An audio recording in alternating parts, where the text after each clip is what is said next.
Hello everybody. You know the drill. First 5 minutes of the stream will be reserved to get rid of the ads. Secret stream today, as you can see Shiny Peter once more. In the YouTube Inception too, because I have everything open. Nonetheless, we'll be starting in 5 minutes. Secret stream, as I said before. A lot of avatar drafties, so look forward to that. And other than that, preparation for Viewer Battle Weekend number 7. 777.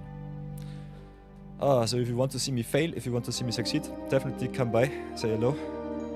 Other than that, we'll need the next 5 minutes to activate the Discord, activate our community. It's Thursday, so normally a little bit less crowded on the Twitchens, which I kinda like. Nonetheless, you should be able to hear my music now. So I'm kinda happy with that. Found out why it did not work on the bots. Hey Mochikio, welcome back, welcome back. A lot of love to you too.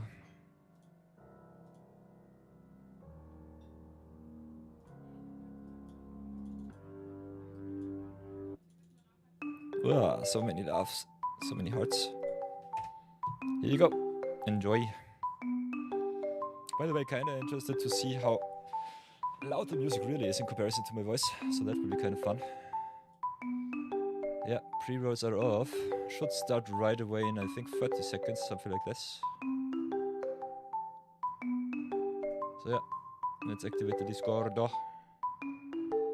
Get everything straight and then jump right back into some action.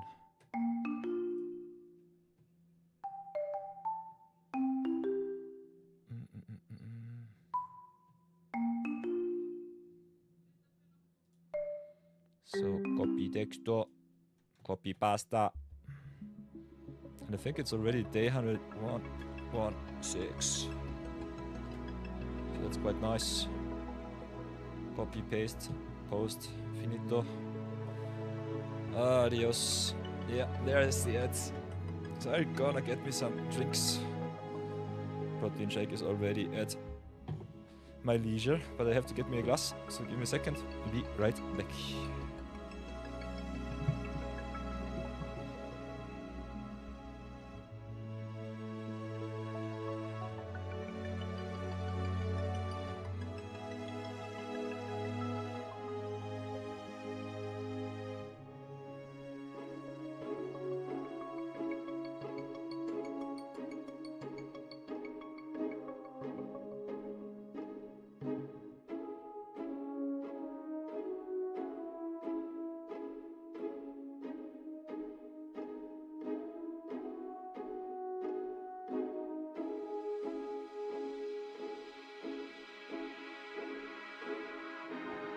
Oh, I hope you all are doing well.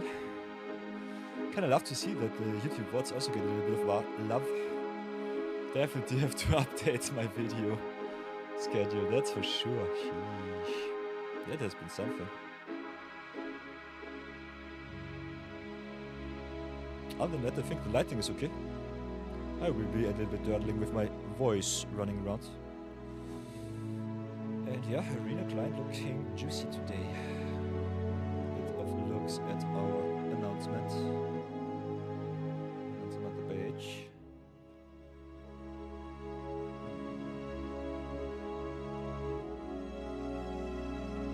So how do we feel with the announcements today?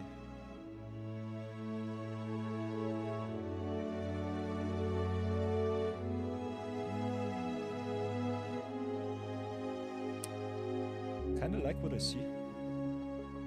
Arena Direct.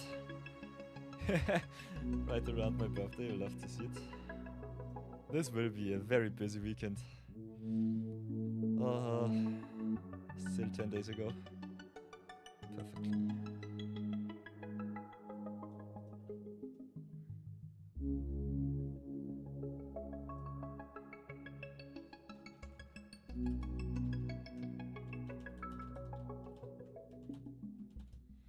It will be gone in 30 seconds. See you then.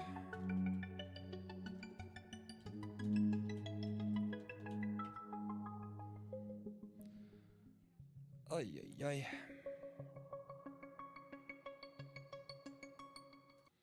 How are we doing, everybody? How do you do? We got a lot of awesomeness coming right around the corner.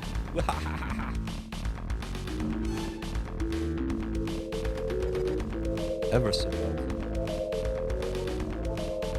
Oh, because I'm dawdling around with my microphone. You'll have to see it. Yeah.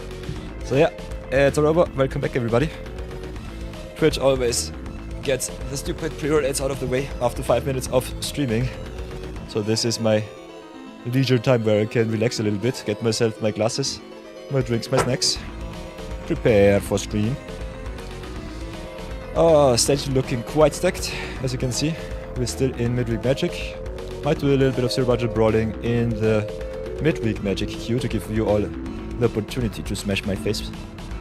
And that there will be some foundations and Final Fantasy coming up next week, so that's awesome. Some blast from the past with Lost Caverns of Ixalan next week. Might be kinda interesting to get ourselves a little bit of Descent awesomeness. And Final Fantasy returning is definitely something that I want. I need me my VV. I want to craft more awesome legends for the Final Fantasies. Other than that, a lot of competitive scheduling too. Yeah, Machikyo also looking forward to the Final Fantasies. You love to see it. Perfect, perfect. Season rewards always are something nice. Reset 2, so we will have to do some standard and constructed madness. But other than that, get that out of the way and go right back into our client. We'll be doing a lot of drafts today. Of course, I was quite lucky yesterday. We have at least 2 drafts left in the tank. With the season reset, we can also slow roll. But I don't think we have to, because we want to splurge and go infinite as soon as possible. So, music begun. Background. Come on. By the way, Machikyo, how do you like the background music so far? I think on the YouTube bots it kinda sounded a little bit quiet. Don't want to have too much nothingness in my stream. Do you think we need some more music during our magic streams? Or do you think Arena is good enough with the background music as is? I think the VFX effects are sometimes so loud that I have to turn it down. It's quiet on YouTube bots, but it's loud on Twitch. Interesting. Very, very interesting. Don't know why. As long as you can understand me, I think it's okay. It's the most important part. Having some ambience, though, is definitely more awesome for our Twitchers and our viewers. It's loud, but you can still hear me clearly. Okay, okay. Nice. So, everybody, it is time for some limited madness. And I have streamer luck without limits. We are resetting once again into a 750, so can splurge whatever we want today, and we'll go right back into Avatar Drafties, because I love me drafting this set. There's a lot of power here, and a lot of madness to gain with all our gems. So let's do the pack 1 big ones, get the packs out of the way, see how far we come. Okay, Mochikyo saying they suppose it may differ for viewers who are using in-ear audio or something else. We discussed a little bit that my audio on the YouTube bots and on the Twitch bots is a little bit off. Yeah, but OBS needs some check marks ticked off. So I think now the audio should be fine once again. If you want to hear more background music, other good OSTs while we do some magic awesomeness, let me know, let me know. Other than that, I will be keeping up the arena background music. Big interesting thing is, if you have a look at the audio settings here, I had to turn down the SFX for the stream by 80% because it's so loud sometimes. The voice is also a little bit toned down, but that's fine. Master key, I think, should be normally for streaming at 50%, so keep that in mind. Waiting for the last seat to be filled. Other than that, can definitely say cheers. So first things first. Ooh, I see a 4-0. I like it. So everybody, pick one, pack one, Avatar Edition. We've got Secret Tunnel, which is really awesome and also bugged on Arena right now. If you Earthbend it, this becomes permanently an unblockable creature. You don't even have to activate it. Thank you so much for that, Wizards. Please fix it as soon as possible. Other than that, Secret Tunnel is a really good card. Can give 2 of your creatures unblockable, and because Tempo is the name of the game, will be an easy first pick. Second pick, if you follow Channel Firewall's untapped rating is True Ancestry. I like this card a lot. Recursion in Avatar is very rare and scarce. And it's also a lesson which gives you also card draw. So does a lot for just 2 mana. You got also the Water Tribe Relia, which would be my third pick. I like allies a lot, and having some late game action with a lot of water bending is really good. Because tapping down your creatures and your tokens is just nuts, I think. Easy third pick for me. What would be your first pick? Let me know in the comments. And I will see you soon. Marchikyo, what would be your first pick? Oh, I see only power in these packs and I love it.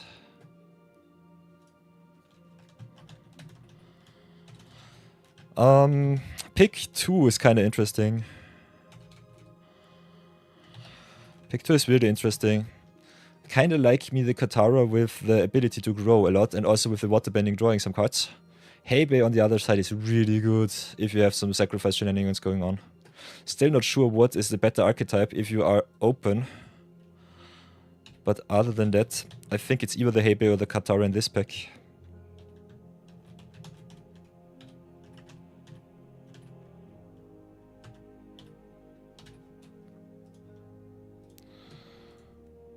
Ooh. Still undecided. I kind of like the Heibei, the power level is really good and some big creatures are really awesome. And if you got some earthbending to fodder the Heibei, it becomes even more strong. Love me the late game action of the Katara though. So it's either Katara or Heibei for me. What else do we have here? We've got the firebending lesson in red, the Cat Gator, which won me yesterday's draft and trophied the first time.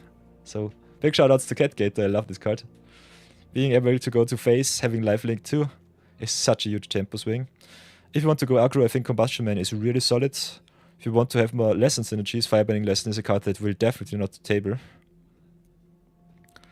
If you want to go Shrines, you can pick the Spirit Oasis, is quite tough to enable though. So keep in mind, Shrines is normally a trap. My third pick decides not really where I want to go because I want to stay open as much as possible. So I can see picking up the power, can also see picking up the good removal in the Firebending Lesson. Kind of like me the swinginess of the Cat Gator, so I think I stay in black and see where it leads me. Ooh, black flows. We've got the Hammer and the Rocker Lange in green. So black-green is a possibility. Got also a possible Messenger Hawk on the wheel, which is a really good card, especially for black, blue and blue-white tempo. Love me the Hammer being a good control piece. Love me all of the removal spells here. But I think we'll pick the Hammer just to get some power. Maybe go into blue-black once again. Get some draw to action going. And that can also go mono black if you really want to. Power level wise, I think having some creatures with extra abilities is better than the hard removal in the set. Rocker Lange having flashback is on the other side pretty good if you go heavy green. But I would pick Hammer over Lightning Strike, maybe third pick the Messenger Hawk here. Hybrid mana is just so good. So what else do we have? We got the Rocker's Audience if we want to go self-mill green black. Got the Northern Air Temple if we want to tap into Shrines a little bit. If you want to rare draft, you can finally pick up the Zhao. The Zhao. Zhao, the Moonslayer. Solid and limited. More of a filler card, but still really good as a 2 mana 2/2 with Menace.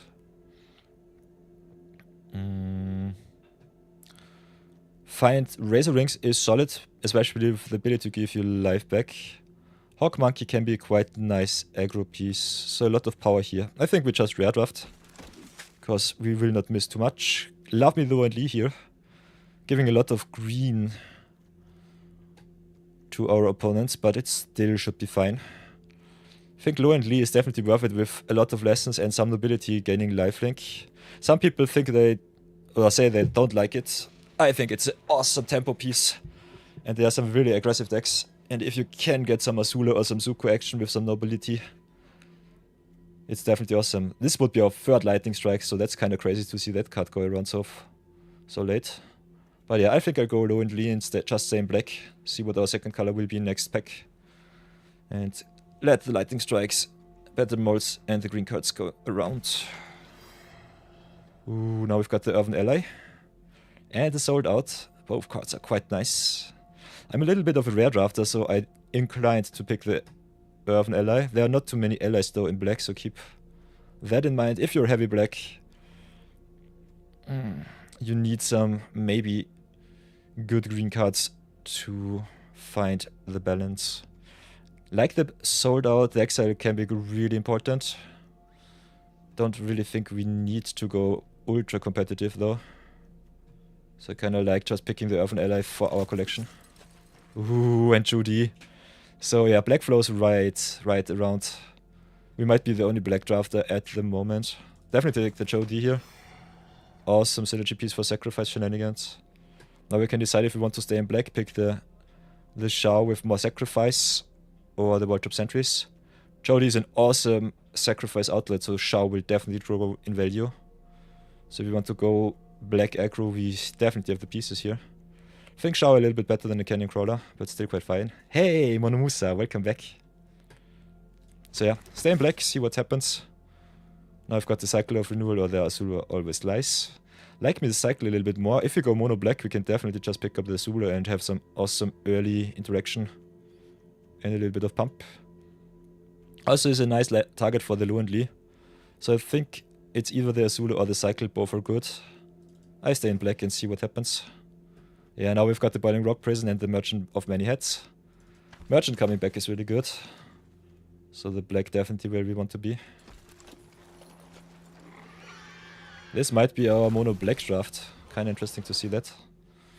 Meteorite, interesting. Mechanist, Aerial Artisan. Ah, yeah, perfect for clues and draw 2. Might be better than Day of Black Sun, although I love me the Day of Black Sun. So yeah, we've got the Mechanist, the Day, we've got the Sold Out. We are heavy black, which is really good for Catgator. We don't have to splash into blue. Kinda like me the ability though to gain a lot of clues through our non-creature spells. And also making one of our artifacts becoming construct with flying to tempo the opponent is definitely a very good win condition. So I think Mechan is definitely a little bit better than Day, but Day really good. If we are the only black drafter at the table, we might even wheel the Day, but I don't think that will be the case. So pick the Aerialist, have a very solid opener for some self-sacrifice and some blue-black good stuff.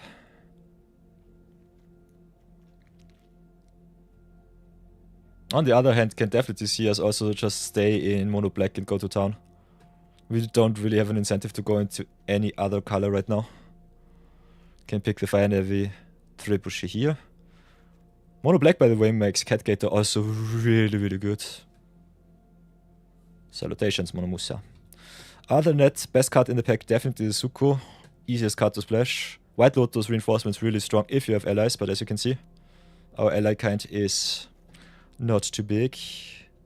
Like me the Flyers in the set, so Glider Kit's definitely a high pick for me. Like me also some more sacrifice synergies with the Beetle-headed merchants here. But Fire Nation Trebuchet making a token that you can always sack at instant speed with Judy is just too good.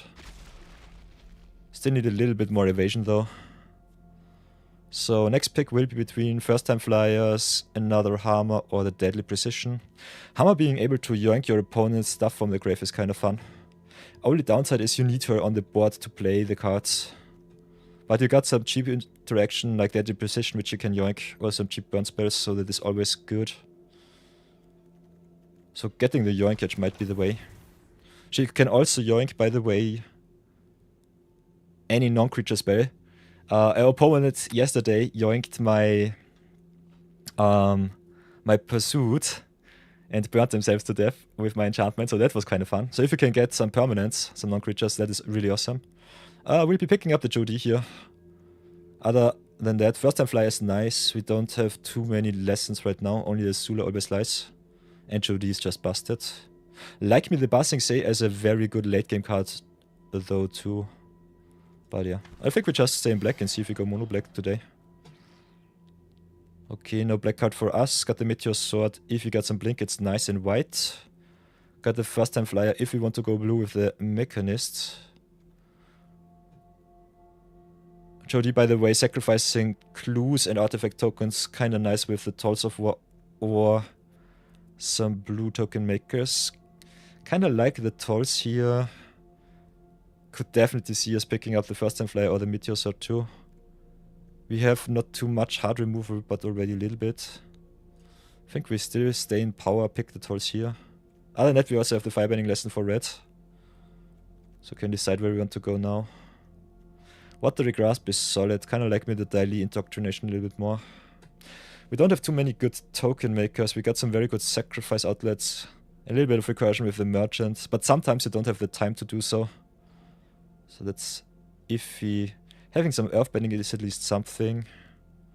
Would love me some 2-for-1 token makers in blue. Maybe some messenger hawks. But I think we just stay in black and see how far we come with this. So what else do we have? Got the cat owl if we want to be in blue or white. Could just pick the mushroom maybe for some potential splash. Not the biggest fan of Tundra Tank, but I think it's okay. Foggy Swamp Hunters being able to gain some lifelink is also fine. Best card in the pack, definitely the Professor Say. Being double blue is a little bit tough though. We'll pick him, I don't think we will play him. So what do we have? Kyoshi Island Plaza, if you want to go green. Raucous Audience otherwise.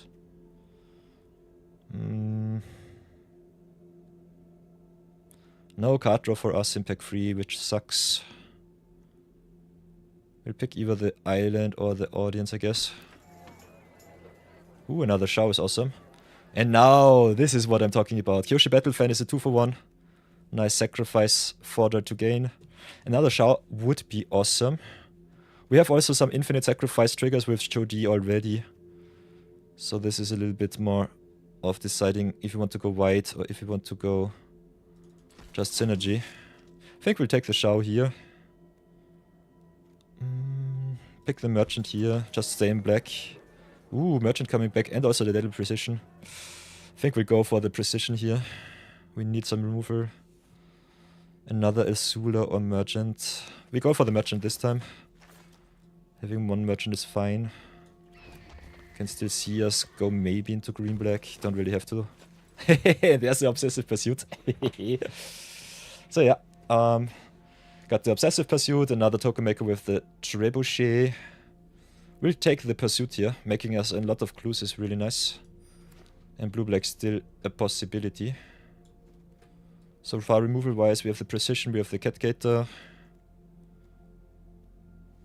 I think the best wombo combo right now would be blue-black. We have already 21 cards in black, so we can definitely go mono-black if we really desire that. My first cuts would be definitely this Foggy Swamp Hunters if we don't have enough cut draw. Maybe the Canyon Crawler, although it makes you also a food token, which is kind of nice. And it's a very big Death Toucher. Another Earthen Ally, you love to see it. There we have the Sold Out. Still a little bit light on the removal, so I think I'll have to go for the Sold Out here. Would love to pick up the Earthen Ally though. But we need more colors to really make that one work out. So I think we pick the Sold Out here, get some removal.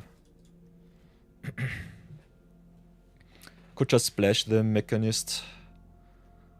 But I think with the Cat Gator as payoff, mono black might be the way. There's an Epic Downfall too. So yeah, not too much card advantage unfortunately. Kinda like the Team Avatar, the Misty Palm Oasis, but I think the removal here is the best pick.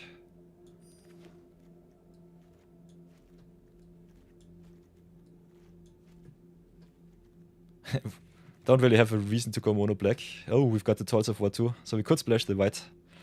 Other than that, we've got the Corrupt Court Official and the allies at last. So yeah, we can go any other color, but we are the only black drafter at the table, so that's good. So like me the Tolls of War, like me the Mechanist. 2 Tolls of War is busted, especially with 2 Jody's 2 to go really wide. So pick the Tolls here. This deck looks awesome so far. Kinda excited to see how far we come. Now with the Realm of Core 2 to make us even more spirit tokens if we need them. Epic Downfall potentially on the splash. Ah, very value driven right now. Don't like the Suku too much. Question is, do we want the Realm or do we want the Epic Downfall? Still need a little bit more removal. But I love me the Realm of Ko. Ah, this is a tough one. Let's be greedy. Pick the Realm here. Might get punished for that pick. Ooh, Foggy Box. Foggy Swamp. Spirit Keeper coming by is kind of fun. So yeah, pick the Foggy Swamp. Can't decide if we want to splash the white or the blue. Picking the land here over the removal is definitely a great pick. Beifong's Bounty Hunters. Hammer and the Merchants. I think a third Hammer is awesome. Just rare picking the Beifong's Bounty Hunters is definitely a possibility. How many Hammers do we want is the question. I think I'll pick the rare here. But the Hammer is definitely nice. Might come back on the wheel. Don't think it will, but definitely a possibility. We can go for the Earth Village Ruffians here or for the Indoctrination. Both cards are solid. Not sure what we will play. The more sacrifice fodder we have, the better it is. I think we'll go for the Indoctrinations here. Ooh, Trebuchet coming back is awesome.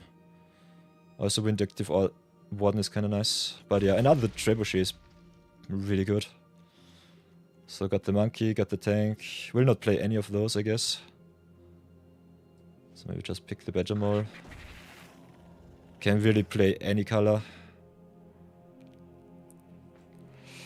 Ah, Inspector is kind of nice, making us another clue. So replaces itself. Other than that, we've got the Misty Palm if we want to go into a second color. I think both picks are good.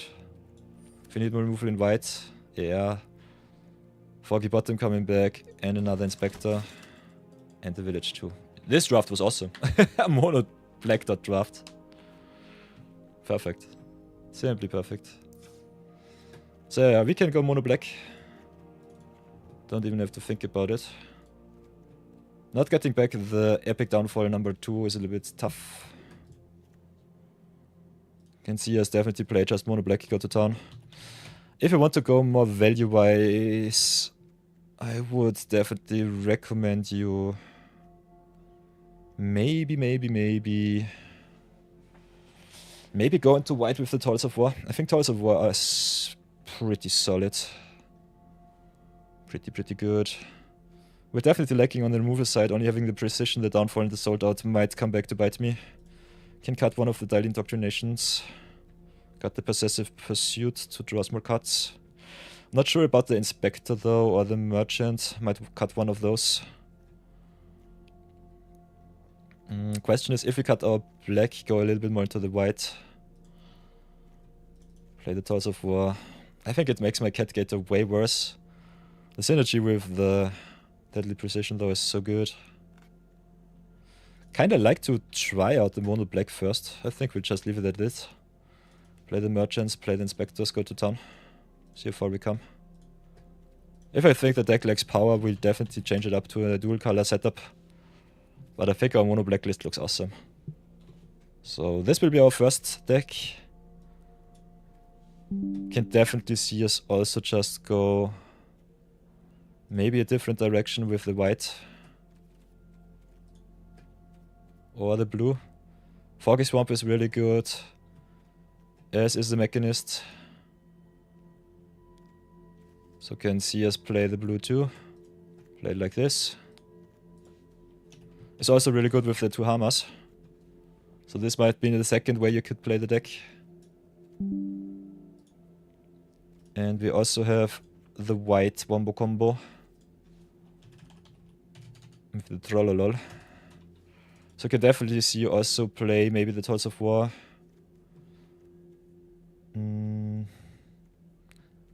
Maybe shave one Merchant of Many Heads. Or one Zhao. Get in the Razor Rings, play it like this. So this would be my third iteration of the deck. Kinda want to see how far we come with mono black though. So get that out. Get the Merchant in. Not sure if Merchant is better than Keller's Inspector. I think both our cards are good. Might have to try out which card performs the best for us. So put in... Could also just play both. Just play one Indoctrination. Having more targets for Lu and Lee though is really good. So maybe just play one Careless Inspector, play 2 Indoctrinations. Let's see how far we come. This is an awesome draft. Might be another train wreck, but I think the synergies are definitely there. And playing mono color is kind of fun to see. Never ever will I get color screwed.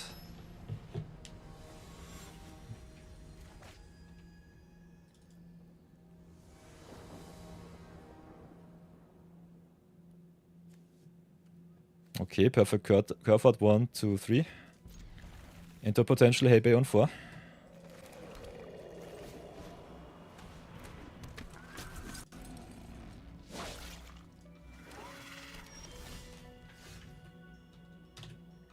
By the way, for everyone who might have missed last draft yesterday, this is our record from yesterday's draft. Kinda happy to see that one. So we will curve out. Maybe just go aggro as much as possible. Could have a look at our opponent's hand with the Indoctrinations. And the only unfortunate thing is it only gets non-land permanents. So we only can get rid of creatures or enchantments or artifacts. So instant sorceries are safe. Thanks. Could play the Pursuit. If we draw another land, we could go Indoctrination Pursuit though. So I think we just go Fire Nation Trebuchet.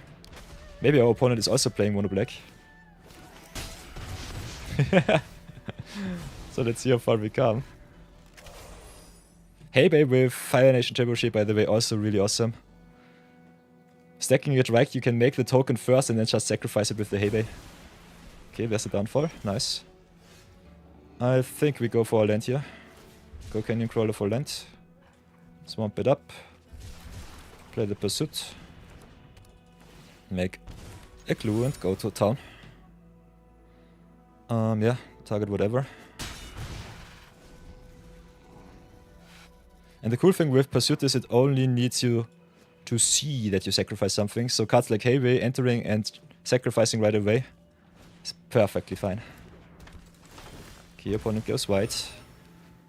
So we can swamp it up, play the Hebei, get the pressure on. Sacrifice one of our clues.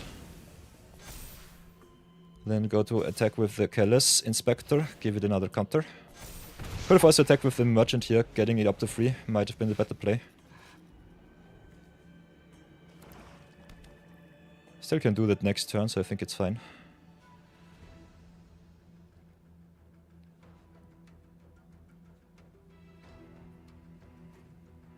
So yeah, kinda happy to see that our Limited Madness yesterday was really mad. The red-black deck was such a train wreck, but it was so fun to play. And to see that still some wacky synergies get the job done if you just do it right. So opponent attacks for 5, I'll gladly take it. They can waterbend here to give it a counter. Hebei, by the way, if it dies, gives its counter to another creature, so really good with our Menace Inspector here. So that's nice. The only thing with our deck is we run out of juice quite fast. So having cards like the Pursuit here really good. Having some card advantage in mono black is definitely a good thing. So let's see if we can draw our our 6th swamp. I think we just ramp up the Hebei here, go to town. If our opponent does not have instant speed interaction, they should be dead on board. We can give Hebei another 3 counters.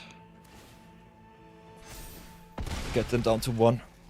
And the tokens, which cannot be blocked, will get the job done sooner or later. So yeah, this was really greedy of me. I think Hebei needs a death trigger. Nope, it just needs the leaf trigger. So greedy for me, but still okay. Play the Realm of Co, get back the Merchant. Cannot make a token here, but can still play the dude. We'll go and dial Indoctrination. I think we'll Earthbend it up. Could also have a look at our opponent's hand. But I think just getting the pressure on the board is better. So make some creatures. Pass for now. We just need a well-placed removal spell or a spirit token to close out this game. I'm really sad if they have Cat Gator in hand. Rockalanche is fine. Removal on my merchant is also quite okay.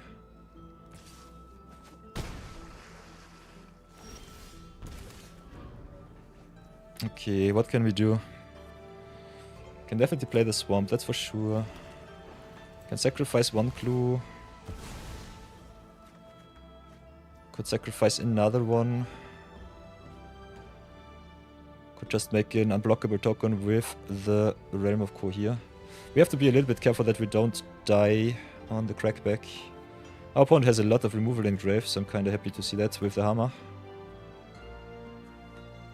Foggy Swamp cannot be blocked, which can just crush in with the swamp and eat their swamp, so that's fine. Oh, I'm stupid, we could also just remove their swamp and go to town.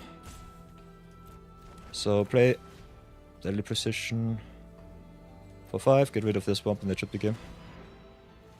I think there is no 1 mana removal spell. Yeah, this game.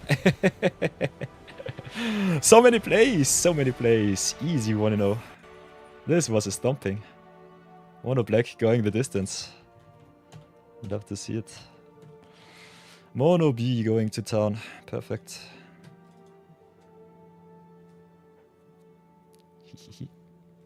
This deck looks awesome, by the way. Love me the shenanigans here. We could have had 3 hammers, 2 epic downfalls. But I think, yeah, Realm of Ko is just so good. Having some unblockable creatures is so nasty. Also really good for our sacrifice creatures, and we have a lot of them. Having two Jodies is kinda crazy. And the Cat Gator as topper is just... chef's kiss. So yeah, if you don't know what to draft, just draft monocolor. Do it like me. I love it. Avatar is so much fun. Can play multicolor shenanigans deck, can go monocolor. You have all of the options. Ooh, playing against Opolino. Platinum drafters. The plebs getting it done. The only thing that wrecks us is not drawing our lands on time. But I think we're quite lucky today. Okay, Rock's Audience is a thing. Question is if I want to get the land for the trebuchets. But I think with 4 mana next turn, we'll just have a look at our opponent's hands, see what we can discard. Wow, they got the Badger Mole Cup. Rumbler sucks, but we've got the downfall, so I think we'll just get rid of the cup here. No mythic for you. Yeah, there's the Wrestlers, that's okay. Turn 3, we could play the trebuchet, but I kinda want to get rid of their pressure. So do it like that. Playing Pillar Lunge in this economy. So this might be mono green. Mono black against mono green is kind of fun to see.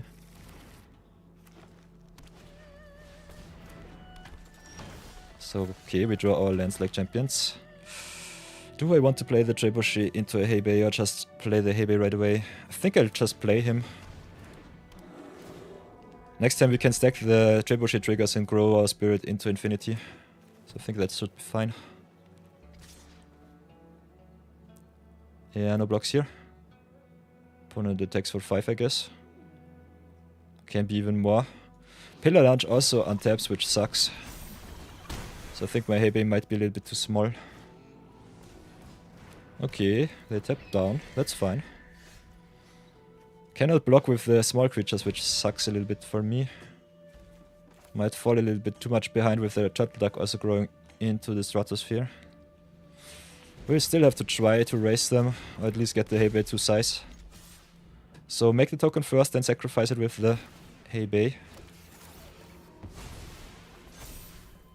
Thank you, my awesome token. Also, Heibei dying really good for us here. Giving the tokens to the trebuchet, making an really big defender with reach. Fire Navy Trebuchet is so good. Like that card a lot. But yeah, the pressure of the green deck really gets me. And they still can pump their Swamp Vinebender even more. I can take the damage for one extra turn. They can still have the trick with the launch. So yeah, I might die to the mono green curve out here. But that is the name of the Avatar game. Does not change. Oh, Seismic Sense is really good from the top. Might have to stay back on defense though. I think an extra attack with the Hebei. Not the best for us. Turtle Duck also getting trample sucks a little bit. So we got some options, none of them are too good. Defense quite weak. We might have to play the Hammer and just double block, which I don't like. They can get their Vinebender up to 8, 9.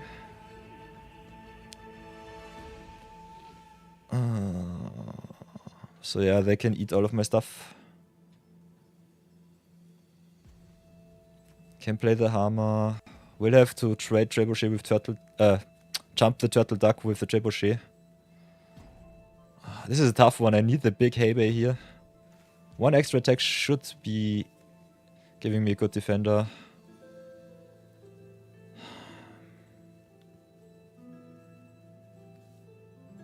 I don't like trading my whole board for their 3 cards here. So this sucks too. But if I don't play the Hammer, I don't have any blockers for the Foggy Swamp. Yeah, I think I just have to do it like this. Maybe eat the 4 damage of the Turtle Duck.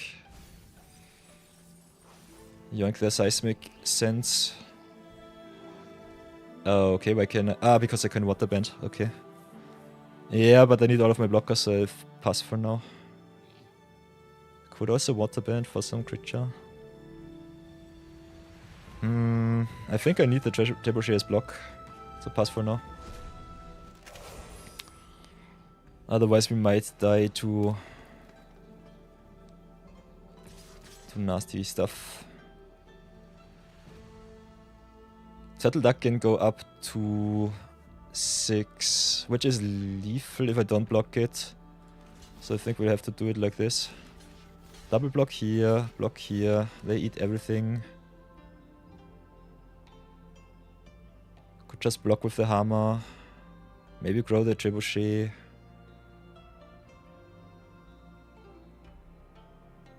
How much mana do we have? 6, 7, 8, 9. Can pay 5 here. Can pay 3 here. Can pay 1 here. So they can block however they want and still will have a really good attack. And the Foggy Swamp can only be blocked by my big creatures, so I'll have to do it like this. Yeah, I have to sacrifice everything, but at least I will live.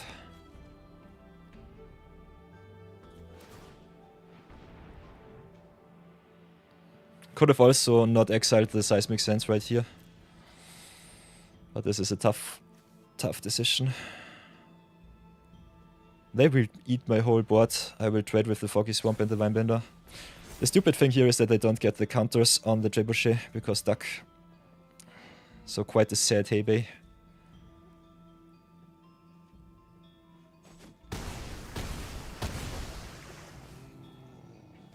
Turtle Duck are really good here.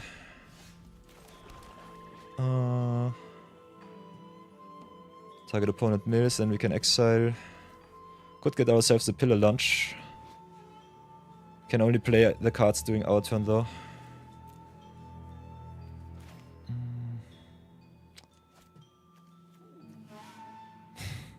Turtle Duck getting trample is so nasty. I think we still have to do it like this. Play the Hammer and pray. Pray for some good stuff from the opponent's grave. Can go down to 1. Maybe hit some removal spell for the Turtle Duck next turn. If they draw empty, we should be able to live. Could have also just taken the... Nah, I could not even have taken the damage. So yeah... This sucks. Guess we just exiled their Fire Nation Warship. Hammer not being able to play the spell during their turn is really annoying.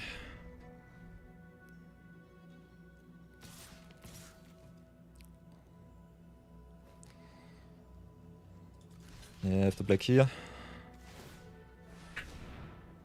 They can play the combat trick, removal or whatever.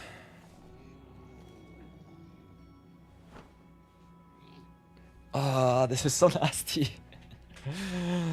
Oh, yeah, this is so nasty right now. Don't like it. So play the Realm of Co. 6, 7, 8. Cannot play everything, but we can get at least some power on the board. So maybe play the Merchant, maybe play the Warship.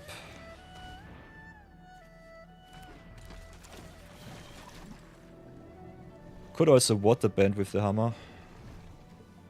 Whoops, cancel. Maybe we can play everything. Play the trebuchet, tap it down.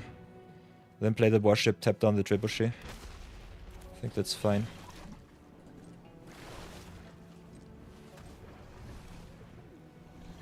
Then we still have 2 good solid blocks, I would say. Could double block, or if they play removal, we have the nation warship as another defense. Okay, they attack. If they have a pump spell, I'm just dead on board. Before they go to attacks... Whoops. They can go to attacks first. Before blocks, we crew here. Get all of the big blockers that we can. Double block here, see what happens. Ah, they've got the Rocky book. GG's. Ah, unfortunate. They had everything. Yeah. Perfect curve out, what can we do? GG's. That was awesome. So yeah, I'll have to use the restroom for a bit. Be right back.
Ah, cheers everybody.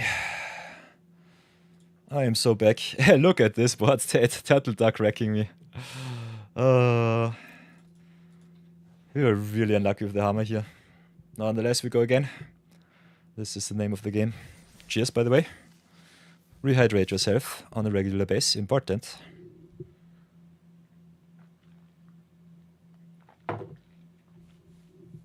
And other than that, we will still have a lot of fun with mono black. I think the deck looks awesome.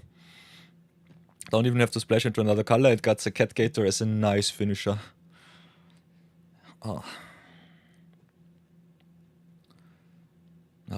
It's way too quiet. Arena Y. Give me more audio, please.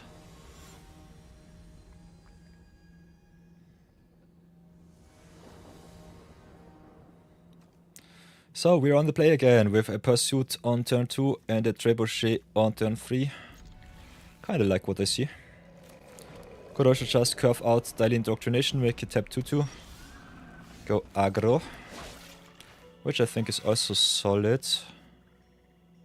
I think both plays are valid. Maybe have a look at what our opponent wants to play. So can either go for the 2-2, but playing the 2-2 with the opponent potentially having a firebending lesson is something that I don't really like. So let's see what our opponent is cooking. Ooh, playing against green-red, interesting. So can get rid of the Tiger-Dillo or of the Zhao. Or the Captives. All of those cards are really good. Tiger-Dillo needs a little bit of setup, so that's a thing. It is a really good target with the Rocketry Book though. The Zhao, one of the weaker cards I guess. Could go for the Captives or the Tiger-Dillo here. Could also just get rid of the Mongoose Lizard. Lot of plays. Don't want to be out aggroed once again. So I think I'll just get rid of the Menace creature here. Might be a misplay, we will see. This is a tough discard. Opponent has the perfect curve out. With some removal. We have at least some good defense with the Trebuchet here. So play it like this, pass for now.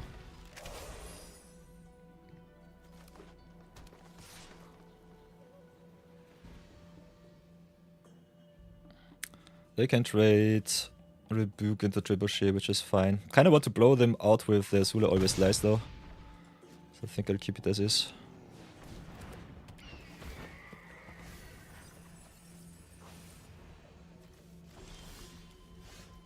Okay, us not hitting our land sucks.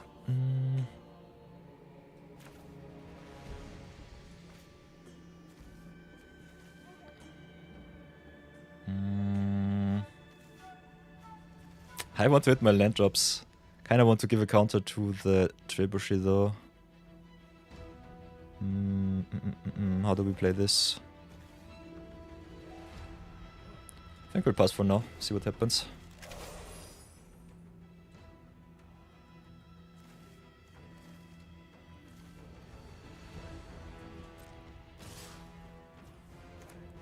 Maybe play like this right now. Shrink their stuff. Could also block first.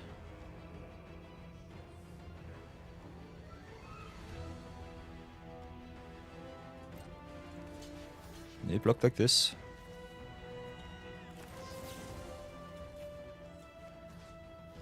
-1 here. Give the counter there. If they have a pump spell, I'm really sad. Maybe should have played that one later. Okay, Rocky rebukes me first.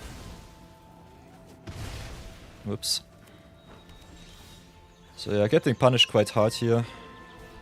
Us not hitting our land sucks, so I'll have to get rid of the Cannon Crawler right now. Want to curve out. At least somehow.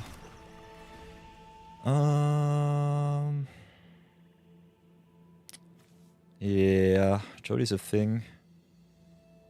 Kinda want to draw more cards, so I think I'll go with the Obsessive Pursuit here.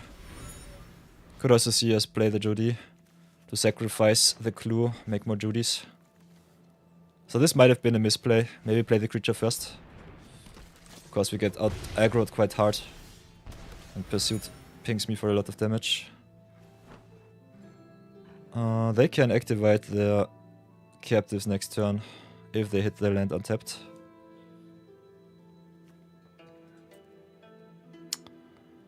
I'm not happy with this. Let's draw another card, see what happens. Need my land drops. Don't hit the land drops, we're just dead. So play the Judy first, take a lot of damage next turn, and then see how far we come. Not hitting my land drops really bad, especially with the Cat Gator being so sad right now. In my hand. Okay, they had all of the mana, so it doesn't even matter. Oh, they pump their allies and also Earthband too. That's nasty. Hoi boy.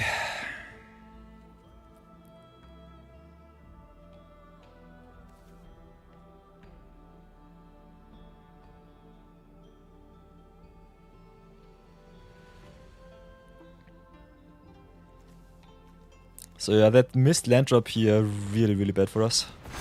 Maybe I should have dropped the crawler first just to secure that I'm hitting my lands on time.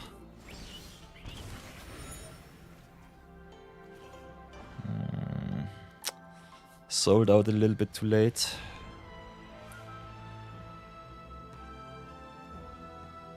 Cannot wombo combo Trebuchet with Jody right now.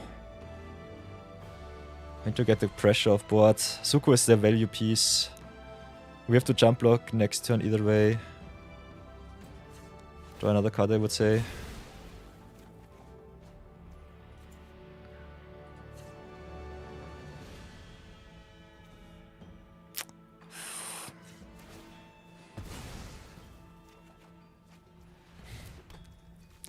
Our lands just evaded us. Can jump with the Judy, but we're just dead on board. So yeah.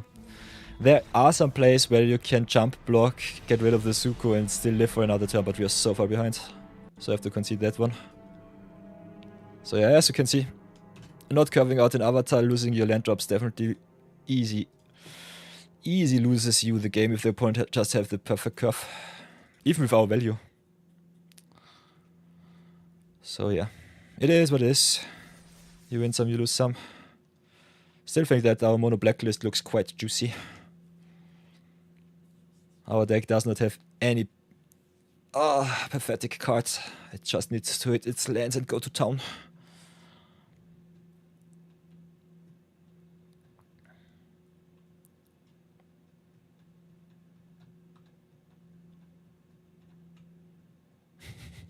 Maybe I used up all of my streamer luck yesterday during our trainwreck draft.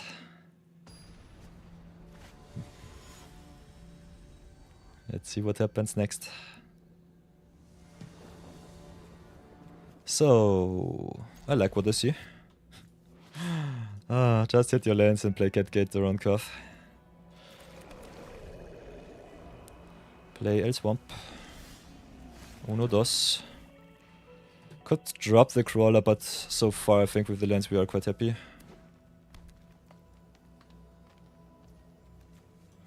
Kinda still like to play my mana, so maybe just drop him here. Just because. Thin out the deck, get the good stuff. Pass for now.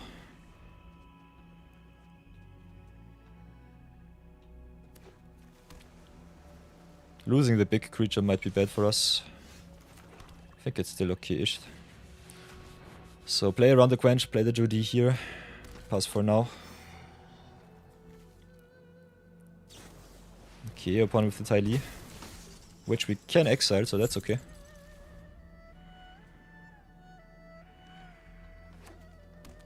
Tai Li is so good. It doesn't matter what Tai Li it is, she is always good.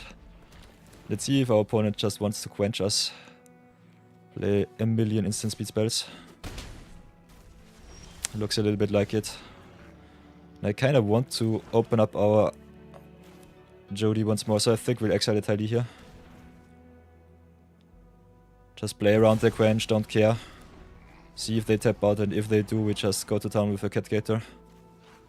For a million damage. Quench being in the format is so annoying, I cannot point it out enough. Okay, water bending lesson, fine. Taps down all of the blue, which is kind of interesting to see. So let's see what happens. Kinda want more music.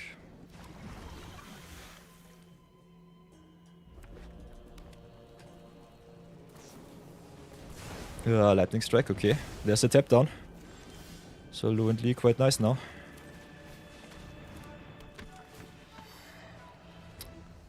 Pick the daily indoctrinations. Azula always lies also good to pump my creatures. But I think having more creatures per se a little bit better. Might have to Earthband here, then discard. With the draw 3, this card becomes way worse.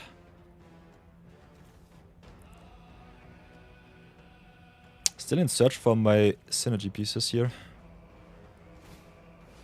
Okay, sentries.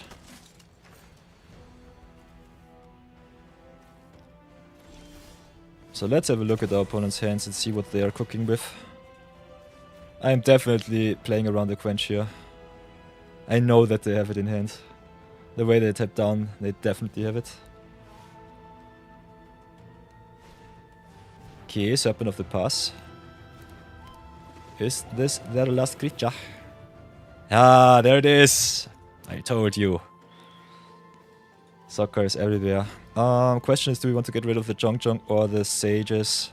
Sages being able to grow is annoying, but the Chong just copying their lessons is kinda stupid, so I think we have to get rid of the Chong here. Eat the Serpent and just keep it as is. Pass for now. Whoops, no attacks please.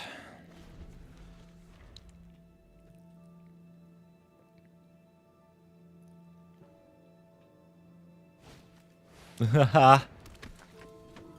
Nice. Yeah, this is where our deck really suffers.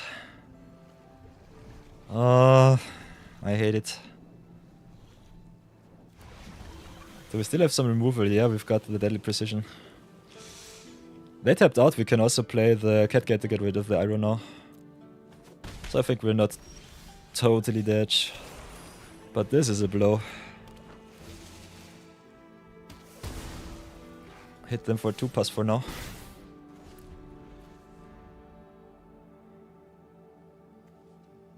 Catgator coming in clutch. Gaining us a random 8 life. I love to see it. So welcome back everybody, sorry for the ad break. Or are ads starting right now? I think we'll start in 4 minutes. But I hope we can finish this game before that. Other than that, I will keep you all up to date. So don't fret. Ooh, Combustion Man. So many good cards. So play the Merchant of Many Hats. 5 mana 4/5, which destroys our stuff or deals us a lot of damage. We'll pass for now.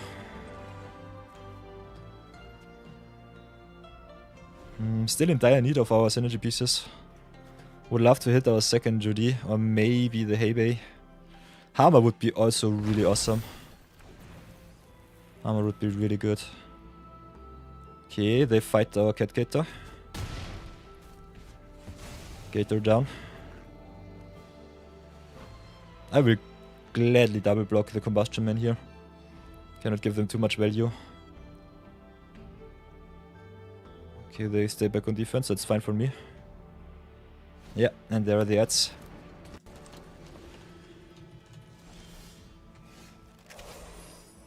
So yeah, we only draw empty because we are the landlords of MTG.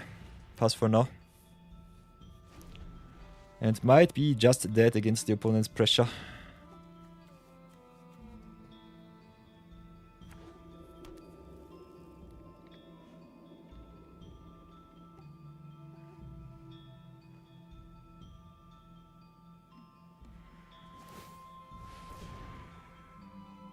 Ah, they've got the secret tunnel too. Ah.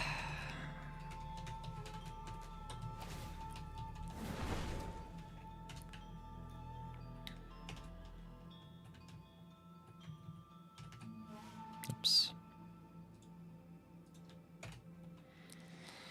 Oh yeah, we have to take the 4. Need all of my blocks. We'll have to double block the Fire Sages. I cannot even block them because they are blockable because Secret Tunnel is busted. Oh boy. Yeah, play the Inspector and cry. Guess this is the end of our run.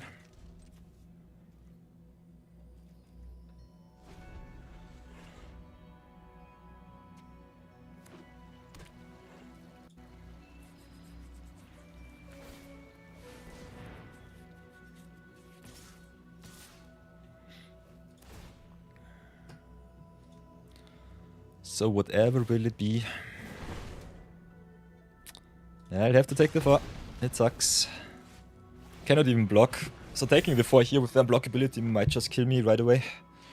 But yeah, I cannot beat the Secret Tunnel if I'm so far behind. Don't have any life gain. Can get rid of the Combustion Man, but way too late. Just dead on board right here.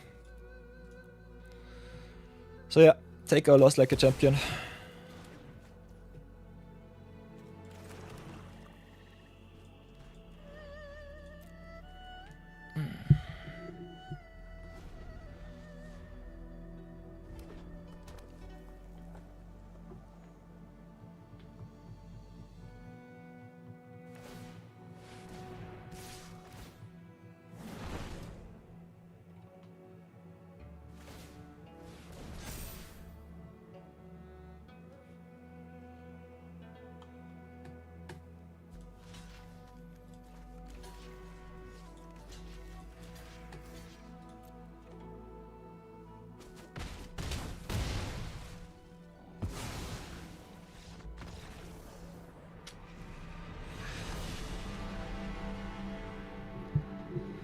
Hi, welcome back everybody.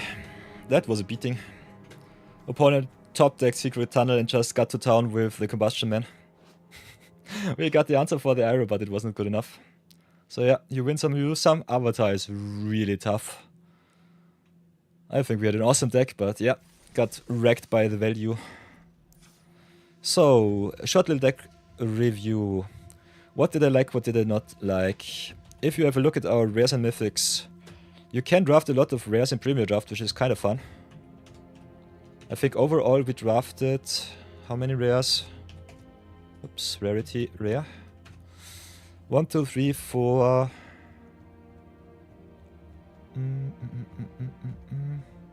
5 rares, which is kind of fine. Oh, 6, 7 with Raymond Co and Secret Tunnel. Had an awesome mono blacklist. Had the option to go blue-black with a light splash, but I think Catgator is a nice payoff for black, and we did not really need another color in the mix. Could have gone black-white, could have gone black-blue. I think our black pickups were nice. Black-green was also an option, but I think power level-wise we did not really need the extra color. Unlucky that we are. We just did not hit our land in game number 2 where we lost.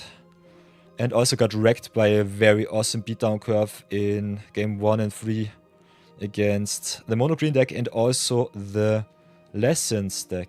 So Lessons outvalued us quite hard with all of the awesome broken rares and mythics. Yeah, and mono green just was so close to stabilize, but we did not hit our land on time for Catgator. So yeah, I got wrecked by the opponent's perfect curve out. Nonetheless, I think the list is good. Big shoutouts to Hammer. We did not see her too much in action, but I think she's really strong. Especially if the opponent plays some good removal spells. Other than that, there are also some nice enchantments that you might want to yoink. Being able to play the spells with water bending is also quite strong. Did not see too much Jodie action. I think she's good, but sacrifice might be power level wise a little bit too weak for Avatar. So maybe go more value, draw a lot of cards, make a lot of tokens. I think allies and lessons is the place to go.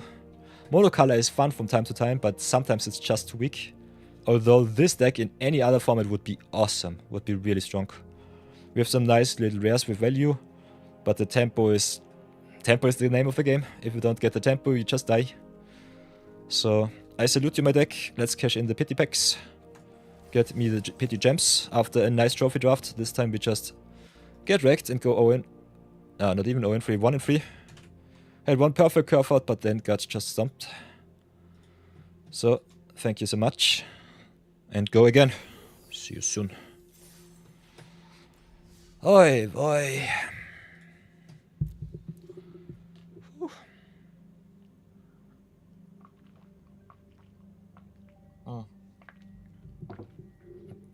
By the way, my humble chat, did you see Numo the Nami draft yesterday?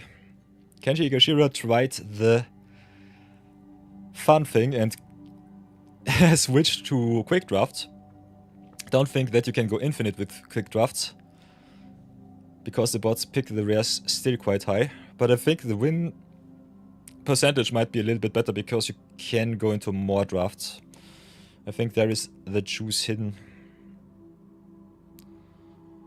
Not sure if we want to do 2 quick drafts tonight now in succession and just lose a little bit, or go into the premier drafts once again and see if we are lucky to just pick immediate power.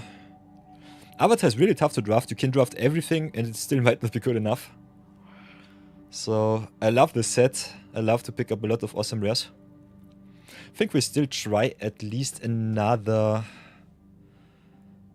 premier draft. If it does not do too well for us, we could always just bank a little bit of gold, go into some quick drafties after that.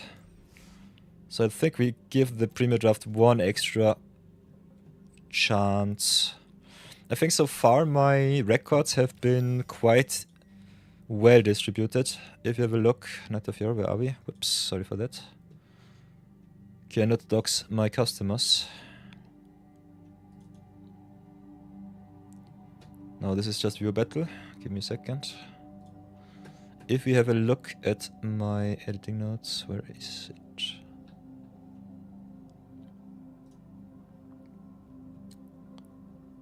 Announcements and more. Yeah, if you have a look at my avatar drafties so far, We played some red-black yesterday. Red-black Trainwreck. Which went 7-1. Did not have any synergies and still got to town. Earned me another 300 gems, was awesome. Oops. Played mono black right now. Got wrecked by the competition. 1 and 3. So yeah, the win percentage is still quite okay, I would say. The 100 with the 1400 gems wasted is a little bit tough on my nerves. So yeah, the losing records definitely wreck you here. So I personally think power level wise we should go into quick drafts and see how far we come. What do you say? Do you want to see some more premier drafts or do we want to see some quick drafties? I think Avatar might be like Final Fantasy, one of those sets that you can just lose a little bit and will not get too much value. Can definitely convert your gold, that's for sure. But otherwise, I think the difference between Quick Draft and Premier Draft, Albert, is Quick Draft has a way worse payout structure, but you can play 2 Quick Drafts for the price of 1 Premier Draft. So if you pick up enough rares, I think it's value-wise quite similar. Going infinite with quick drafts is nearly impossible because you need a 70% win percentage, and that is something that not even the pros do. Depending on the power level of the set though, I think quick drafts might be just a little bit better to go free to play because you have more drafts, you have more fun, can rare draft a lot, because there are more than 1 rare card in every pack. You might have the option to pick up some rares on the wheel. Or just some jank. And if you pick up enough mythics, it might be still possible to go mathematically infinite in quick draft too. But I think if you have all of the collection, it's normally not worth it to draft even more, because at that point you normally have between 100 and 150 drafts already in your system and are definitely tired of the format.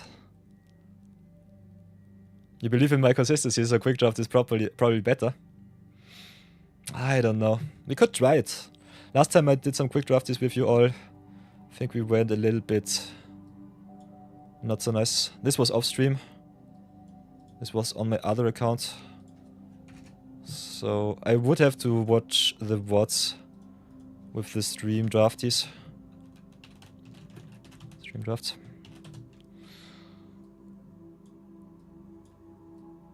We can definitely do some 2 quick drafts and have a look at how different it plays out. But I think Premier Draft is, for the viewers, a little bit more interesting. Both is ranked, so it doesn't really matter too much.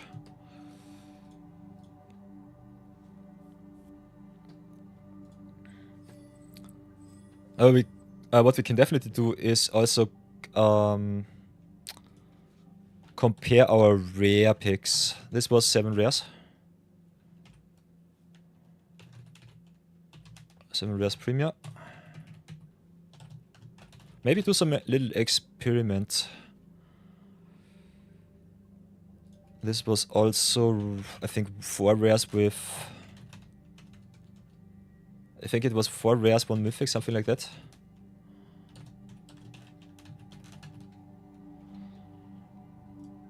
But these were premier drafts.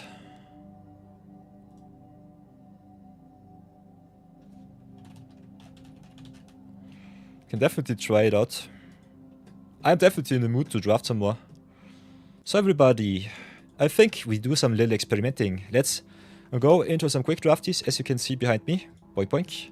Quick drafts kinda nice because you bot draft, you have a lot of time to get yourself the right pick order ready. Can do some rare drafting too, because the paired structure sucks a little bit. And if the power level of the format is too high, can get your variance down and push up your probability to get some really busted decks in Avatar. So let's try to quick draft and see how far we come with our gems. I personally dislike quick draft because you normally lose a lot of gems on the way. But I can definitely see us just have a lot of fun and see how far we come. So pick one in Avatar quick draft. What do we have? White Lotus tile, 4 mana, enters tapped. Adds a lot of mana of 1 color where X is the greatest number of creatures you control that have a creature type in common. So really good for Commander, I would say. Not really a playable card in Limited. If you go just for the rare drafts, I would say just go for the White Lotus tile. You can play it in Commander and Brawl, have a lot of fun with it. Other than that, my first pick would be divided between Hammer the Bloodbender or Jongjong the Deserter. I think both plays are good. Value is where it's at, so Hammer and Jongjong definitely awesome. Sava and Air Temple also really good if you go wide in allies. I will rare pick the White Lotus tile, but I can see us pick the Hammer too. But this is an experiment to see how far we can come with our rare drafting this time. So second pick, easy Jongjong for me. Otherwise we've got the Share Roots too. Sparing Dummy is okay-ish. Turtle Duck and Glider Kids is fine. I will go with the power here, picked up the lesson payoff. As you can see, the bots draft the rares quite high, so I think we will not see any rare in pack 1. Glider Staff or North Patrol is where it is right now. Like me the airbending, so I think I'll go for the white equipment. Other than that, Ruinous Waterbending is solid. A lot of big creatures. And because Earthbending does not care about the creatures dying, I think it's not worth it to get that card. Now we've got the choice between Boulder and Southern Air Temple. I kinda like me the Boulder, if I'm really honest. It's a really good card. Another Southern Air Temple is kinda nasty though, especially with comments like Yoshi Warriors running around, making you some ally tokens that you can pump up even more. Might be the way to play. Kinda unhappy that Untap does not work, because I would love to show you all of the ratings. Maybe I have to reset the client here. So give me a short little second.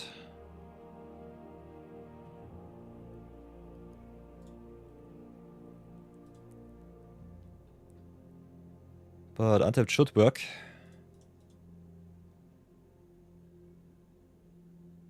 Yeah, Twitch extension should be working. Boom, boom, boom, boom, boom. Not in a match. Extension is enabled. So that should be fine.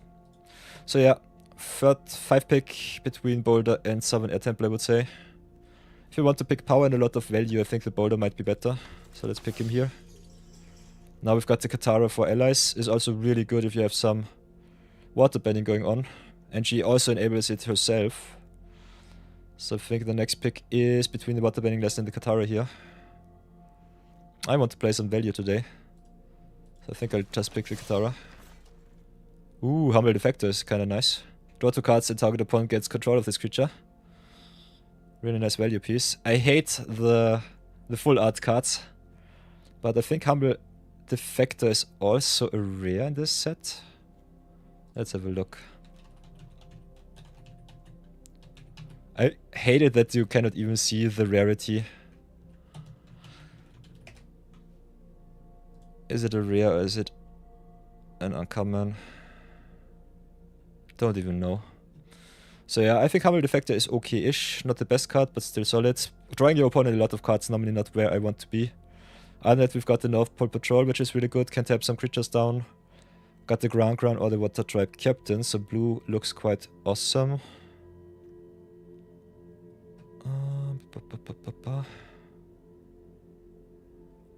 Yeah, it has been an uncommon so far, so I will not pick the Humble Defector here. I think we'll go for the Ground Crown or the North Pole Patrol. Kinda like me the Patrol, so we'll try that one out. Then got the Serpent of the Pass, we'll definitely pick that one. Very nice payoff for lessons. Other than that, we have got the 2-for-1 cards like Forecasting Fortune Teller, which are definitely the way to go. Fortune Teller also quite nice with our water bending so far, because it makes 2 permanents that you can tap down. So I think the pick is either the Fortune Teller or the Serpent of the Pass.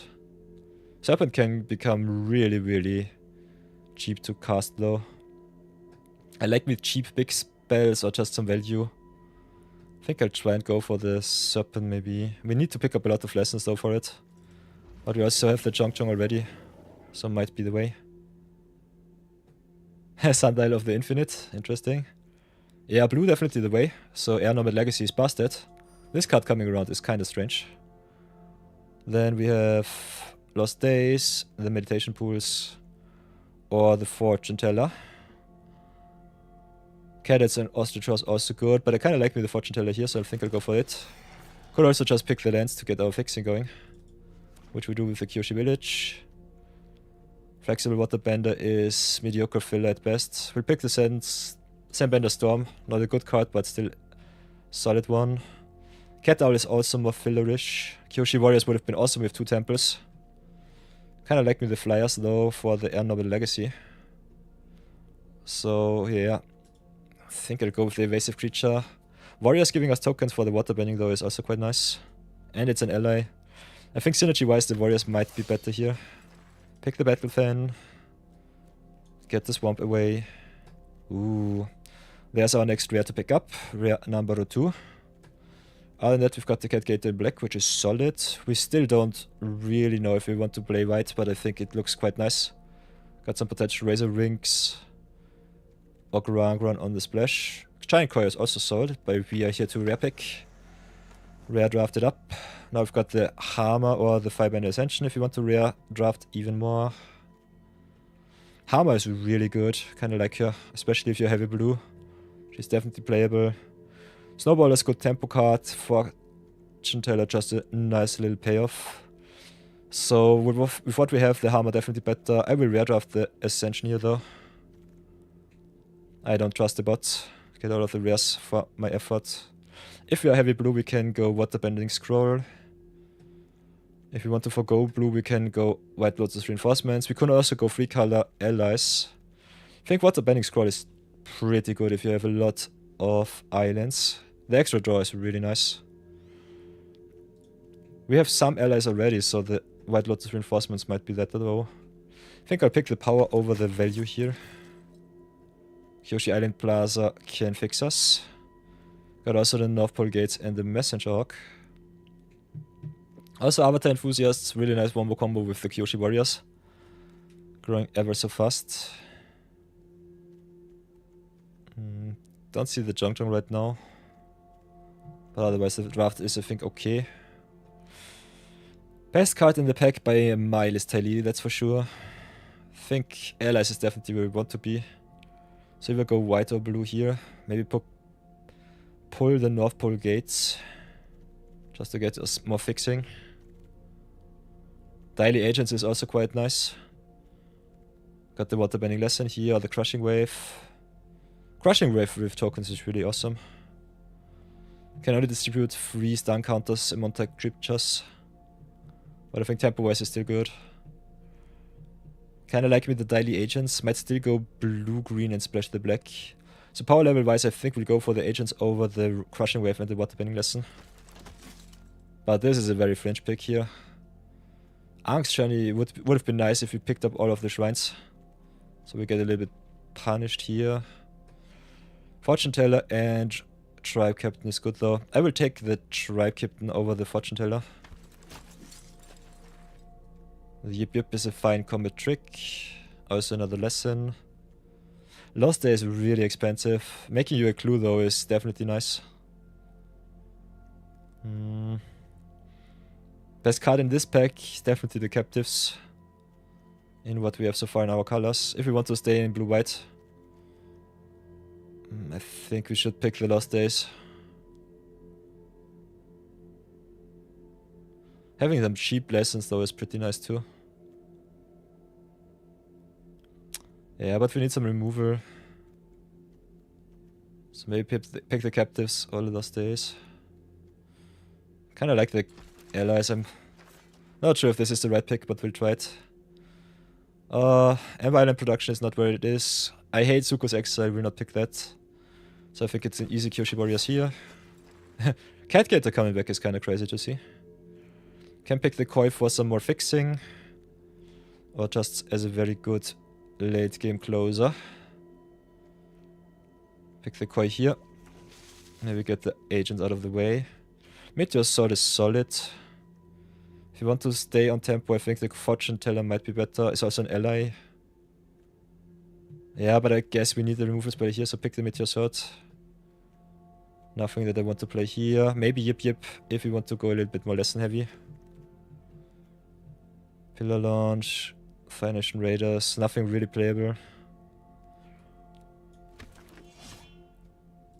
Crashing Waves is fine. Mountain here. Okay, our third rare. Third rare of the draft. Fourth rare or mythic overall. Balefong's Bounty Hunters is busted. This card is so good. It's really good in self-sacrifice, black-green, otherwise solid. If you want to stay allies, you can definitely pick the Suki here. Or the Waterbending Scroll. I will rare draft as much as possible to at least get my wins in my value. Now we have a nice, interesting choice. Got the Boomy here, we don't have too many lessons. Boomy needs at least 5 to 7 lessons, I would say, to be really awesome. If you have 3 in the grave, it's already good. But to see those on a regular base, you definitely need to mill a little bit more. So I'm inclined to pick the River Spirit here over the first time flyer. We are not sure how many lessons we will pick up, but River Spirit will be always awesome. And I kind of like where our blue is so far.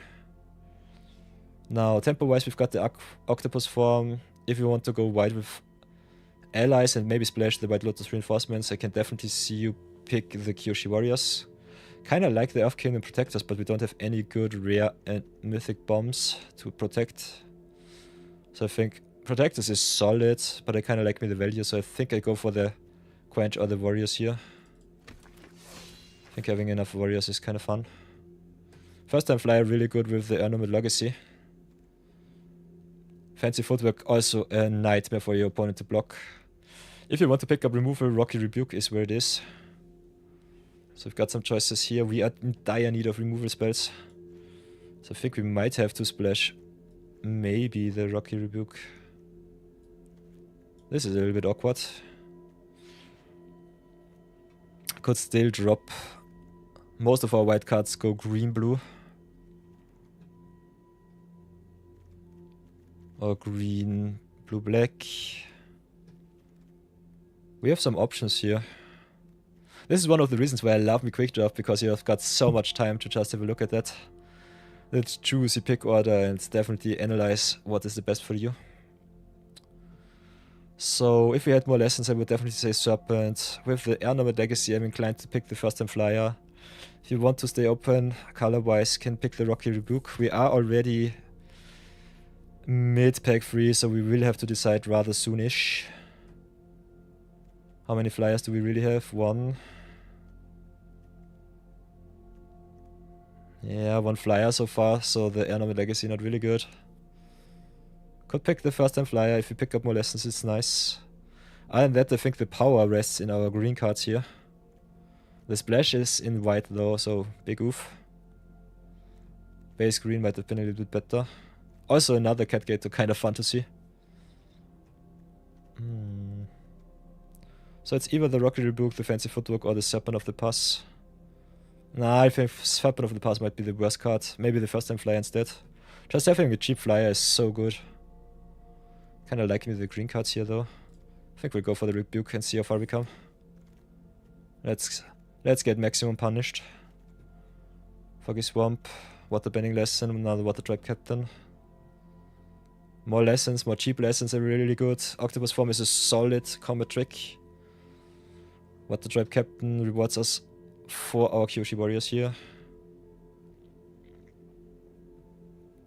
So, because we did not pick the other Serpent of the Pass, don't play too much self-mill. I think we still go for the Submersible or for the Tribe Captain. I think Submersible is a good tempo piece, so we'll go for that one. Ooh. Spirit Oasis, so a lot of shrines going around. Interesting to see. So yeah, the bots draft all over the place. I think in Premier Draft we might be a little bit healthier with our pick order. Cannot see us splash our black cards, that's for sure. Maybe have to splash the green cards. Cat Owl as a 4-mana 3/3 is okay-ish. Nothing to write home about. Walltop Sentry is kinda nice if you have some lessons at the very least. I don't like Lost Days, I think it's too little too late. So if we want to stay on the colors that we've picked so far, can definitely see us just pick the Cat Owl and cry. Tough is awesome. Another Air Nomad Legacy Airpenning lesson is kinda busted. Pick the Legacy and cry. Don't see any flyers left. Another patrol is fine though. Don't have too much cut draw. Got the Sandbender Stormy, which we might have to play. Ooh, Watery Grass coming back is fine. Water Bending Scroll is also just good.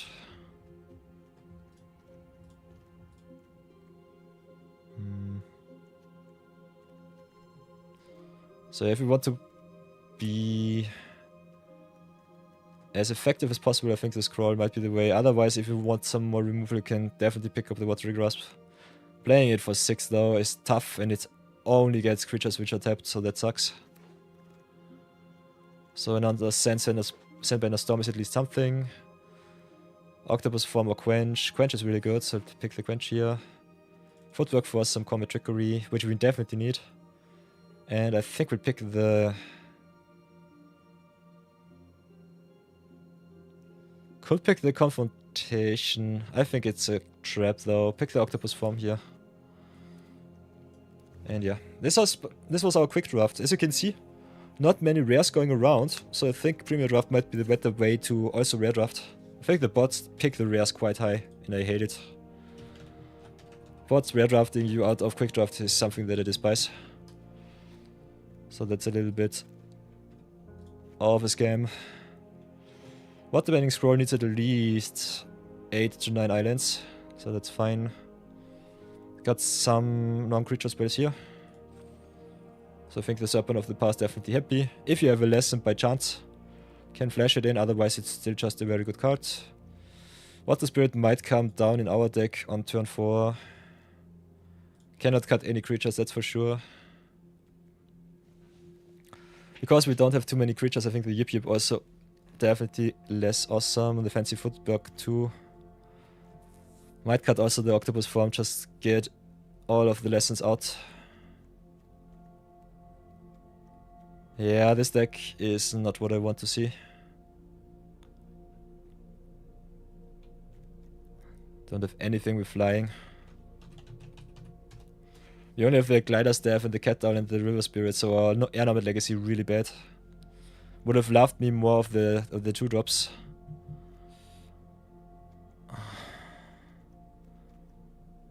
So yeah, we can try it with a mediocre blue-white deck. Could just splash some of our green power.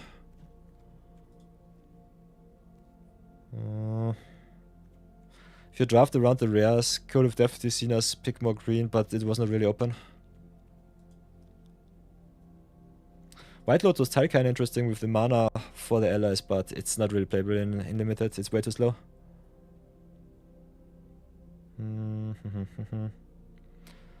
Rocky Rebuke also really bad if your creatures are not big enough, which is a big problem here.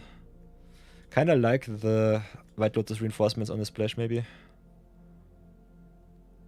Other than that, I think we're a little bit screwed. Not sure if it's worth it to splash those two. This is a train of a draft.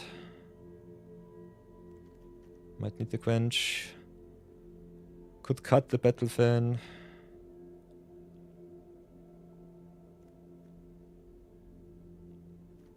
Legacy is solid, but not in our deck. I think the reinforcements are good. We have a lot of allies. A solid amount. But this will be our quick draft deck. Let's see if it can win us some games. It looks really weak.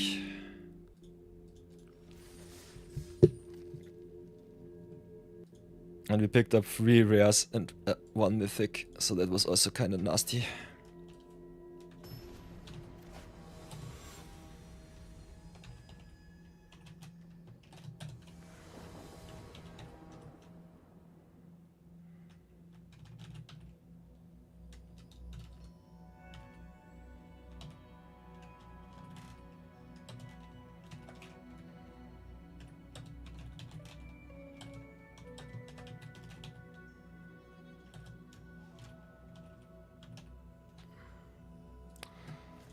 So, Curveout is fine.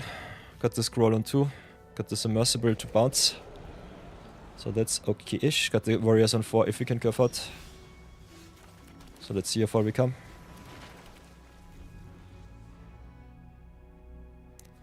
Blue-white normally a really strong deck, but this deck just did not come together.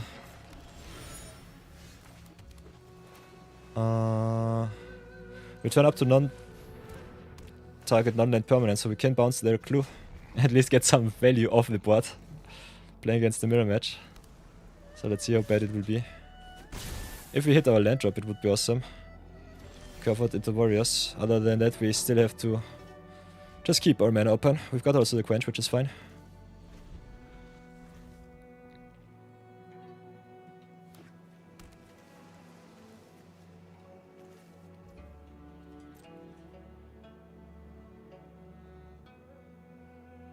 If they don't play anything, I will activate my submersible, that's for sure.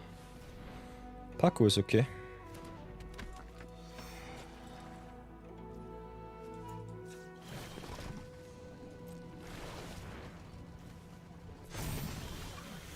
Okay, there's the plains, nice. Maybe they have the quench open. We can also draw if we really want to. Paku has prowess. So if they have a spell, I will be sad. I think we can just keep our mana open, play around their quench, draw a million cards, or just earthband when they tap out. Could also quench their stuff, so a lot of plays here. Could have tried and pressure them a little bit more.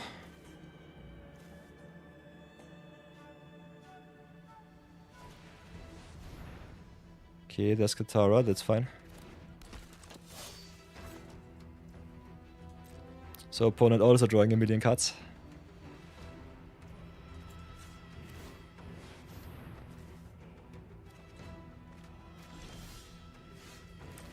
So, play the fortune casting fortune teller.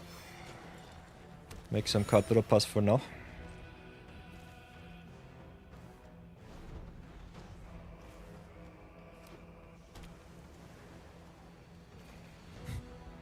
Can keep the clue around for some water bending action if we need it.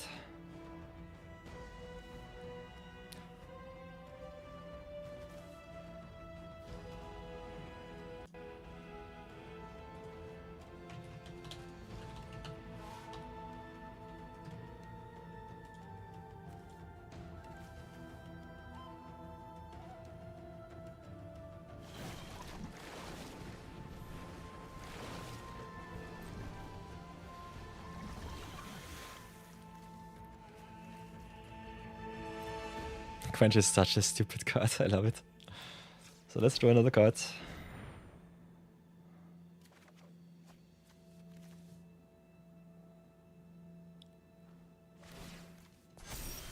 Opponent with the extra counter on the Katara. So the long game we will definitely lose, so we'll have to go on the offense quite soonish.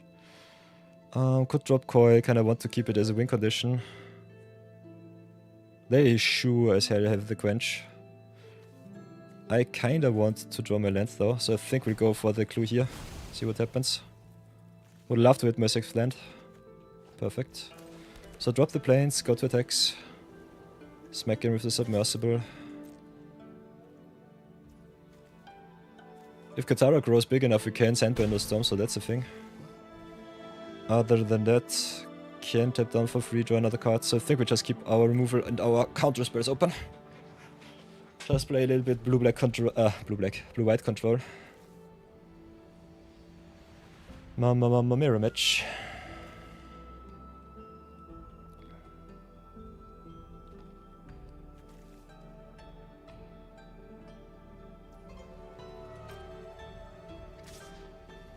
So gets back at me for another 3. That's fine. We'll take the damage. Katara is really good. I love this card. I think we should have one too. Yeah. So, very nice. Can quench. Oops.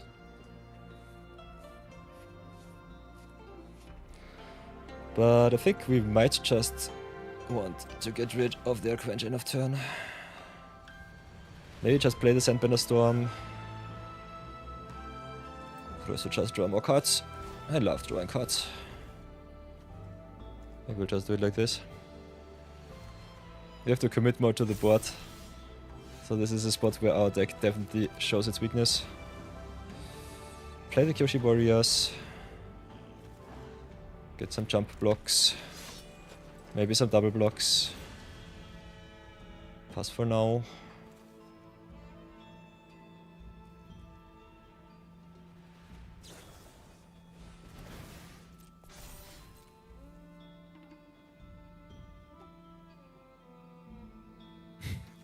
Quench is such a stupid card. I hate all of the counter spells in Magic. Especially counter spells, cheap counter spells in draft are so annoying to play around. Very often you should just play into them. Is it during their turn? No, this is during my turn. So yeah, they can do whatever they want. It's totally fine, draw another card. I'll keep up my counter spell, see what happens. Big problem is if you always keep up your mana for some counter spells or instant spells, you might get punished a little bit too hard. The opponent just gets too much value, or has some value on board that you cannot interact with. So yeah, depending on how many counter spells they have, we might have to go for Sandbender Storm next turn just to get rid of the big Katara here.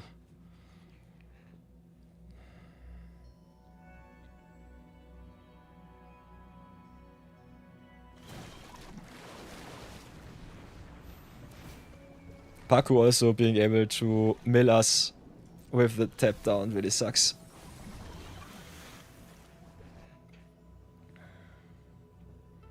As long as they have only one quench up, I think we should be still fine. Just need to get the waterbend off the board, but they have two waterbenders here, so that's oof. That's a bit unfortunate. Because I could play our quench into their quench, which is kind of fun.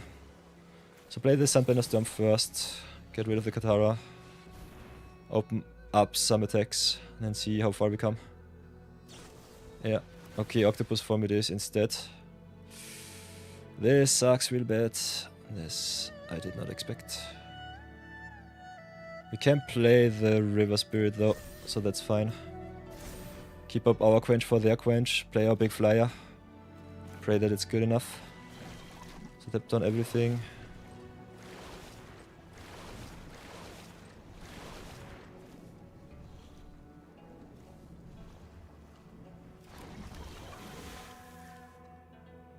Try to keep it as is because they will mill us next turn either way. Could play the Air Legacy just to get some tempo. Maybe just waste them their quench. See if they have it. Let's say better have it. Okay. They just bamboozled us. So no quench from the opponent. But a lot of mind games here. Sheesh. So yeah, welcome to Platinum Plays. The Platinum Plebs playing mind tricks with another. Normally, if you can curve out and are not too scared about counter spells, just do so. Force your opponent to better have it. Go to town. Us tapping down at the opponent, bouncing our River Spirit sucks. So this is unfortunate.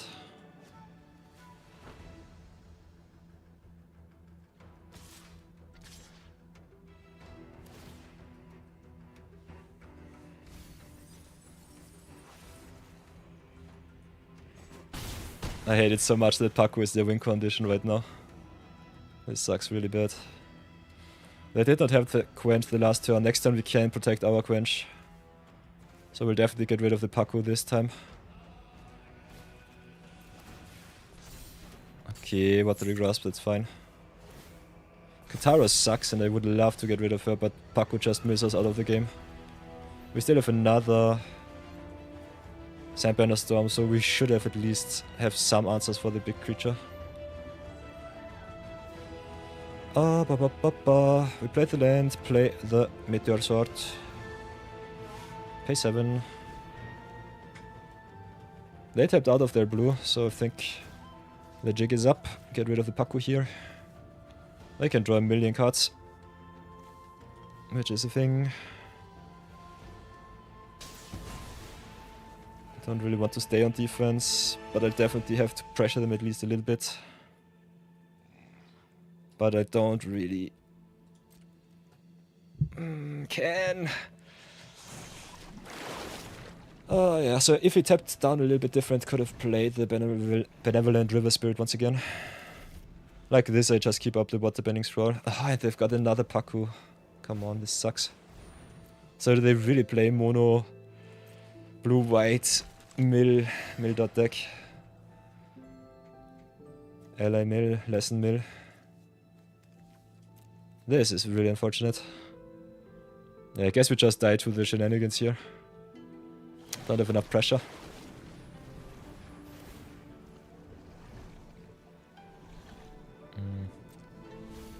Yeah.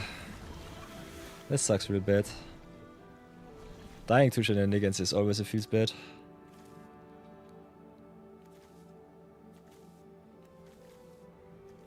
As soon as I've seen the Paku with the Katara, I should have just gone to right click attack everything. Play all of my creatures and pray that it's good enough.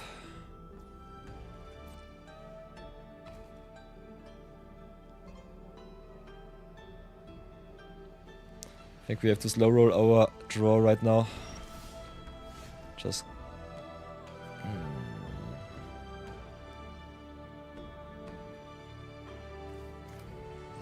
yeah, just play and pray that we are aggressive enough. Hey, Mochikyo! Just went 3-1 with your Katara Fearless Brawl deck. Nice, very nice. Love to read that. So I think we just commit as much to the board as possible. Play the River Spirit, tap down once, tap down twice. 3, 4, 5.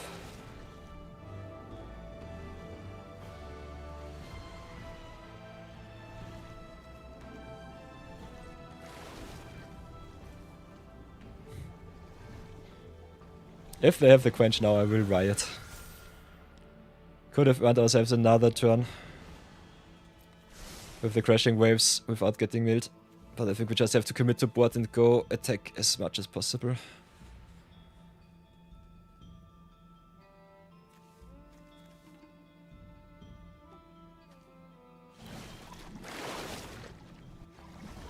Would be awesome if the Water Tribe Captain had Water Band 5 instead of just paying 5.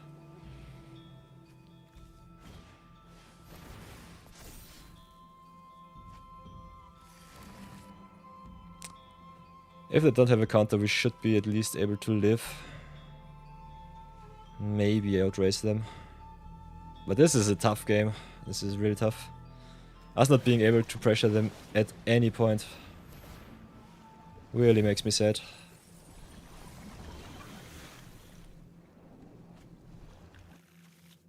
I hate Mill so much. Ooh. Your reward was Earth Village Ruffians. Ooh, womp womp. Womp womp. I think our reward from yesterday was the uncommon Momo. But yeah, it is what it is. It's fine. So, I think we'll just go crashing waves. Tap everything down, pray that it's good enough. Can water bend a little bit. Have to water bend 5 if we want to go in. They can water bend exhaust right away. How much pressure do I have? Can play the legacy. Make another token, water bend with the crushing waves. I think we'll do it like this. Give another boost to the Benevolent River Spirit. Would have loved to see more flyers. Our deck really needed the flyers here. So go 1, 2, 5. Just tap down everything that we can see. 1. Maybe go even 6. What can we tap down? 1, 2, 3, 4, 5, 6. Still have the activation. Yeah, that should be good. Go X equals 6. Tap down everything what they have. Warriors, tokens, does not matter, everything. Then water bend here, water bend here, water bend here, water bend here. Tap down another DOS. Oh, I'm stupid, we cannot even activate.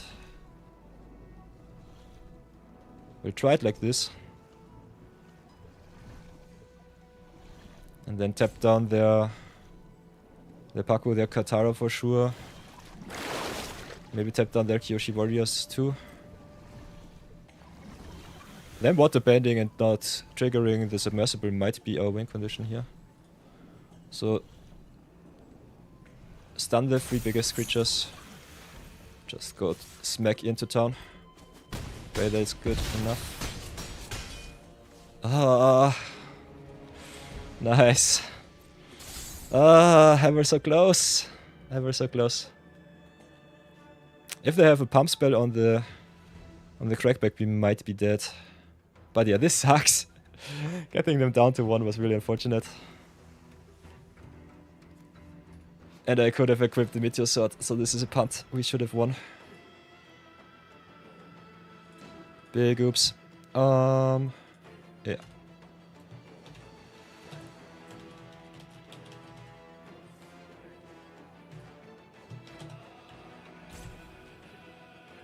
How bad will it be?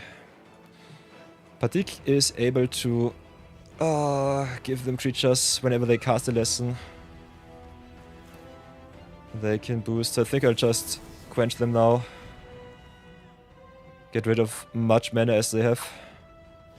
Force them not to cast too much.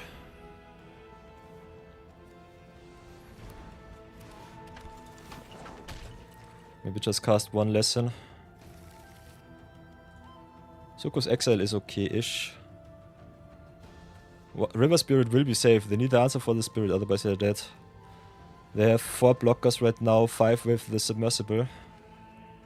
We have 6 attackers on the floor. So yeah, if I had equipped the Meteor Sword, this game would have been over. And if I did not equip it, this game might still be over. Ah, this sucks so bad. Should have checked my equipment first. So take the punt here. Yeah, we could have won last turn. I was too stupid and did not count. I just got smacky in attack and said the second the second attack will do the trick. Oi, oi, oi. Nah, I don't know. If they have a combat trick, I'm dead. They have enough cheap lessons, they could also pump their board. They have 5, 6, 7. A Yip Yip in the octopus form, for example, does it. But yeah, it seems that we won. Nice. GG's. Oh, winning despite the punt is always fun. I love it. We'll take this win. Say thank you very much. But oof, that was a tough one.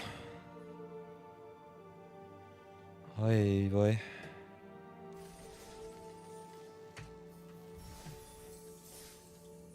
Let's go again. This deck is so mediocre. Kinda interesting to see that both decks went quite late game. Our opponent not having the quench there was the biggest surprise, I would say. Oh, this is such a slow hand. But it is what we deserve. Quench on the draw is even worse than quench on the play. I think we can still keep it. I don't want to mulligan down to 6. We need all the cards that we have access to. River Spirit tapping all of our stuff down is a little bit unfortunate. So show them the blue. Keep up the quench pass for now. Don't want to run into our opponent's quench.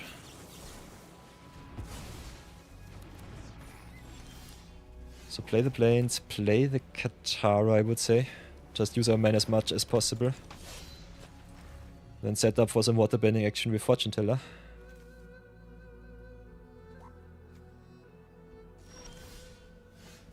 Drop the planes, drop the Forecaster.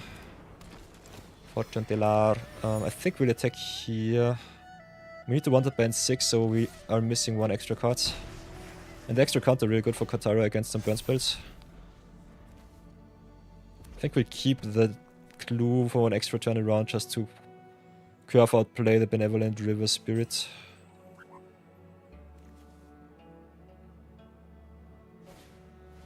Okay, Boomerang Tactics is fine. 1, 2, 3, 4, 5. We can play the River Spirit next turn. Could also just play the Katara. Once again. Both plays are fine-ish. I think I'll crack the clue now. Need the extra tokens for the River Spirit. I think we'll do it like this. Play Katara, hit in for 1. Opponent does not have the quench, so we could have played the River Spirit on turn 5. Can still do so next turn, which is okay, I would say. Could drop the Giant Koi to draw another island.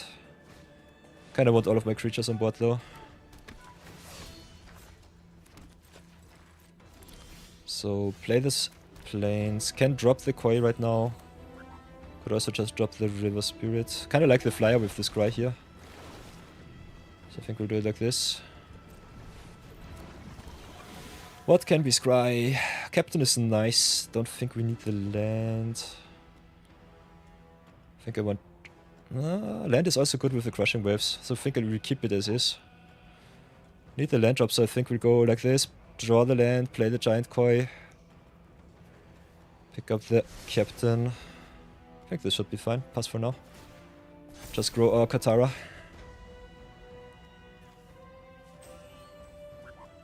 Well, I think we still got a rather playable blue-white waterbend decks together. So that's nice.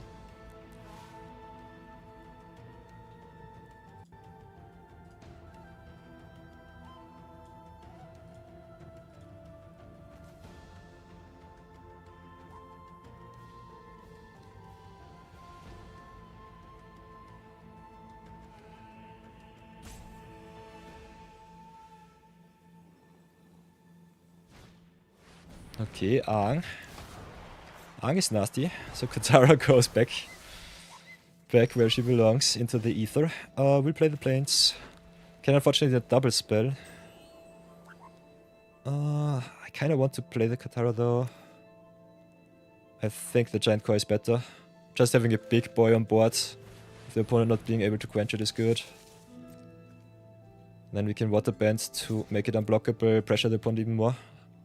So this opened up way better for us, tempo-wise. We also have the Crashing Wave as another win condition here.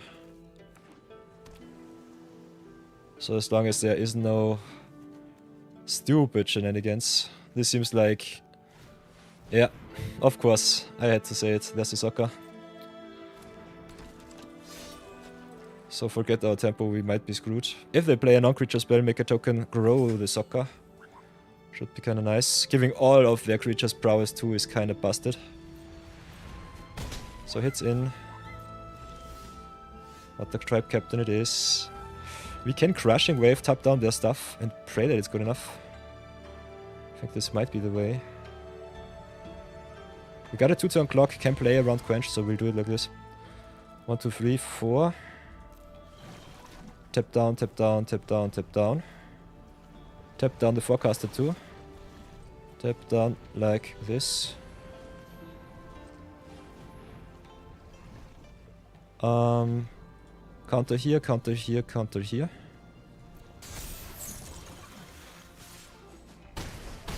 Smack in, Koi is lethal, Spirit is lethal, and Katara too.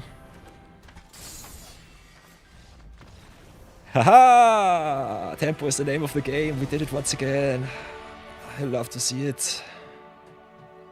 So yeah, as I've said before, playing tempo in Avatar draft, kinda nice. Would have loved to see those wins in our earlier Premier draft. But that always happens to me, so not too bad. And because we've got ads in 2 minutes, everybody, I will take a short little toilet break once again. As you know, the channel is ad-free. You can go replenish yourself, get some snacks, get some drinks. Can support the channel if you turn down the ad blocker, you don't need it here. And after that, we will be continuing our draftees. So see you all in 3 minutes, and thank you so much for watching, everybody.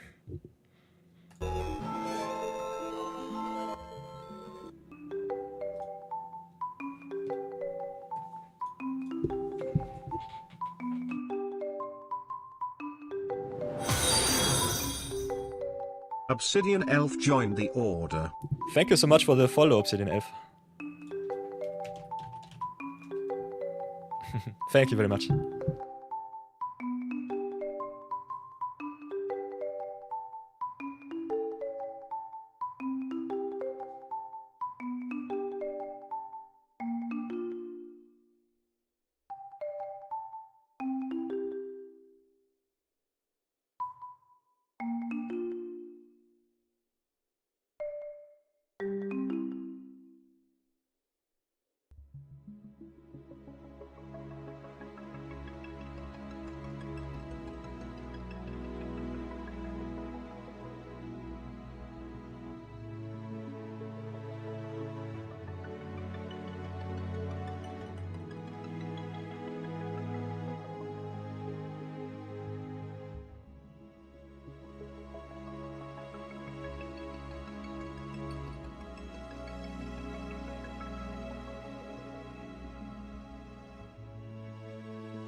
I have returned. Wahahaha.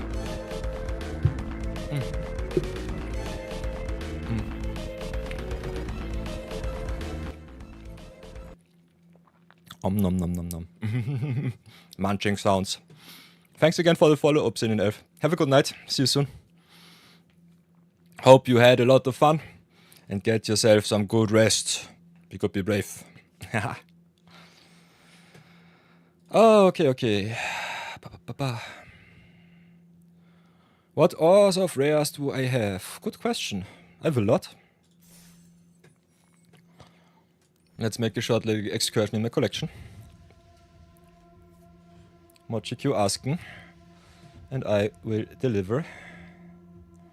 Maybe go just into beep. Kinda like Geff. We'll have to redo those. Geff, I salute you. Be gone. MochiQ wants to see my rares.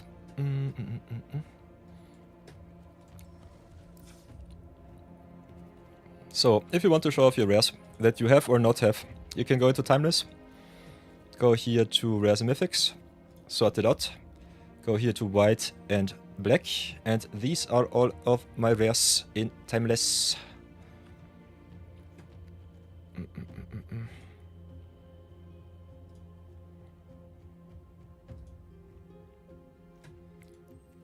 Also of rares we have here. Also, by the way, for everyone new to Magic, is the color combination of Ravnica, the Guild of Life and Death, and a lot of gold and taxes. Is normally white and black.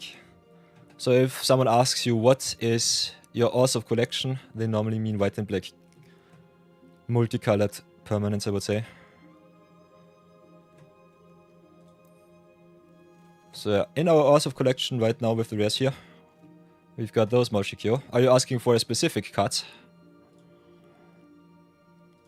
So yeah, my Orzhov rares are a little bit weak and wonky. Do you want to see a specific one?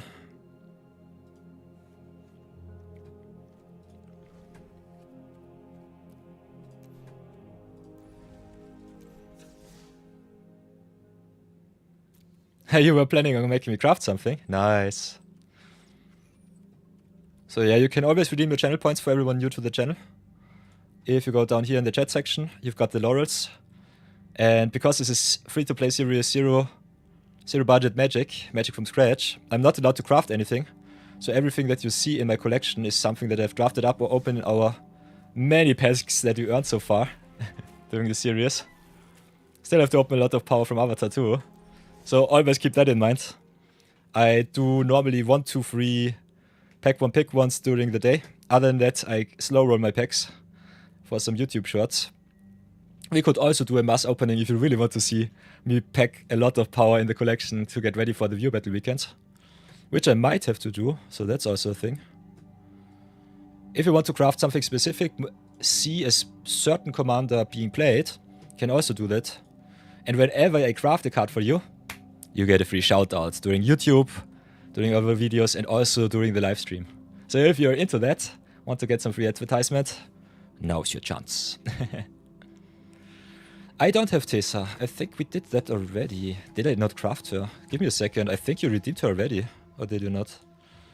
1 second, Magic here. I think we talked about Tessa last time. I might have forgotten to craft her. But I know that I don't have her. Yeah, I don't have her. There's the opulent oligarch. Still not sure if you did not make the redemption already. But you should know it better than me. I'll have a look at our channel point redemptions.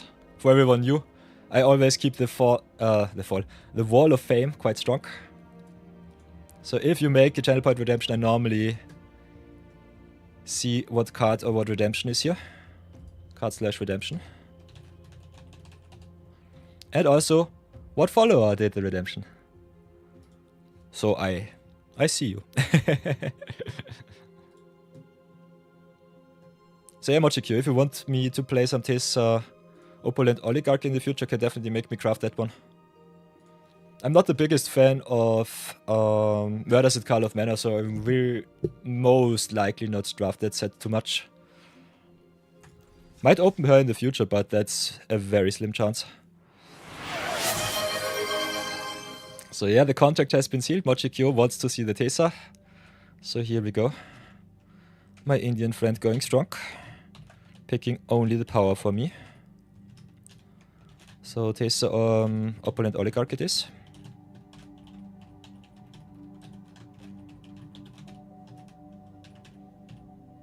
An early Christmas gift, I would say. And by the way, everybody, if you make me craft some comments or uncommons, you can pick also 4-offs. If you want to see maybe a sideboard card being crafted, or maybe just some very nice mythic level uncommon coming to my collection, you can do so too. If I have the card's name here, you will get your shout out whenever I play the card. If I don't do that, you can definitely call me out on stream and say, Peter, didn't you forget something? But other than that, Mochikyo, I salute you. The deal has been sealed. We will craft Taser, Opal, and Oligarch for you today. And for everyone who might not be familiar with how channel points work, we've got here the viewer point review rewards, got the channel point section, manage the power-ups. And down here, I can edit how often you can redeem. So normally per stream, per user, I've set the rares and the mythics to 5 to not get overboard with our redemptions. Because we have so little mythics, I think I'll have to keep it at 1 per stream. But I think redeeming 4 rares per stream should be possible. But that's normally a problem.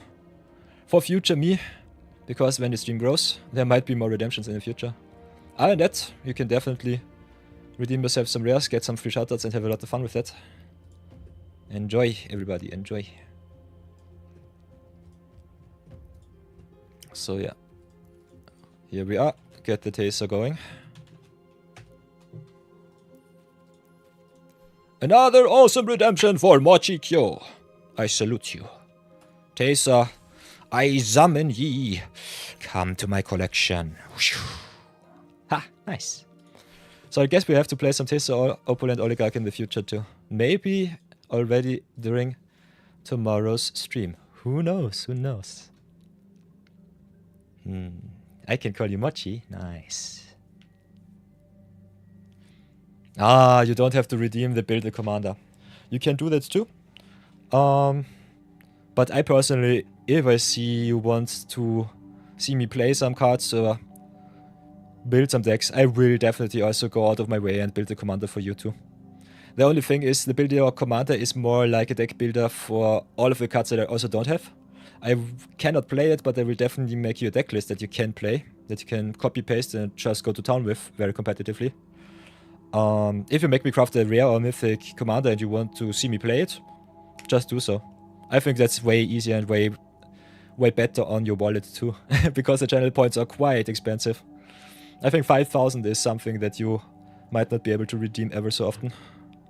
So yeah, never fret about it. If you want to see me play a commander, let me know. If I don't have it, you can make me craft it with the laurels. Otherwise, we just brawl and chill, see how far we come with what we have. And after 1 year, we make a cut and see if we have already achieved our goal of going infinite or if we have to start a second season. Haha. 3 hearts to you, Mochikyo, my Indian friend. Thank you so much for following me. Thank you for always dropping by when I go online. Kinda crazy to see you every day when I stream. I love it. I love it a lot. So everybody, let's continue with our drafties. This is our deck so far. I hope that untapped.gg works. Otherwise I will have to show the decklist a little bit off during my games. I'm kinda happy to see that we at least got some wins out of this list. Kinda interested to see if we can go to the fabled 4 wins, which I think are needed to get at least 60% of investment back. We don't get nearly as much packs as we would have gotten in our premier draft, but always remember we can draft 2 drafts with the same amount of gems, so that is awesome. And also we see the double amount of packs, mythics and rares, so it might be still better than premier draft. Might have to make a conclusion after our second quick draft day. Definitely keep that hand. I like me an early River Spirit. And 2-drop into 3-drop into 4-drop into Spirit on turn 5 is definitely something. My Nemesis on turn 1 is always a little bit scary though. I'm scared of turtle ducks. You can laugh as much as you want, but that is the case. And by the way, once again, thank you so much for the follow to... Where is it? Where is it? Thank you so much for the follow. Beep, beep, beep, beep, beep. Obsidian Elf. Obsidian Elf. Hope you enjoyed the show. Opponent with a Benjamin Cup, so that sucks. We can only bounce non-lands, so earthbound stuff is kinda strong. Need more stuff on board, want to bounce a little bit back, but I think we just commit to our blockers here. Pass for now. Magic number for River Spirit is 7, so we need 1 extra land or permanent. Opponent abusing their cup quite nicely on turn 2. Okay, there's the plains. I think we'll go River Spirit right now. Just tap down and see if we can hit something good from the top. Ooh. I need my land drops. I'm not sure if I want this. Removal is good. And it hurts my soul to get it back down into grave. Grave deepness. I think we don't have any shuffle effects.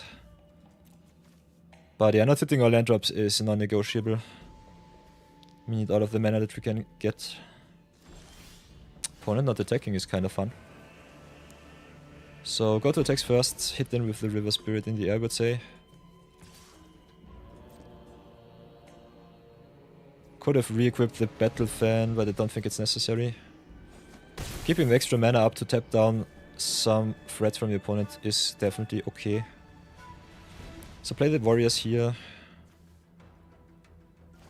Get the defense strong.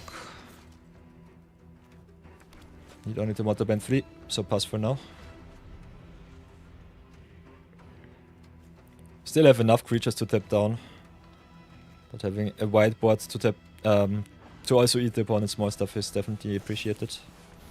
Ah, they've got the Sandbender Storm, that sucks. So yeah, River Spirit down, Windcon has gone away.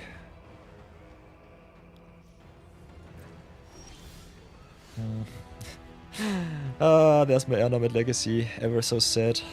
So what do we do? Can play Submersible, just bounce the token, which is fine.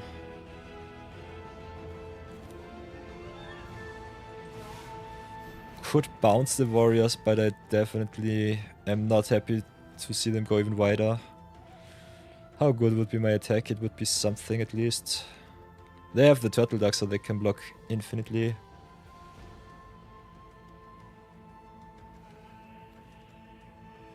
I think I just get rid of the token here, get the value. And can equip to the warriors. Tap down their 3/3 with the patrol if I want to. Could also just trade into the warriors, which is also fine. I think we'll offer the trade, see what they do. Next time we can waterbend the Submersible. Get another good attacker in. Pass for now. Northpole Patrol is kind of nice with the token makers. I like it. Hay Bay is a big problem, that's for sure. So excellent, grows the boy. The bay. Guess no attacks. We will station up, that's for sure. So do it like this. Have some options here. Can send Bender Storm the Hay Bay. Can't just tap it down forever with the North Pole Patrol. Don't want them to grow their boy too much, so I think we'll just get rid of it right now. Getting the counters on the Turtle Duck sucks, because the Turtle Duck also gets Trample. But I think it's fine. So pass for now, next turn we can tempo.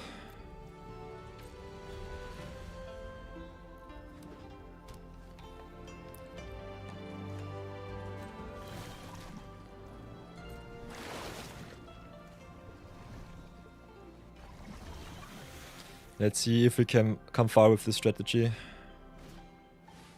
Okay, Vinebender for the opponent. Needs one extra land to waterbend. We can glider stuff the Turtle Duck, which should be okay-ish.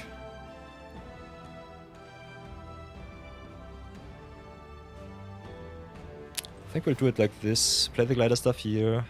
Get rid of the counters on the Turtle Duck. Could also get rid of the Vinebender for another turn.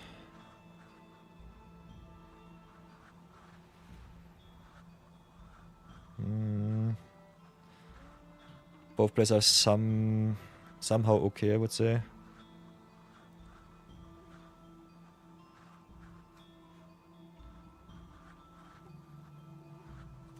Maybe just get more attacks in. I think we have to race. And they have to use some mana to pump the turtle duck. The extra counters suck, but it's still okay. We can attack like this. Equip the staff to a token. Get a flyer. Go to attacks. Pray that the last card in their hand is not a combat trick.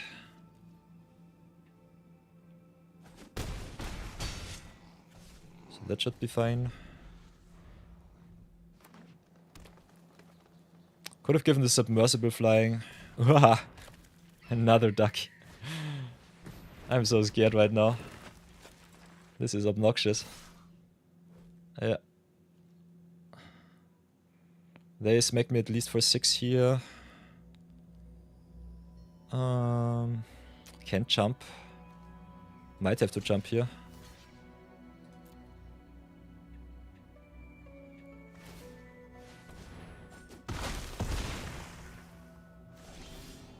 Okay, another Boris is good. Yeah, not having the submersible flying here sucks. Oh, should have equipped the submersible. This is bad.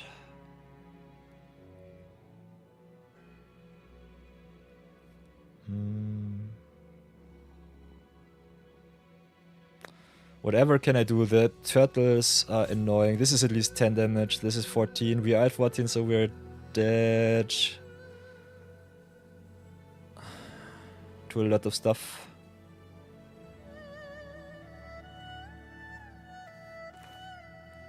Can play it maybe like this. Play the legacy here. Go to free.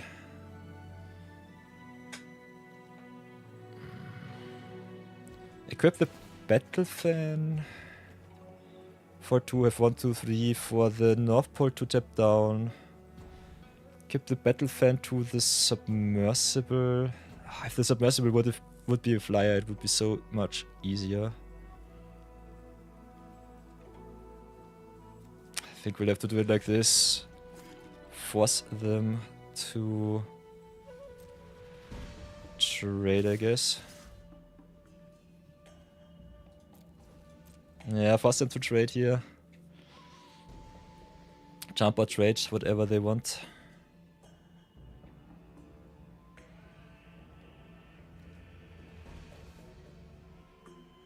This is such a close game. Would have been way easier because the submersible would have been a 2-turn clock like this. Yeah, there's the trade. That's fine. Like this, they only can smack me for another 6. So we should win the tempo race here. Poxbearers is okay. So yeah, they can activate, which is fine. We could also untap, which is kind of fun.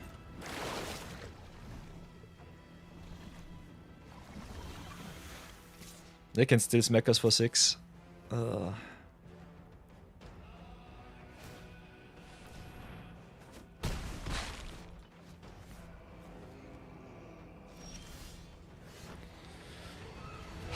This is way too close.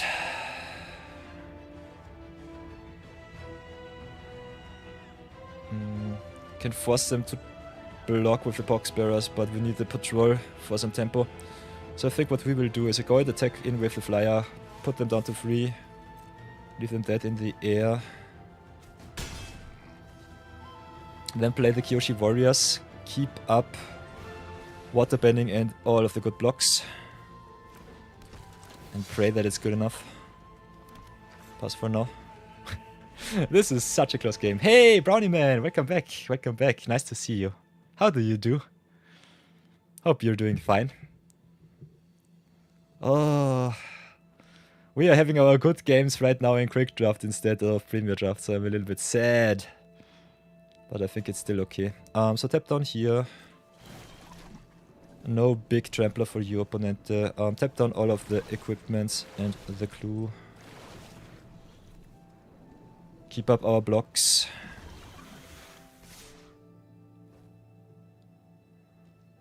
Trade here. Eat here. They tap down for free. Get a 4-4. And we should have them dead in the air. Don't think there's a combat trick which gives +4/+4. So they get the token, but it should be fine. Haha, the Suki, nice. Our Kyoshi ally gets the job done, good game. This was a really good game. Ever so close.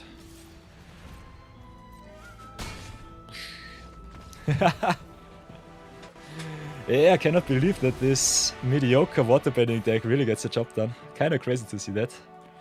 Would be also quite nice for our YouTube viewers, because Quick Draft and Premier Draft is definitely a league of its own.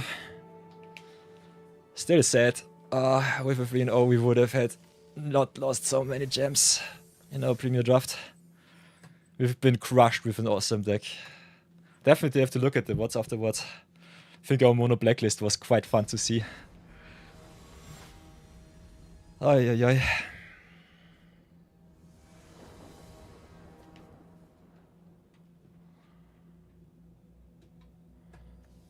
Okay. We're on the draw, which is fine. Got the 3 drops or 4 drops in the lands, which is good.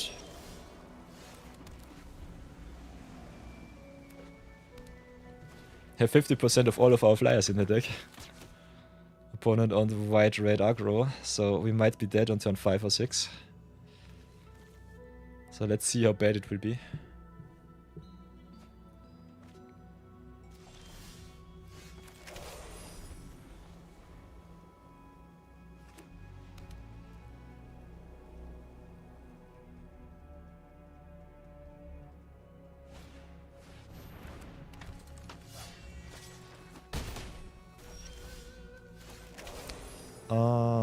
Don't want them to draw cards with Soccer, so I think the Glide Staff will be the play this time.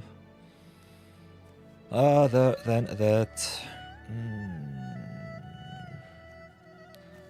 Yeah, I don't want them drawing any cards. They can replay the Soccer, that's okay. Next turn we can play the Kyoshi Warriors, get the defense strong. That should be fine. Taking the 3 here sucks, but I think it's better than the alternative. So set them back for another turn, play the Warriors. With the Soccer style.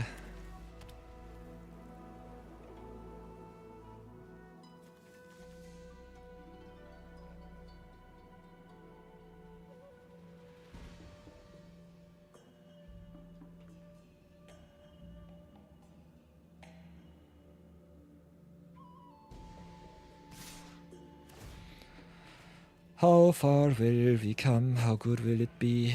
They can have a million combat tricks, so I think I'll just try and cash in my token for the archers.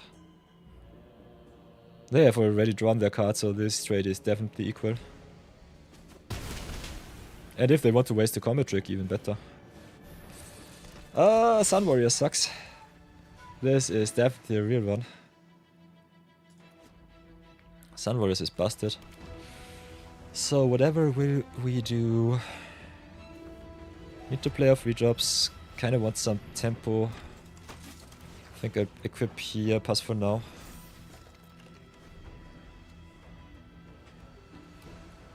Not having too much good removal in our deck is really annoying me right now.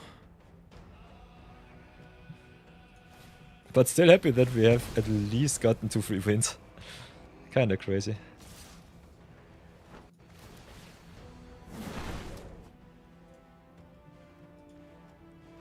But yeah, they wreck us with their Soccer and with their interaction. Yeah. That's way too much tempo. So can we play the North Pole? Can play the Kataur or the Katara. Don't have any good blocks for the Sun Warriors, so they just wreck us here. Sun Warriors is such a good card for the red-white deck. One of the better signpost uncommons.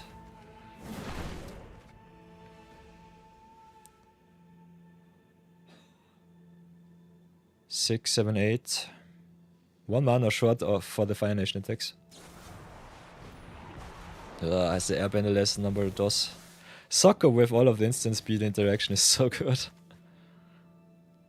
If you don't get your 2-for-1s and just have to play your fillers, you're just falling way too far behind.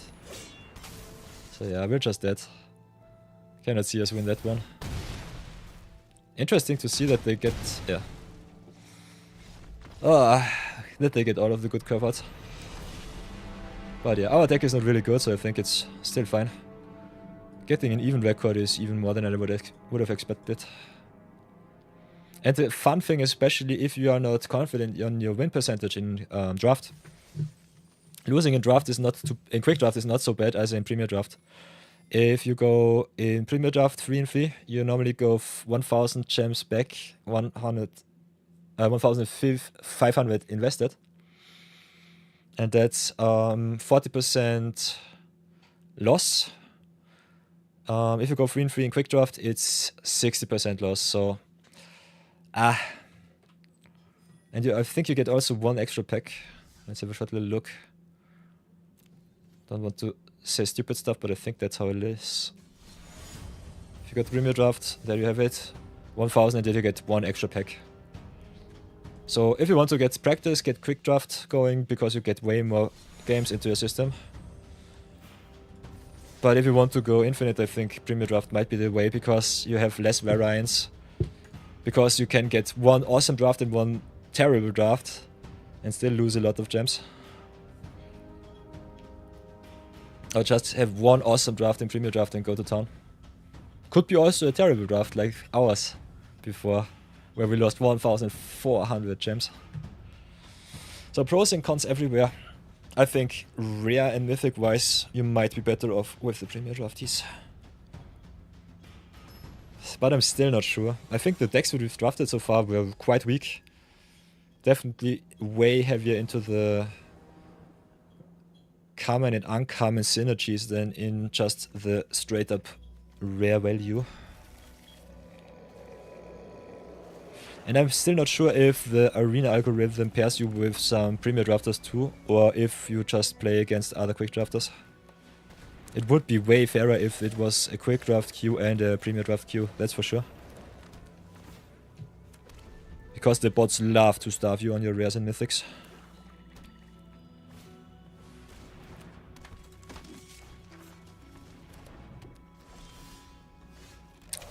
So we just curve out like the champions that we are. I think starting with Katara is nice. Our sad Air Nomad Legacy with our 4-flyer deck. I was so weak, but still fine-ish. We could ramp up a little bit with the North Pole Patrol. It untaps another target permanent you control. So we can go up to 5 if we want to. Question is this what we need though? Kinda like accelerating our play, so I think this is good. Stay back on defense for now, pass. Against the black and green.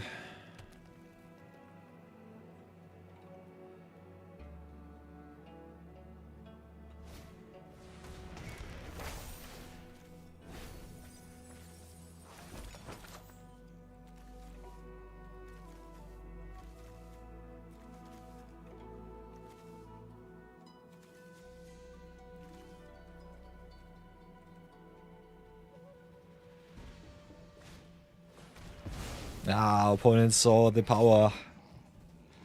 Epic downfall it is. Okay, that's fine. They don't play too many busted cards, so I think it's still okay. We'll play the Kyoshi Warriors and cry a little bit. Might offer the trade here for the audience. I don't think that they will trade. Because they've got the vines. Don't have a lesson right now in Grave. Uhaha! That Flopsy is a bad boy. Each creature you control with power 4 greater can be blocked by more than one creature, so those are just trading and forcing me to jump. So that's annoying.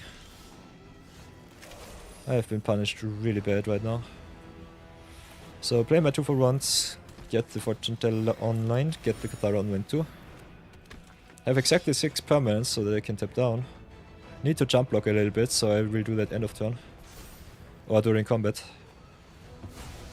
But yeah, I'm just dead to the opponent's big stuff. I don't have any good removal against those.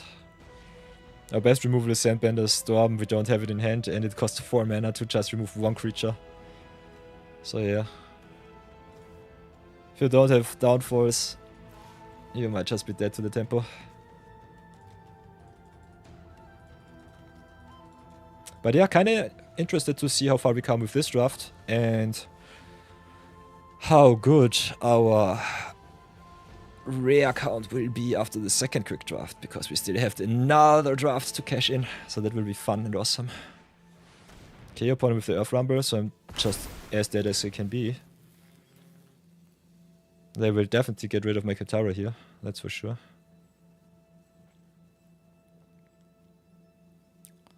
Kinda want to draw another card. I can jump, but I don't have any equalizer, so I'm dead either way. So let's have a look. What's on top? Because I don't really care anymore. Flopsy is the final boss here. Not being able to double block the opponent's creatures just wrecks us. So I think I'll just take the L like a champion. Yeah, there's a Sandbender Storm. So getting punished quite hard here.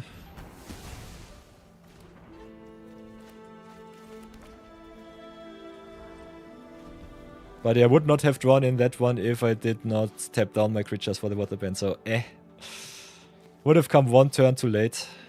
And I think it's still one turn too late. Because I've got the blasting Jetty here. Making their attacks so good that they just have to jump block. Then I don't have enough blocks. I will concede that one. Don't want to waste my time. So let's go 3 in 2 and see if we can still cheat out another win.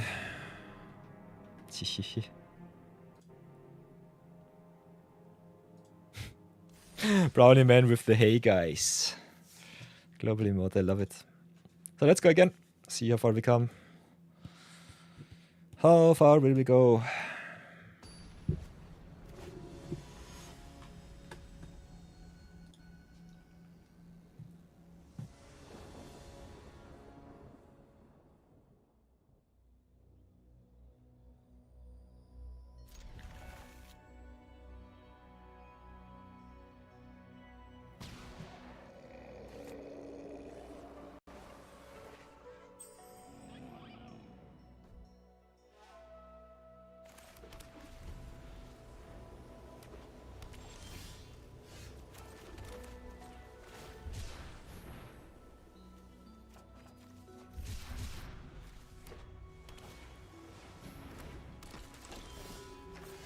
Okay, so far, starting with 2 planes. Mana screwed hand at the start, but the giant koi saving our island in our grace. Opponent on the draw with the compassionate healer is kind of strong, but we have all the good free drops, so that should be fine. Can also ramp a little bit with the North Pole Patrol. Because I am a goldfish and my tunnel vision is quite strong. I normally forget that this card has 2 effects. Not just the awesome tap down. This screams octopus form or yip yip, so I will not block here. Us being on the play and still behind tempo wise kinda sucks though. So I think we'll do it like this. We only have 1 blue that we can untap. Haha. North Pole Patrol for the win. We'll go like this. Play the Invasion Submersible. Submersible. Bounce the Katara. Then untap the Islander. And keep up the Exhaust and the Quench. Still not good, because the more attacks healer gets in, the more they can fix their hand and their draws from the deck, which sucks. Still being able to counter the Katara is something that I definitely like. And if they play something that I cannot counter, I will just make my Submersible a creature. North Pole Patrol is an easy counter target here. Let's get the value while we can. Our opponents having Katara is already bad enough. So Kyoshi Borealis it is. We will go exhaust all of our free creatures. Make Submersible a free and attack in for free. Could also stay back on defense right now. Don't want them to scry too much. So I think I'll keep the Submersible up, see what they have as combat trick. Could have waited with this at instant speed, so this was a little bit stupid. Was thinking about attacking first, but I think it's not worth it. They're at 22, we are at 16, so tempo-wise we are behind. We are the defenders right now. Have to live and pray, pray and live. So can attack in... I would definitely trade for one of their creatures. Maybe both. Could also tap down just the healer or the Katara. Tapping down the healer on our turn is not something that I would recommend. Seeing what they have as a combat trick might be still the way.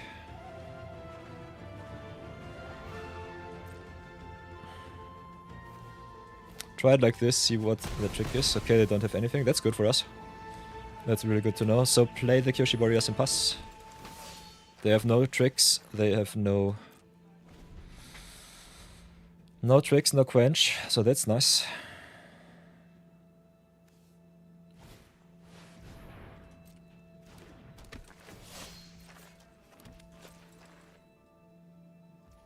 A lot of warriors on top. So we can tap down their warriors, make our attacks better. So let's tempo them a little bit with our water bend. Can tap down their healer too, but I think I'll offer them the 2-for-1 trade here. See what they do. Our allies have to stay back, but I will tap them down for the patrol either way, so it doesn't matter. Let's get rid of their scrying. Then play the warriors again. And I think we just use our mana as much as possible, so untap the planes and get the legacy going.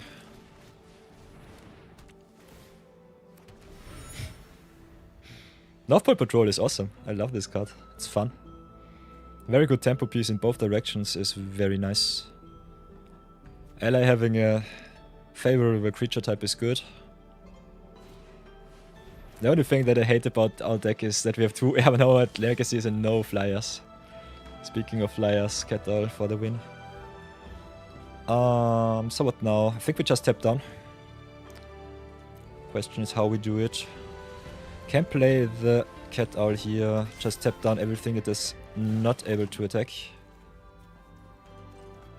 Clue down, land down and creature down. Whoops. Maybe go different about it. Creature down, clue down, land down. Tuck. Smack in for a solid 6.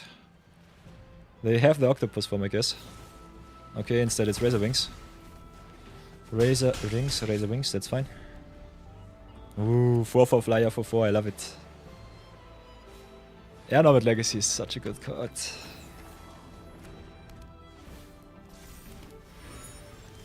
So yeah, we can still tempo them quite nicely. We have to sacrifice the token if we want to draw more. Can waterbend like this. Tap down the clue. Tap down the Theo in the air, just raise them with the flyer. Racing them with the flyer might be the way. If it grows big enough, we've got this Sandbender Storm, so that's good. I think we'll do it like this. They get the extra draw, which sucks, but it should be still okay. So tap down the planes here. Play our second planes. Can sacrifice the clue, maybe draw something good from the top. Will definitely attack for a little bit of Damaggio. Question is where they want to get their counter next turn, if they even want to get one on the creature.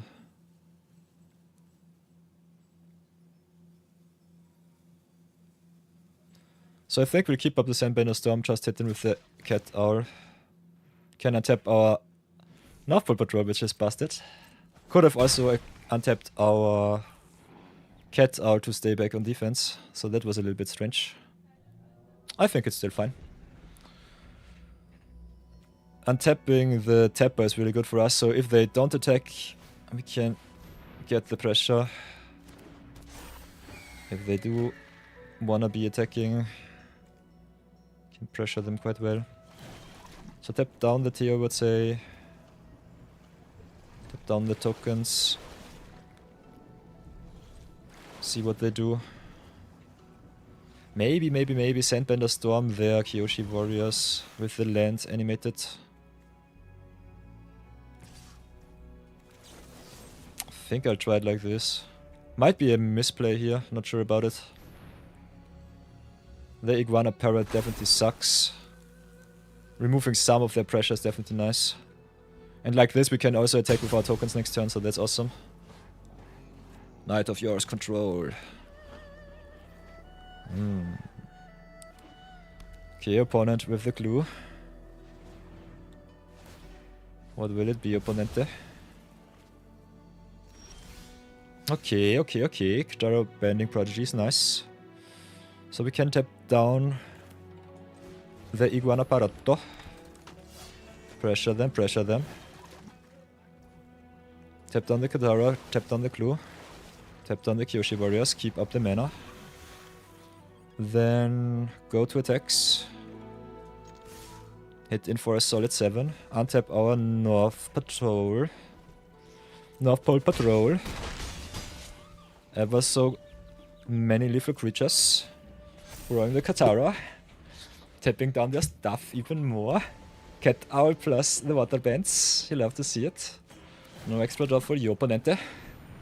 Yeah! Nice! I cannot believe it. We got a winning record. Awesome. I cannot believe it. So yeah, the draft's still going strong. Ooh, the cat owl coming in clutch with the waterbender. Sweet. Sweet. Oh, this was fun.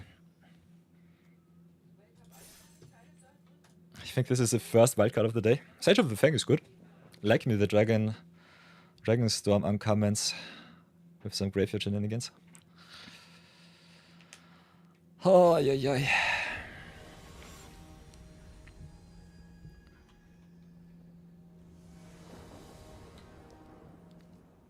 Okay, we are color screwed once again with a Giant Koi on 2. Perfect. Giant Koi is saving us here. Okay, did not even matter. Maybe we keep the Koi back now.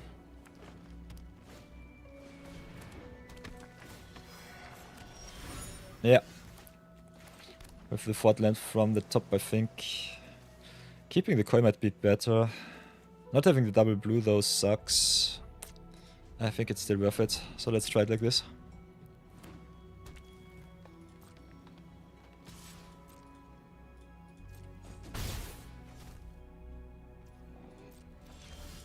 Yeah, there's our island. We asked and we received.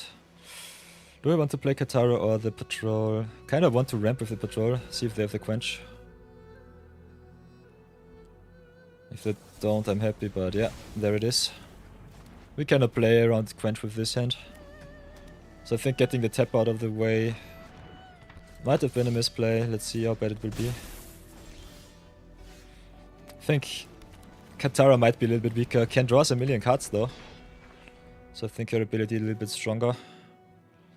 But North Pole Patrol won us a lot of games this draft already. So both plays are fine. Our opponent curves out quite well. This is unfortunate. Would have loved to play my Koi on 5, but that was never an option.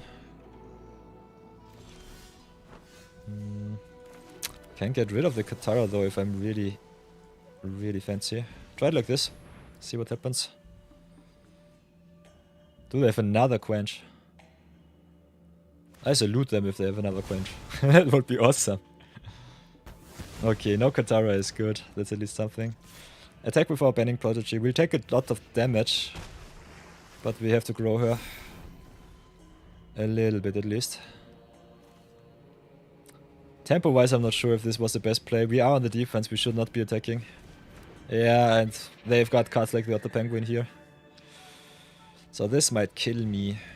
Reckless attacks normally are not the best thing.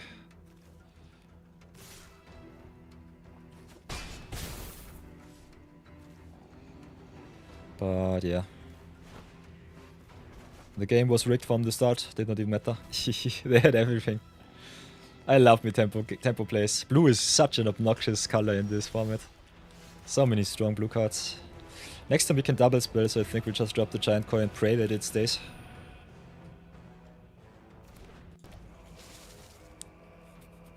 Might still get wrecked though.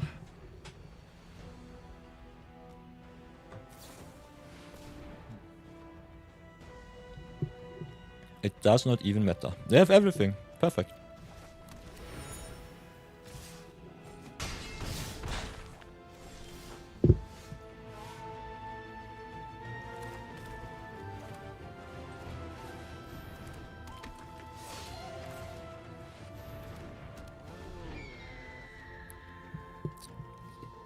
Yeah, so I personally think we will be just dead to the other penguin. They still have the clue. And also a nice little 2-mana draw free. Accumulate Wisdom is so busted. So yeah, we're just dead. Totally fine. Yeah, that deck was awesome. Take the L and salute. Whoops. Take the L and salute my opponent. Thanks for the game, Fenster. This was a beating. Big oof. Could not touch him with even one creature.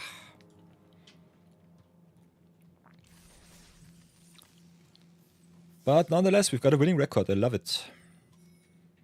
If you had won this draft in Premier Draft, you would have had already 90% of your investment back. This is a 1,400 gems draft. But because this is only one half of a Premier Draft, I think you could double the number, say this is 900. So if we go 900 again, we could be going even at least with one draft. I'm still not sure if quick draft is the way. We'll definitely do the testing here.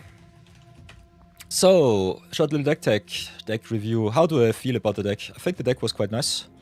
Benevolent River Spirit is an awesome card, but tapping you down tempo-wise a little bit too tough, so I will not be picking this card high ever again. I think it puts you down way too much. Can be quite early on the board if you have a lot of token makers like Yoshi Battlefan or the Forecasting Fortune Teller. So don't sleep on that card. I think it can be quite nice in the right deck, and we played a lot of good water bending. So can tap ourselves on the shoulder. I think this was fine. Kyoshi Warriors coming in clutch. I love me all of the 2-for-1s, so Fortune Teller was awesome, Warriors was good. A very sad Air Nomad Legacy. This card normally wins you a lot of games in blue-white.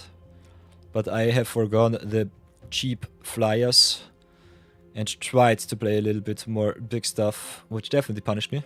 Nonetheless, if 4 and 3 is good, I think can be quite happy with that record. We'll go into a second draft, in the third draft of today. Second quick draft to see how many rares we really can pick against the bots and if it's worth it. Just to get a little bit of testing done. Other than that, big shoutouts to North Pole Patrol. This card is the truth and it's so good. I love it. It's really strong. Good on the offense, good on the defense. A really nice tempo play. Removal wise, Meteor Sword and Sandbender Storm are solid fillers, but they are not too impressive. I think you need some really good cheap removals, so if you can play some 2-mana, 3-mana removal spells, maybe pick the lessons in red, like the Iris Demonstration or the Firebending Lesson. Can also pick a lot of instant speed interaction like the Airbending Lesson, which is really nice.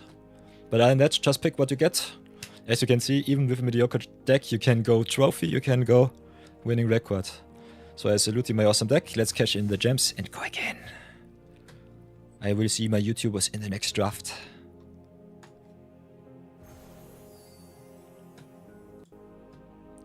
So cash in our gems. Still have enough for maybe another Premier draft. Could also go for another quick draft. Kind of want to get the quick draft testing out of the way, so I think we'll do another quick draft. So everybody, here is part 2 of our experimente with El Quico Drafto. I've been asked if Quick Draft or Premier Draft is better in Avatar Limited, and I'm still not sold.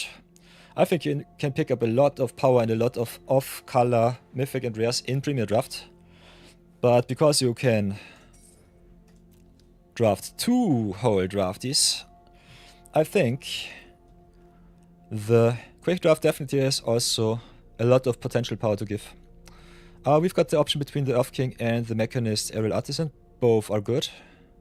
Many Magic the Gathering players ask the question. Totally right, Magic, yo. Brownie Man.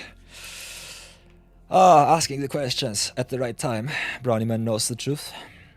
So yeah, pack 1, pick 1.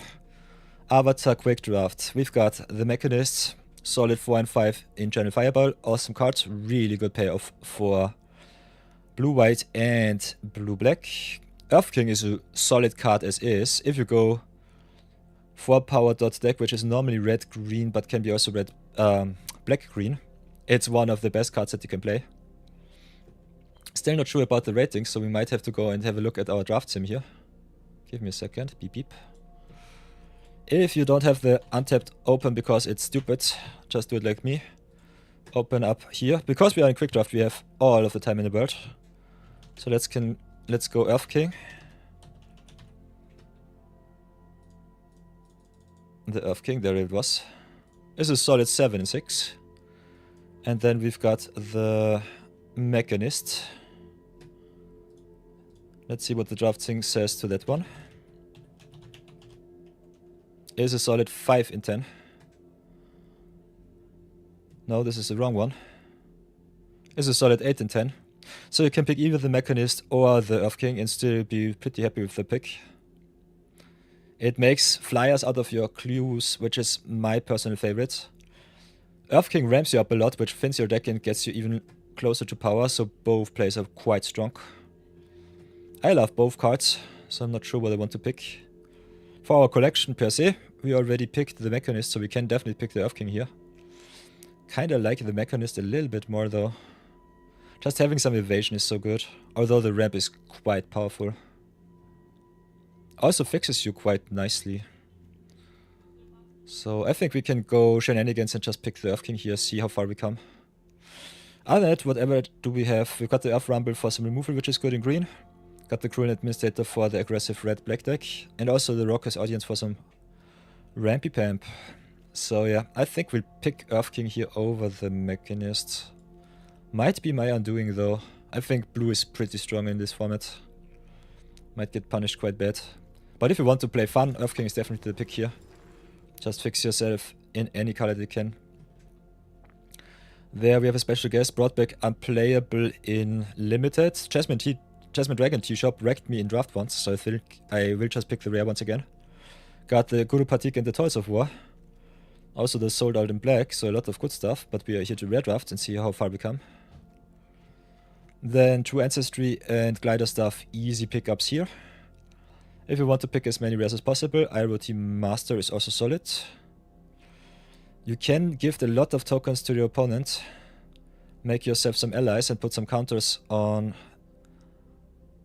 each on the token for each permanent the opponent controls. So I think the Iroh on the splash might be kind of interesting. Try that one out. Get our rare count to 3 already. Invasion Tactics is kind of nice if you go allies, and so far we have some nice ally shenanigans going on. We might want to go big green red. So Fire Sages or Earth Bending Lesson definitely nice. Kind of like Invasion Tactics just as an extra card draw enchantment, but 5 mana is quite expensive. Best card in the pack in the vacuum is Harmer the Bloodbender, that's for sure. So I'm debating between the Fire Sages and the Earthbending Lesson. I think I'll go with the Sages here, just because they can draw and they're so good. Can fix also your mana. Love me some aggressive 2-drops. So what do we have here? We've got the Airship Engine Room if we're going to get Lessons. Green, blue, red is normally good for the Lessons deck. Other than that, we've got the Origin of Battle Bending just for some lesson payoffs. To keep your lesson count high. So my pick here would be the Origin or the Land. Because Earth King loves himself some big creatures, the Earth Rumble Restless also grow in value. But they normally table, so that's not too bad. Origin being able to protect, to destroy, and also being a synergy piece is quite nice. So it's either the Dual Land or the Origin. I think I'll go with the Lesson here and see how far I come. Ooh, now we've got the tough Blind Bandit, which is awesome. Nice little 2-for-1. Got the Serpent of the Pass, really good. Love Me Upper, Loyal Sky Bison is really good with some battlefield triggers. Got the Boomy Bash for some removal, which you need, but I don't love to pick up so early. So for me it's the Tough or the Pools here. I think I'll go with the Tough. Now with the Shared Roots and the Badger Mole, so our fixing is quite well. I will go with the Shared Roots over the Mole. Early place and fixing is where it is for me. Now we've got the North Pole Patrol too. With what we had so far, the Origin of Metal Bending might be the better pickup. But I'm not sold on any color besides green, so I think the Patrol is definitely still possible. Waha! Administrator wheeling is kinda crazy. Hideout is good if you want some fixing. I think the best card here by far the Administrator. We might be able to splash him. So pick the power.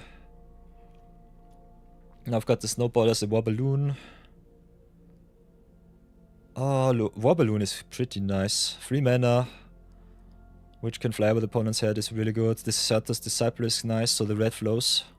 Could pick up the fixing with the Serpent's Pass, but I think we'll go with the War Balloon here.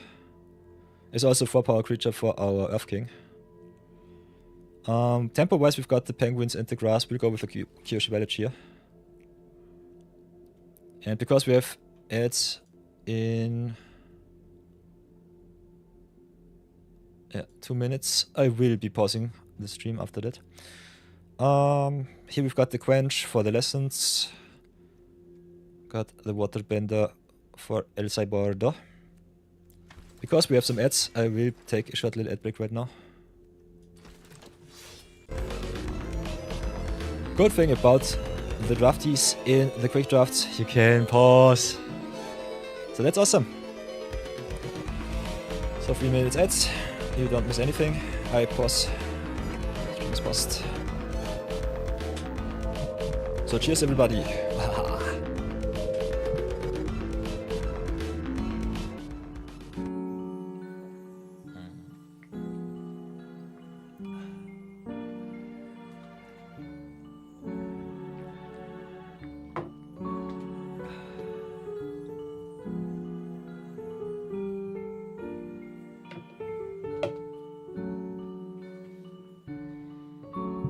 I hope you all are doing fine and you have a lot of fun with the avatar set. I love it. It's so good. Ah, the flavor is so on point and I love me some flavorful formats. Ah, it's so nice.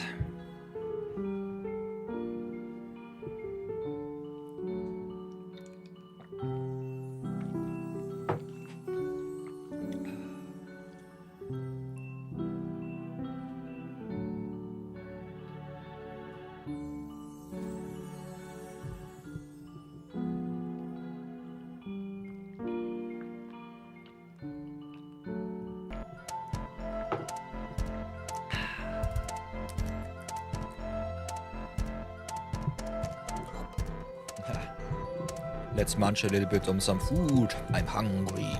Nom nom nom nom nom.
Nom nom. I'm still there. So if you want to chat, you can chat always. Other than that, ads are over. Timer be gone. So let's get back and have a look at our drafty once more. Welcome back everybody from the ad back. Thank you so much for the support, by the way. So ads are over. Delete.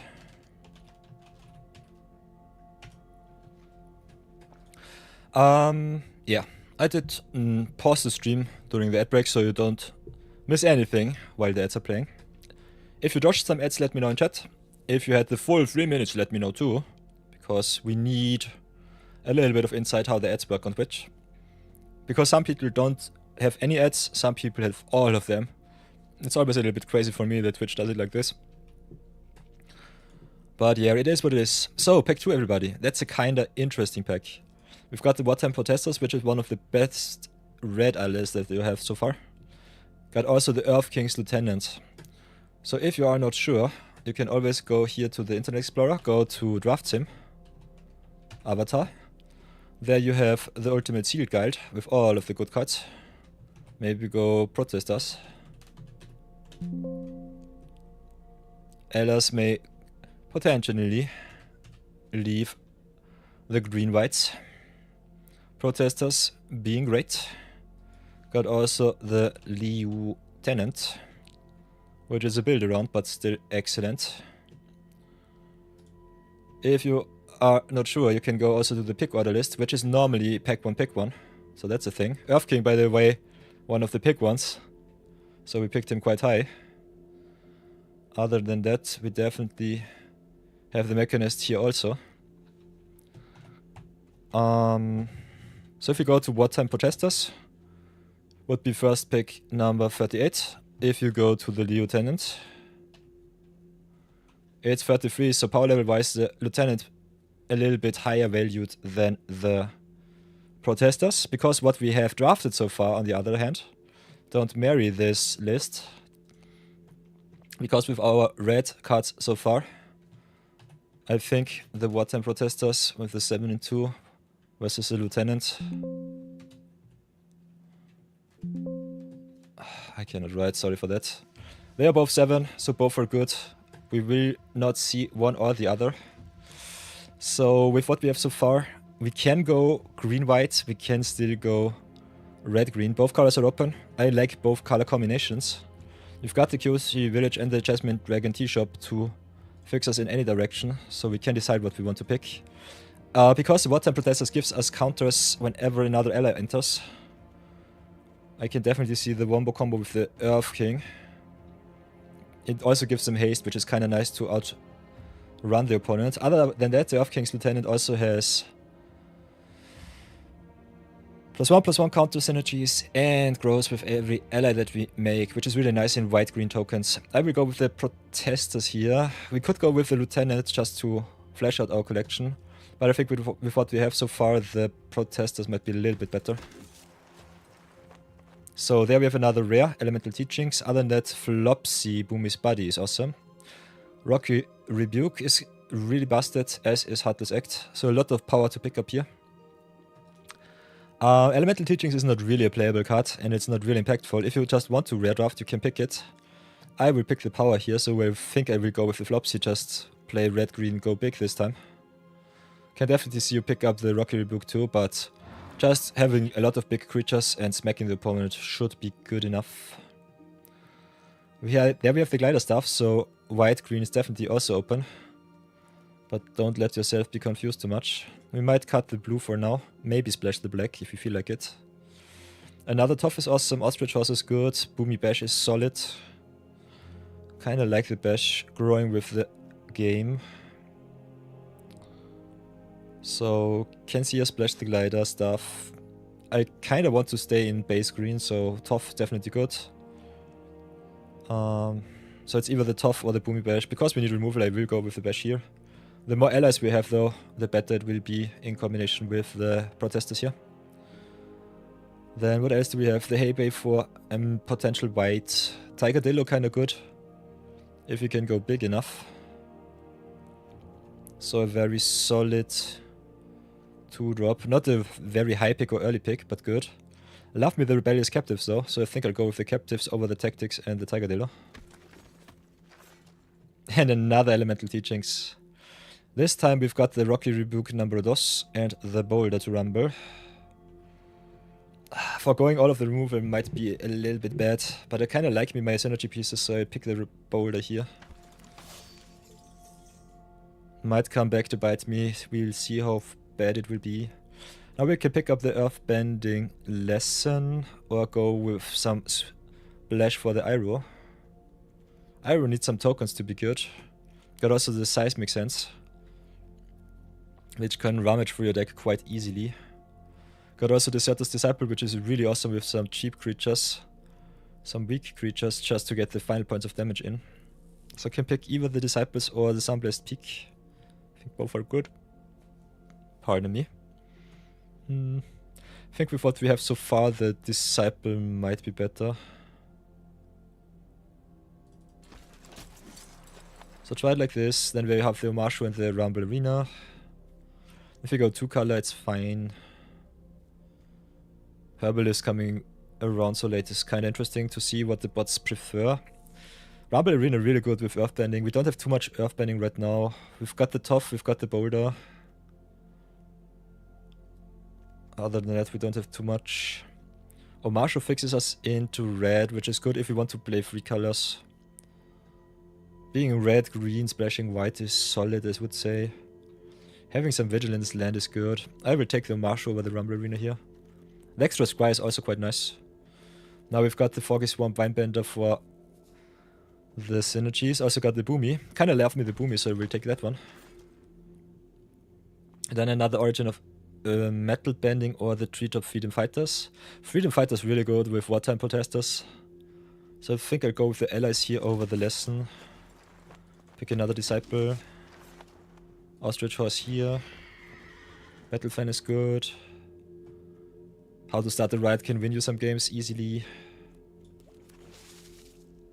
And now we've got another Katara the Fearless. This would be our 4th copy. We've got also Momo Friendly Flyer. Both are good, but not good in our deck. If you want to go rare draft, this is your time to shine. Other than that, for our deck, I would say the Boomy Bash or the True Ancestry are the pickups here. So, I don't know. We'll definitely rare draft because this is quick draft and we want all of the rares out of the way. Can definitely see us pick up the Boomy Bash or the True Ancestry here though. Badger Maul is also quite nice, so there will be something tabling. For the collection, I think we could go with the Momo here. If we want more gold and gems, we could just maximize our Katara count. Kinda like the Momo though, so I think I'll pick him. Now I've got Firebender Ascension and the Sozin's Comet. Sozin's Comet kinda nasty right now in mono red aggro. So Firebending is the way. We already have a playable deck, so the only thing that we really need is removal right now. Rockalanche can be quite nice if you are heavy enough green. I also love me the flashback. We've got the Firebending lesson though. Firebending Ascension also a really playable card, so I think we'll pick the Ascension here. Just because we're already in red. Now we've got another Earth Rumble and the Iris Demonstration. And the Badger Maul. So it's either the Demonstration or the Rumble. I like me the Demonstration a little bit more. Although the Rumble goes quite wide and we have Fighting Dot deck. How needy are we of lessons? We've got the Boomy, so as a payoff I think the Iris Demonstration is a little bit better. With some big creatures, the Rumble though is a better hard removal spell.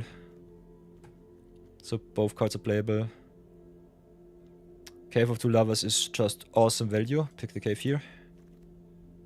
Got the Uncle Iroh for some lesson shenanigans. Also a little bit of Firebending, which is kinda nice for the Firebending Ascension here. Doubling up our triggered abilities is really awesome. So could be the Uncle Iroh, getting also a little bit of a discount for our few lessons that we have so far. Could be just the Walltop Sentries because Region Death Touch is busted. I think we'll go with the Sentries here. Got the Radar, which is solid I would say. Got the Soldiers, which can grow our creatures big enough to have some awesome value. Jody on the wheel is crazy. Here we have the choice between the Fire Nation Cadets and the Foggy Swamp. Kinda like the Foggy Swamp a little bit more than the Cadets.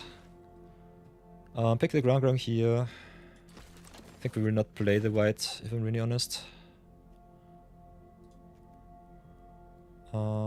Price of Freedom. Accumulate Wisdom, Airbenders, Lesson.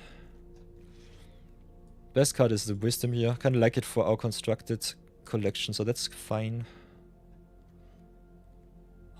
Pick up the Rumblers, will not play though. It's also not an ally.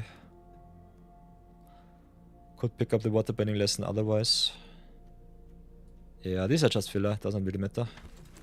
Might not even play the Battle Fan. Ban and Attachments or Cat Gator, easy Cat Gator. Merchant at the price of freedom. Pick the lesson just because. Sakasaku. And the plains. The plains. Nice.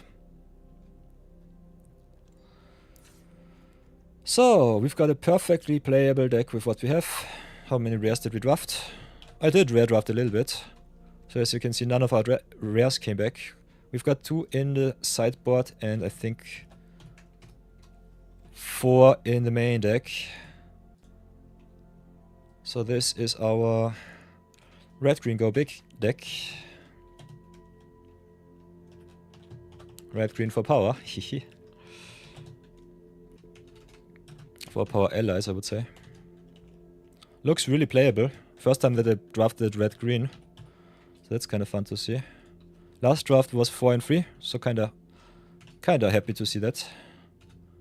And it went 450, I think. For 750, so that was okay. So let's see if we can recoup our golden gems. And go into some games. 7 rares this time. But yeah, opening packs is normally the juice which gets you your collection big. So don't feel too happy with only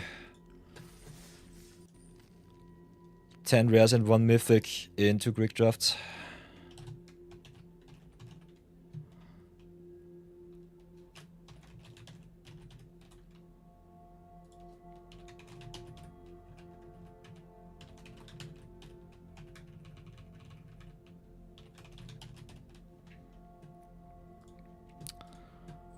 So let's go into some games, have some fun.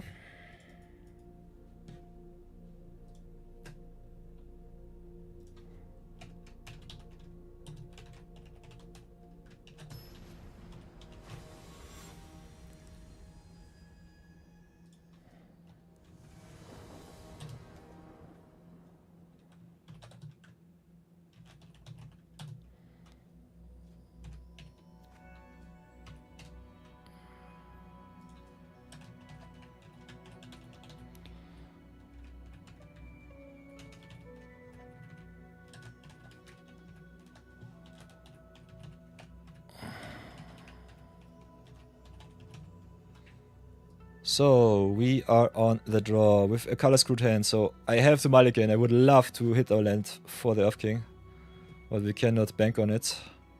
And our draw percentage for a forest is only at 27, so we might starve quite long. We've got the shared roots now for red, so that's fine. Question is what I want to get back in the deck. I think it might be the rebellious captives.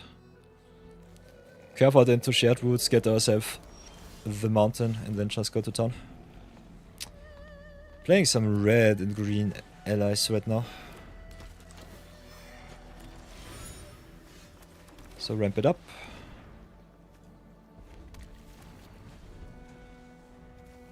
Got a lot of value playing against flyers once again. So one of the most prominent decks in Avatar Limited.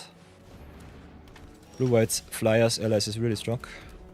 I think we'll start out with playing the boulder here.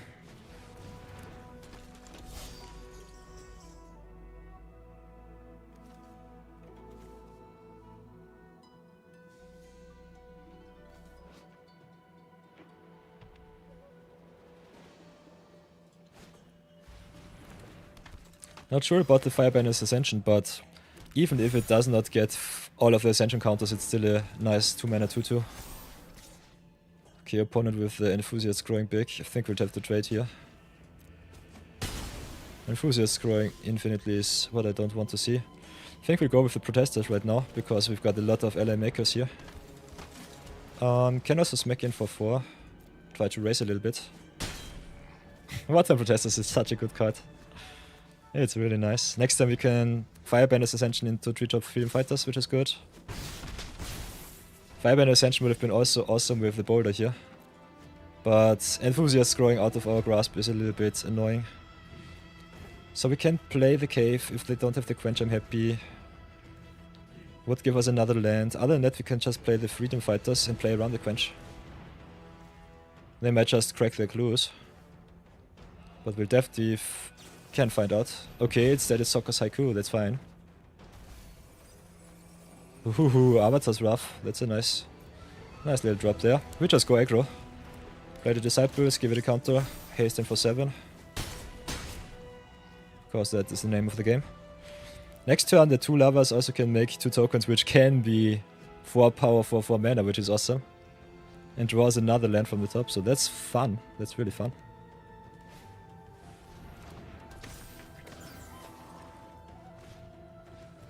Okay, Boomerang Tactics is fine. Our creature has haste though. So might not even matter. Omashu is nice. Let's replay the Protesters. Do I want to trade in the Disciple for their flyer?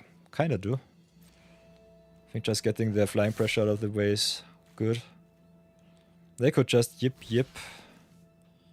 I pray that they don't. Already at 5, so they cannot tempo us too much with this. So that's awesome. Forecasting Fortune Teller is such a good blocker. Just being a 2-mana 1/3 is really valuable.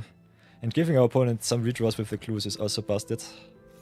Also giving them 2 permanents for the water bending is so good. You'll love to see it. Okay, Otter Penguin. No attacks, that's really good for us. So drop the Cave of 2 Lovers, play around Quench. Make some creatures. Give some counters. Cannot really attack right now, so Fire Sages it is.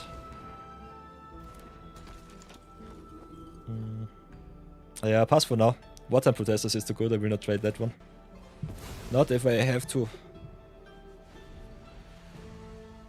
I will never trade my Protesters if I not have to. Ugh, another forecasting Fortune Teller. So Otter Penguin definitely Wincon, as is the first time flyer. This is what our blue-white deck of the last draft should have been, in my opinion. Blue-white tempo is such a good archetype. Ooh, how to start the ride is awesome here. So get the mountain, drop the mountain, play the Ascension.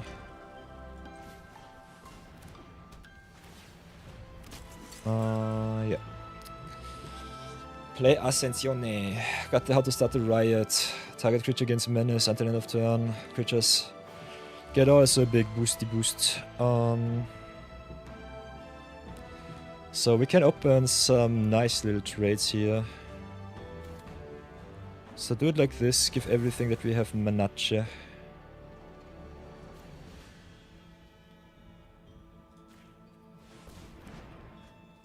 Smack in with the Fire Sages.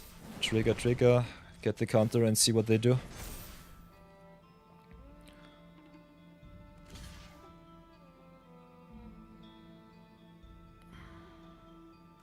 Could have definitely waited for their blocks, but they see that they are dead, so they have to do some decision making to do.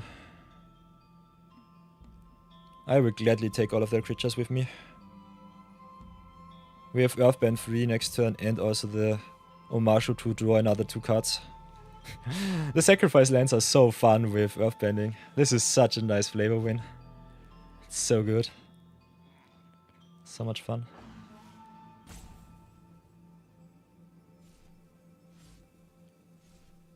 I think they cannot win on the crackback. I think this block might be a little bit better. It's still a 2-for-1, which is totally fine for me. Keeping the Otter Penguin back is kind of interesting to see. They go down to 2. And I keep my Fire Sages. I think the blocks are not good for them, no matter what they do. Like this, I pressure them to trade quite aggressively, which is really good for us. So yeah, eat all of their good stuff. Oh, whoops. That was a punt if I've ever seen one. Giving them the flyer, definitely not what I needed. So punt count going up to 2 today. That sucks. I think it does not lose me the game right away, but it's still annoying as hell. So, animate the lands, animate the lands. Then go to town, attack with everything, and that should be game. This deck is bastard. You'll love to see it. That's true madness.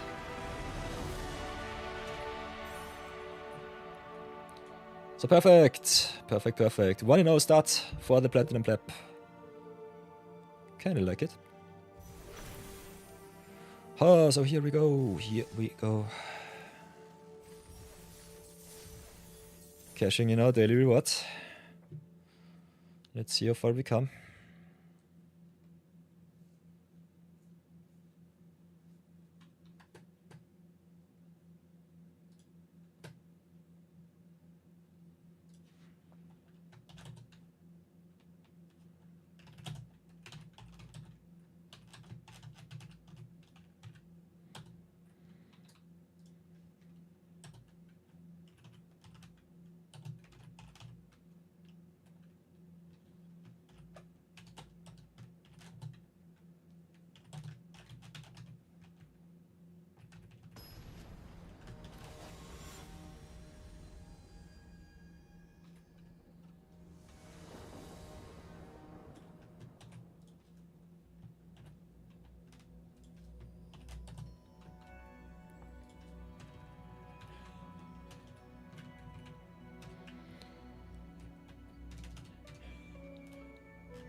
So this is a perfect opener.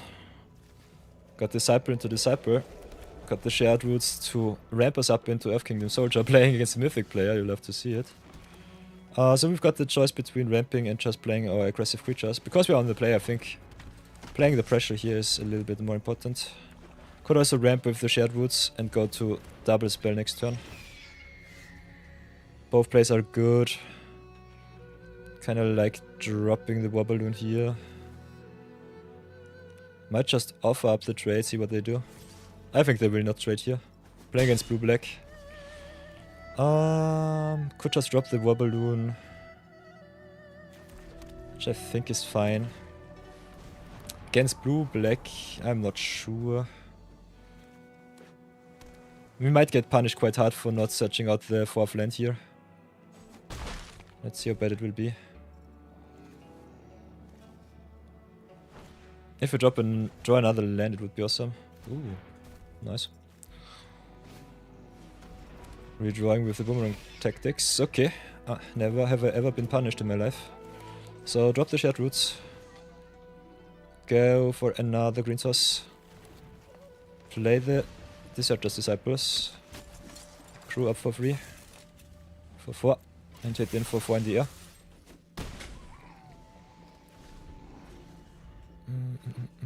Next turn can play the Earth Kingdom Soldier, which is nice.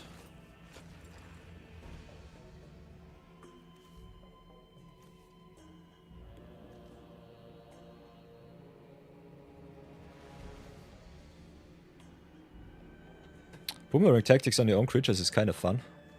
Getting your ATB back and also gaining some value. I think I'll play it a little bit slower. Put the fire counter once. Put the fire counter twice. Put the fire counter again. Make the balloon a creature. Go to attacks with everything.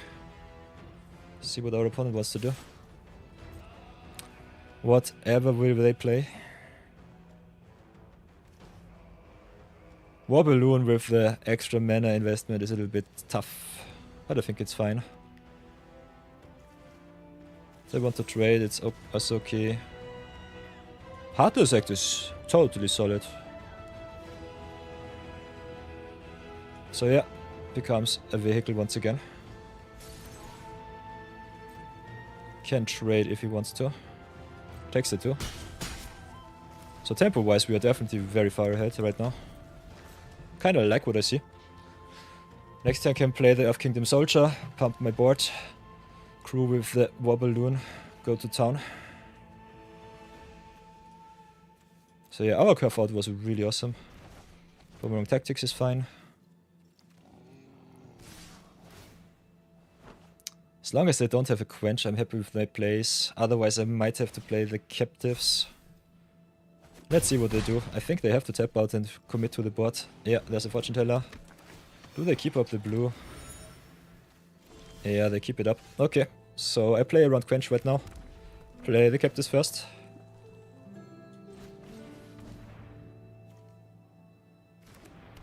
And then just put a counter, I guess, on the balloon.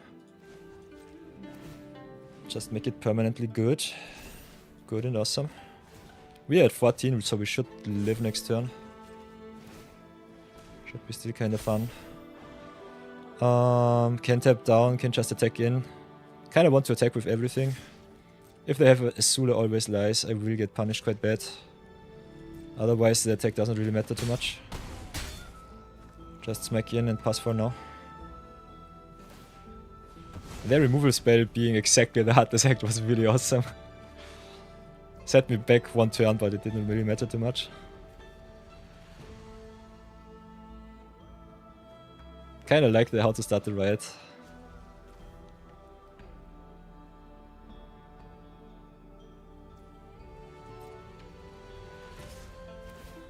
Okay, they hit in with the Grand Run. Whatever will it be? I will take the one here. I think opening myself up to Azul always lies is not really worth it. Next turn I also can Earthband and put a lot of counters on the captives. Maybe they just were desperate and searched for some answer. I will take the damage here, that's fine. If they water bend, what's it called? If they go blood bending, that it should be still okay. Ah, it's not blood bending, what is it? It's the Black Wrath. If they go Black Wrath, it should be also okay. Okay, they can sacrifice, ground down. So it was the same either way. We've got the Riot to give menace, so this is game. And our creatures also grow infinitesimally. We also got the Iros demonstration. So, Jimmy, I salute you, but this one is mine. My deck is too good. So yeah, go 2-0 in our second quick draft for today. Oh, very solid demonstration so far of the red and green deck. Kinda like it. Ooh, Ice Rod Sentry. That's a nice one. So let's go again.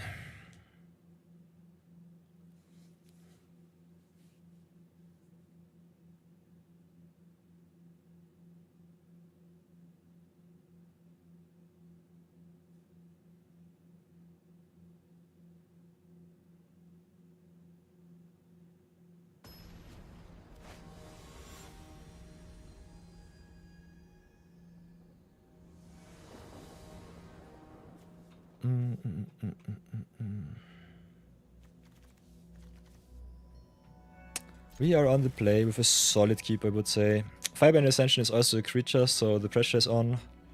Got the Origin of Metal Bending to protect our token, make it even bigger to get the activations easier. Got also the Cave of Two Lovers, fixing us, growing us, perfect. I love it. Could have showed some dominance. Just playing our red. But it's fine as it is. Okay, opponent with the first time flyer.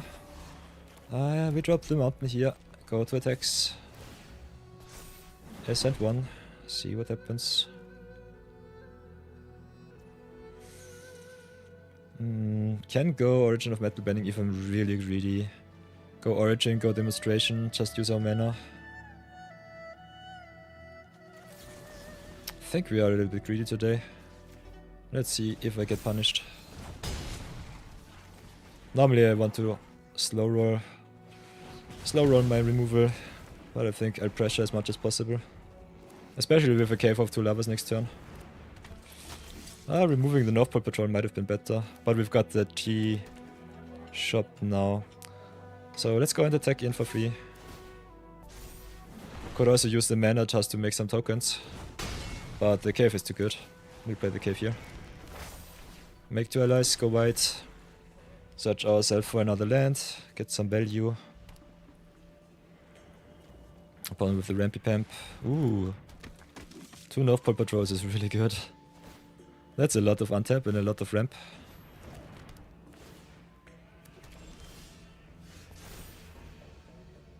Okay, get our mountain here. Then go to attacks with the token. Trading for the North Pole Patrol is fine in my opinion. So see what they do. We've got the full control, so after damage we still have the end of damage step. Make an ally token. Pass for now. I love me all of those lands that give you some value if you don't have any spells. Fire Bandit's Ascension coming back is good, is another 2-drop for us. So that's fine. Can animate the mountain here. I kinda want to keep up the T-shop if I can. So got the how to start the riot. I think we'll just go to attacks. Smash in with everything. See what they do. Stay at full control. Just to be safe.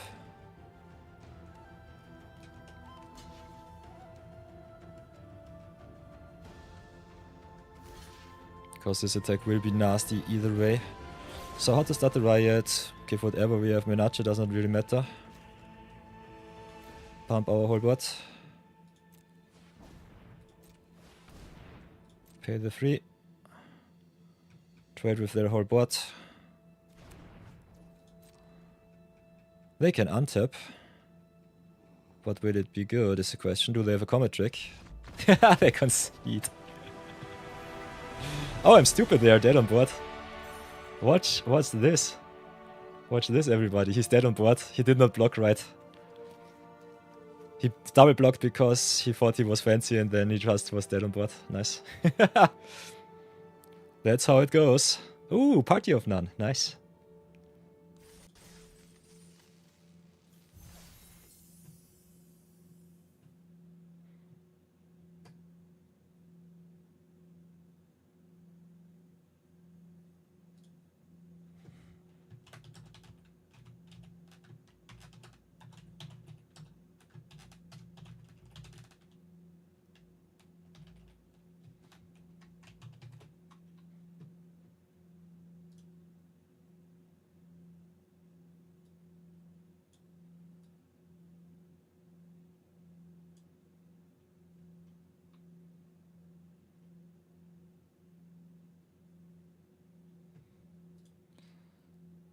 Oops.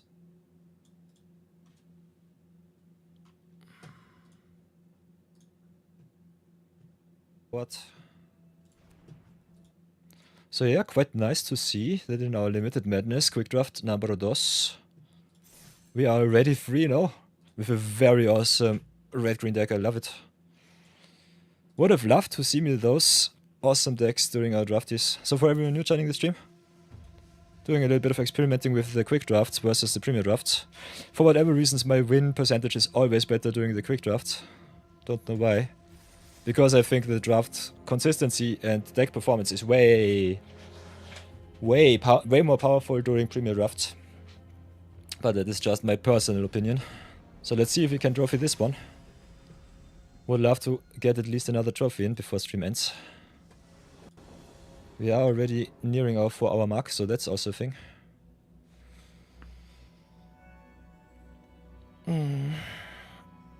We are on the play once again with a bit of ramp, a little bit of tough, a little bit of a balloon, so you love to see it. So ramp it up like the champions that we are, get ourselves another forest. We are not playing the splash in white, which could be definitely be something, but I don't think we need to. So I think we'll do it like this. Play the tough, animate the mountain, just go to town. See if our opponent wants to trade with our mountain. Otherwise just pressure, pressure, pressure. Playing against red-white. Got the boomy and the lesson, so that's nice.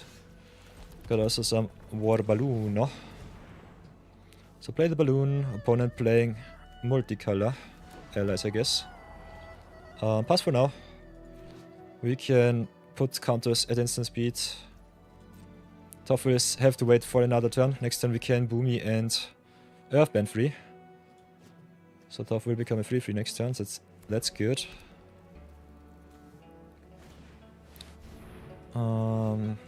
Put the fire counter once, put the fire counter twice. Play the boomy next turn, I think. We don't have too many lessons in deck. Only 1, 2, 3, if I remember correctly. 4 with the how to start the riot. Could play the start the riot first. But I think just activating our Tough is kinda okay.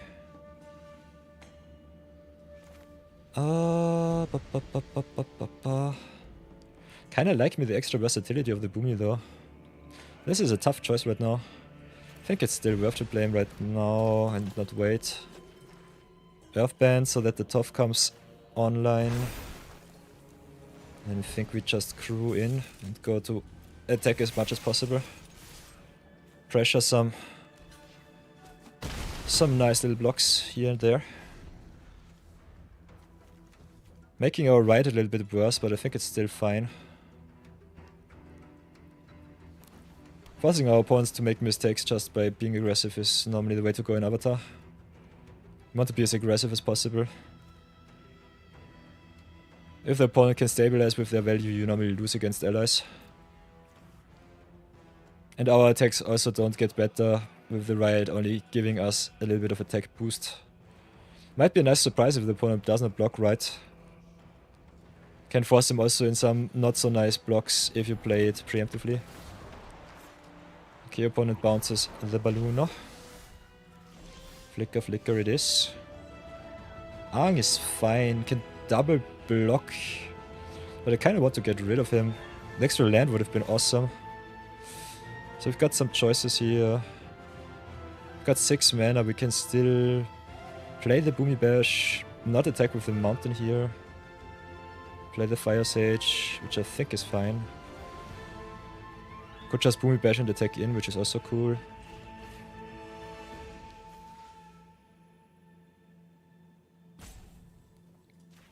I think we just Boomy Bash the Ankh here and go to town. Committing to board might have been better with the how to start a riot. It's not the punt, but it's something worth considering.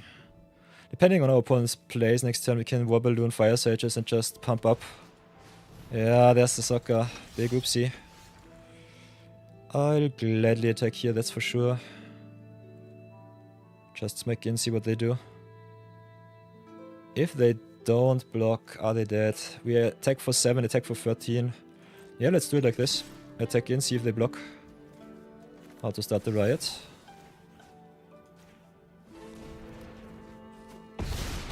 Okay, I cannot count. Whoops. Play the War Balloon. It's a flyer. Let's see how much I get punished. This was a really sloppy play. Should have counted that earlier. I think it's still fine-ish. They need an answer for the flyer. They need an answer for the board. Forcing them into a play where they cannot really go on attack is really good for us. Freedom Fighters is fine, but they need the blocks. Or do they have enough prowess to beat me down? I think they cannot attack, yeah. Does not look like it to me. How do I play this?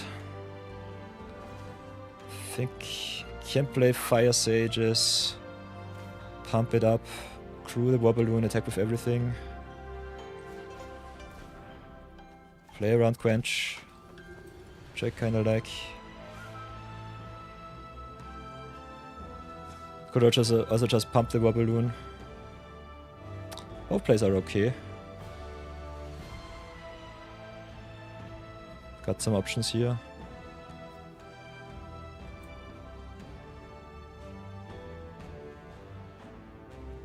If they bounce my Fire Sages in response, I'm really sad. Might just go Fireband as Ascension here. Make another token. Just screw like this, keep up some mana. Have 3 lethal creatures. Our opponent can prowess their stuff. Needs the answer for the War Balloon, that's for sure. Lightning Strike sucks. But it is what I thought it was. So... yeah, he can double trade with the Boomy. Can eat my mountain. Having exactly the soccer here and me miscounting my attack was really bad.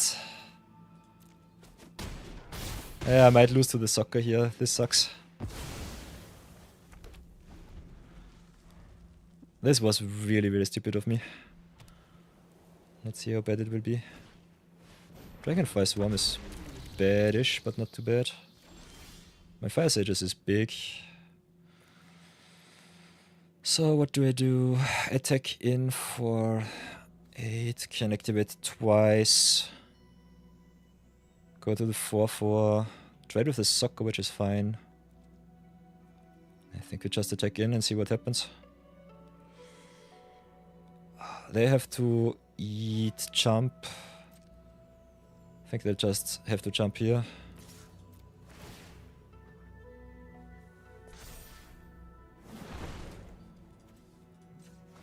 Activate once at least. See what they do. They're empty-handed, so... yeah, this is their play, okay. Our Disciple should be our winning condition here. So I play the Disciple, cry a little bit, because I made it way too close.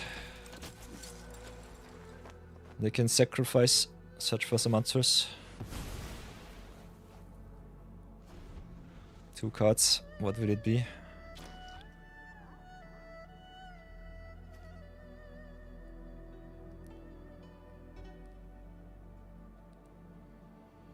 Yeah, Boomy Bash was fine. But the how to start the ride was a little bit wrong placed. Should have committed to the bot a little bit more. Them having exactly the Lightning Strike though was really clutch. So pretty interesting. Okay, Cave of Two Lovers. That's unblock us, but my Firebender will become unblockable next turn. Yes. Ah, they have everything. They are the luckiest boys and girls in town. Sheesh. Hitting exactly 2 spells from the top really sucks. Oh, that's annoying. Yeah, I'll have to take the 7. Doesn't really matter. Attack with everything. Could just attack with the big boy. For some blocks. If they hit another spell from the top, I'm just dead. Ah, they have to double block. They have to jump. Do I want to attack him with the Disciple is the question. That's a big question here.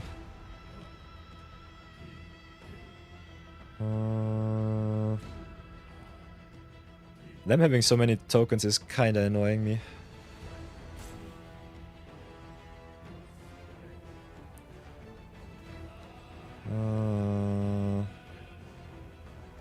How do I do this? They jump once. Double jump. Trade. This is really tough right now. How dead am I on the crackback is the question. This is 5. With re-attacks is 8. With a pump by 4 is exactly 12, depending on what they have.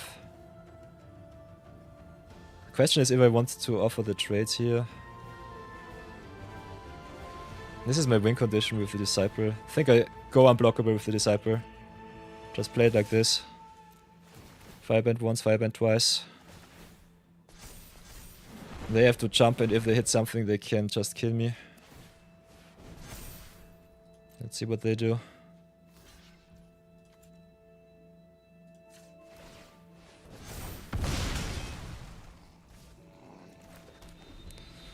Play the Marshu and pray. If they hit the spell from the top, I'm just dead.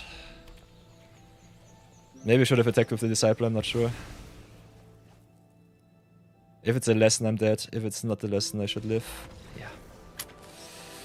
Whew, that was a close one. Yeesh. Big question, he was definitely offering them the trade or not. I think just going to town with the unblockable was the way to win. Both plays were very risky, none of them really secure to win the game. Kinda happy to see that we go so strong. Ooh, Lionheart, nice.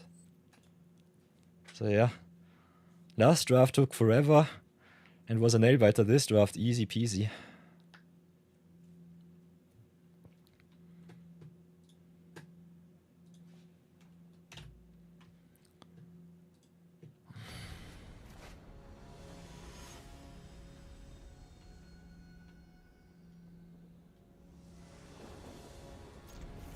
Snap keep, we've got 2-drop into 4-drop into removal. On the play, easy peasy. So, can play the Jasmine Dragon Tea-Shop, can play the Mountain. Just show them a little bit of our good stuff. Ooh, nice. Captives versus captives, you'd love to see it. Play the Mountain, I think we'll offer the trade here. Maybe they just let the attack through. Yeah. Play Ostrich Horse. Could get us a land or not. Mill all of our good stuff, you'll love to see it. Nice. Big oof. That was a colossal whiff. Very nice. The mirror match. Exactly how you love it. Also them milling only their good stuff. Okay, what do we do? Got some options here, none of them are really good. I think with what we have so far we can definitely offer them trusted trades, go aggressive. Our tempo is way better than theirs. We got also what 10 Protesters into Disciples next turn. So play the Protesters, pass for now, pray that it lives. Not playing the Protesters here because of the Ostrich Horse. Otherwise I could have just attacked with everything, but I don't want to trade their 3-1 Carmen for my rare. Okay, with 2 lovers is nice. Also have one of those. Cannot play that one right now. Can make the Deserter's Disciple a 3-3 though. So that's a nice pressure curve here. Opponent also with the Secret Tunnel, my nemesis once again. You'd love to see that.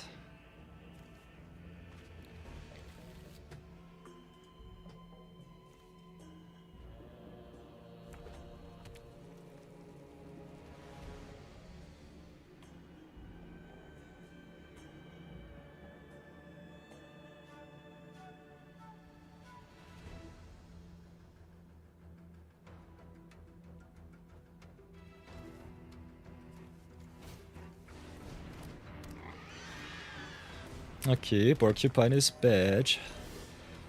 And me not hitting land drops sucks too, but I can make some tokens and give them a boost, so we'll do that. Get to the token, give it unblockable, I would say. Could attack just with everything. Offer some double blocks. Maybe Porcupine rock his audience. But the Protesters just pumping out 2/2s with the Dragon Shop is too good. Especially with the Disciple just giving them unblockability. It's so nice. Okay, there's the off-band Secret Tunnel. Wombo combo achieved, because this is nasty. By the way, I'm stupid. Secret Tunnel has a hidden text of "this land can't be blocked." This land is busted. Secret Tunnel is really busted if Earthband. We have exactly 7 lands, so that will be awesome next turn if they don't have a pump spell. Secret Tunnel is really busted. Totally overlooked what this card did. Play the Omashu, I would say.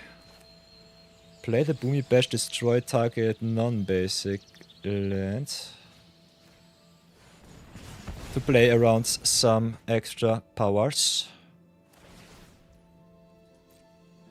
The Earthband will come back. Could still offer up the 2-for-1. I think it's still worth it against the Porcupine. I think our attacks are too good. They can eat if they want, but they will take a lot of damage in response. Yeah, I think we just go and sneak in. This is greedy, but I think it's the right play. If they don't have the combat trick, it will be really nice getting rid of the Porcupine.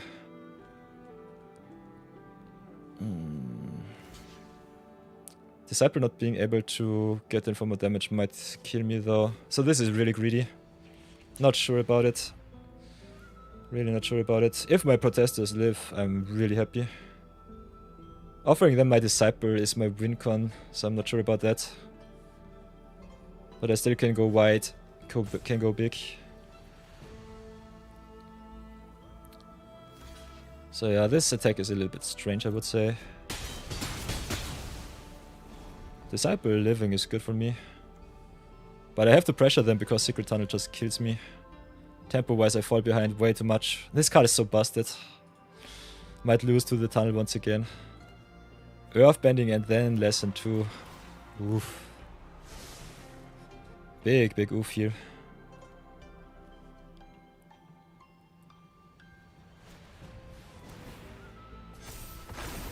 Yeah, they just have it all. This sucks. Secret Tunnel is a busted card. This land cannot be blocked as a card text. This is so strange. So yeah, offering my protesters here kills me, unfortunately. Maybe I should have just attacked with my smaller stuff. This is game. We had the answer for the Secret Tunnel once, but they just had the extra stuff once again.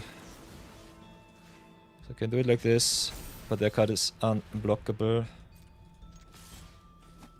Hit them for 2 if they have removal, I'm dead. If they don't, I live. I don't know.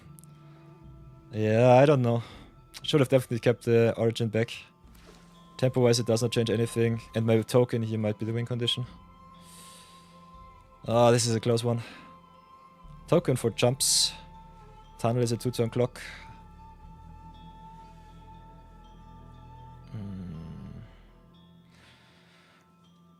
Secret Tunnel is unblockable because of its card text. I thought it was a bug, but no, this card is like the Earth Arena, the Rumble Arena. It just has the hidden text of Vigilance of cannot be blocked. This card is just busted. They printed it like this. And it also has the ability that it can activate, so big oof. They could make their Porcupine unblockable. If they have a pump spell or a non-creature, I'm dead. Because they can make their Cave and their Porcupine unblockable just attacking with the Porcupine. Hakoda is good, but it's not good enough. I wasted my Metal Bending here for 1 extra damage last turn.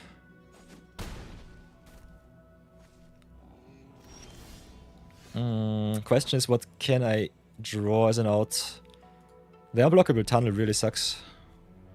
If I hit my How to Start the Riot, we should be able to win. Otherwise we're just dead on board. Freedom Fighters does it too. Nice. That's exactly 2 damage in face. Oops. GG's. Waha. Oh, I'm so stupid. The token does not have haste. Whoopsie daisy. I should have given the Treetop Fighters unblockable and win. That punt. Fudge me. I was too overexcited. Ay, that punt sucked. That was our win. That was the perfect win. Give the Freedom Fighters unblockable and win. This sucks. I thought the tokens had haste too. Sheesh. Unfortunately, we'll have to go into another ad break. See you all in 3 minutes. I have to catch some air.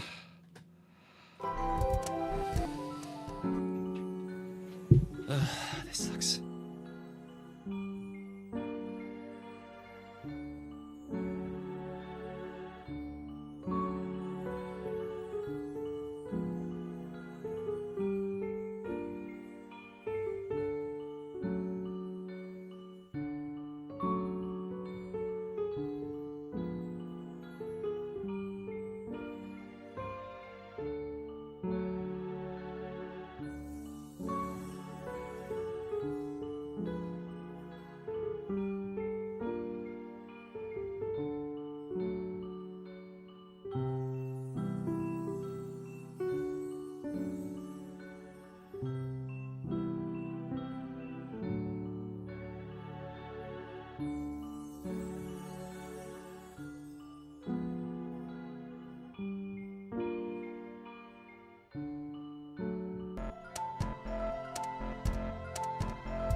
I don't know, Mochikyo. I don't know. Ah, this sucked. I would have been dead on the crackback either way. But yeah, the top deck saved me. You should win this game. No reason to play it so fast. My brain was faster than my mind. This sucked really bad. I hate it. Oi, oi, oi.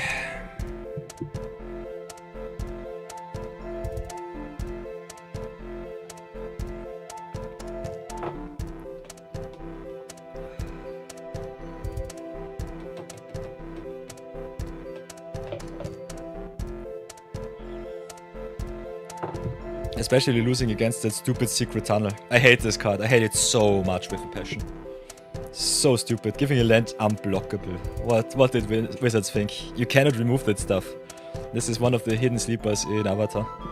Easy.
So welcome back, everybody.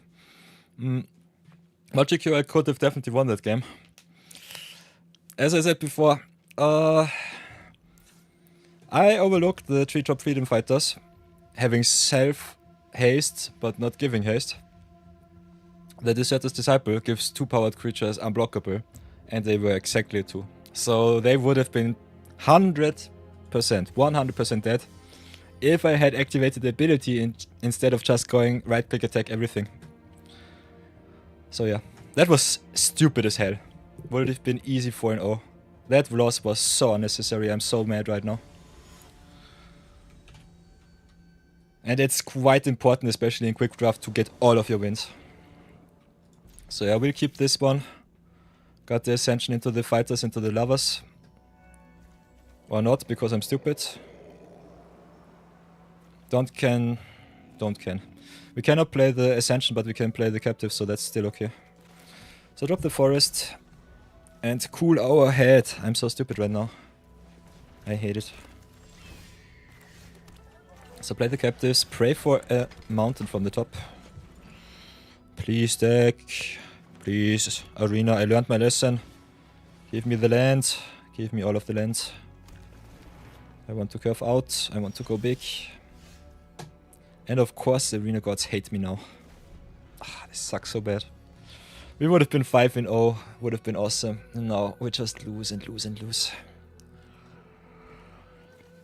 Hi boy. I'm so sad right now.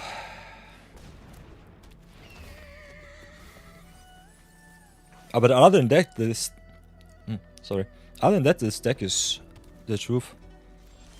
Of course I don't hit my friggin' lands. Thank you so much, Arena. Ah, this is such a rage game. I love me good games. Last game was awesome, but this sucks so bad. Playing against the mirror match again and just on the play, not hitting my land drops. Them with the extra ramp too. It sucks so bad.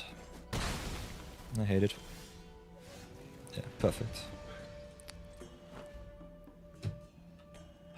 Fudge my life.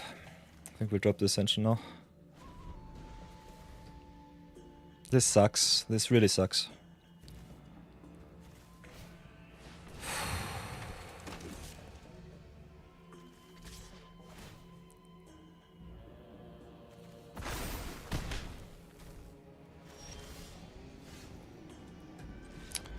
Yeah, nice. And that's what I mean. It's so easy to lose a game just to the stupid shuffler. And you have to win every game. You cannot be too emotional, too stupid, and just... arena is arena. It's totally fine. I'm more mad about the loss.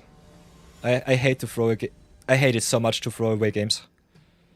I'm a very positive man, but sheesh.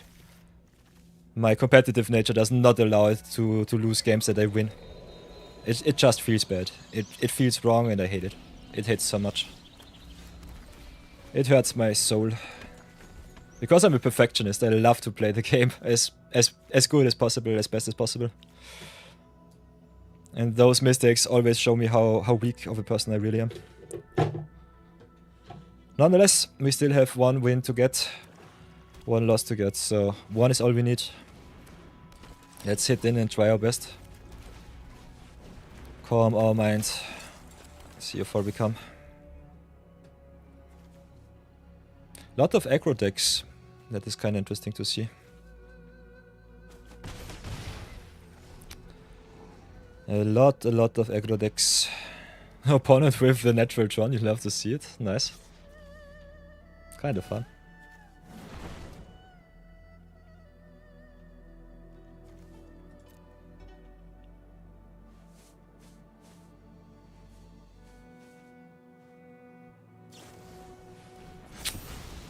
Okay, Azula always lies is bad, but not too bad. We hit our lands this time, fortunately. So let's get rid of the Fire Sages before they become too big.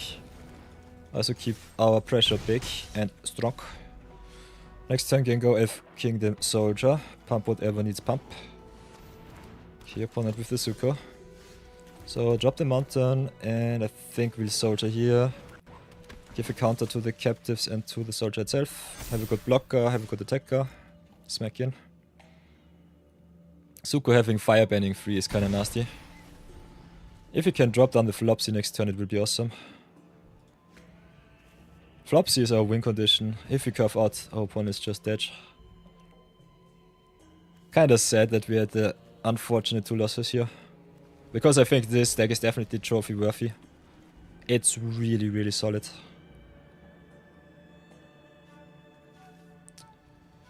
But yeah. If we trophy, we only get I think 200 extra gems, so it doesn't even matter that much. And they've got the sold out. Sucks to be me. But yeah, we'll have to take the 4, pray for our 6th land, and go to town. Would be also awesome for the rebellious captives. Because we've land another 6, we can go captives, activate, go even wider, and then play the Flopsy. Like this, we're just screwed, I guess. This sucks.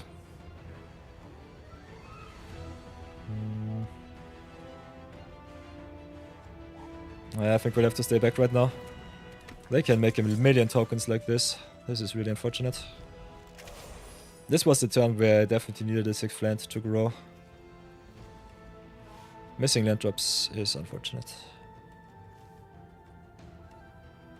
With 5 wins, I think we have at least our entry, nearly our entry back.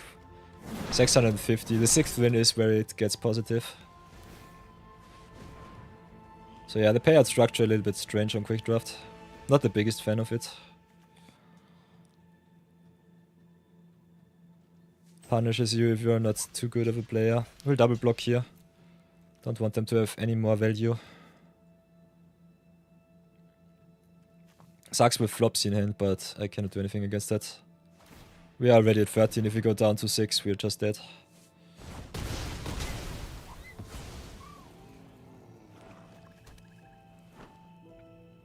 And Zuko is such an awesome value engine if you make a million mana.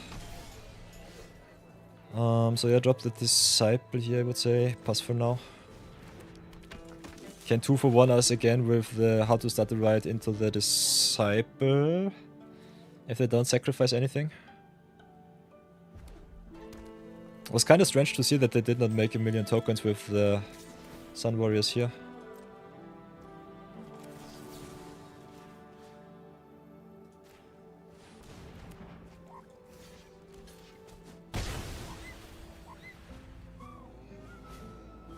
And they have the Combustion Man too.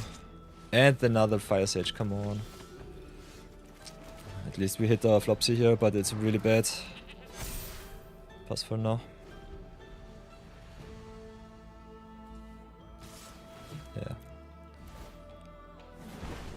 Yeah. Take the 4. They can pump twice, so block the Fire Sages here. Do I want to jump is the question. I think I'll have to. I hate the jump here, but I don't really have a choice. The curve out was perfect. And us not hitting that land drop cost us so much. So sacrifice the land, see what's on top. Oh, that's a nice one.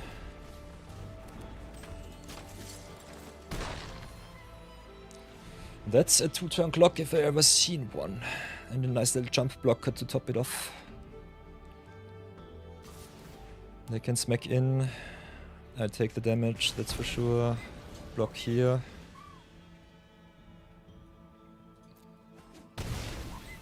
If they attack like this, they have to play something else. And they've got their Azula too. War Balloon is solid, but comes down a little bit late. They have to cash in the Azula, which is fine for us. And we have exactly enough mana to jump block the Combustion Man in instant speed. So if they don't remove a spell, and with 1 extra turn, oh, we might be at least alive for another turn. Yeah, take the 4. 4 blocks. And we'll have to activate once. Twice. Thrice. Jump and pray. Pray and jump. Do they have the removal spell? If they have the removal spell, I'm just dead. Otherwise, if they remove my Flopsy, my Wincon is gone, so I'm dead either way. Ah, come on, this sucks.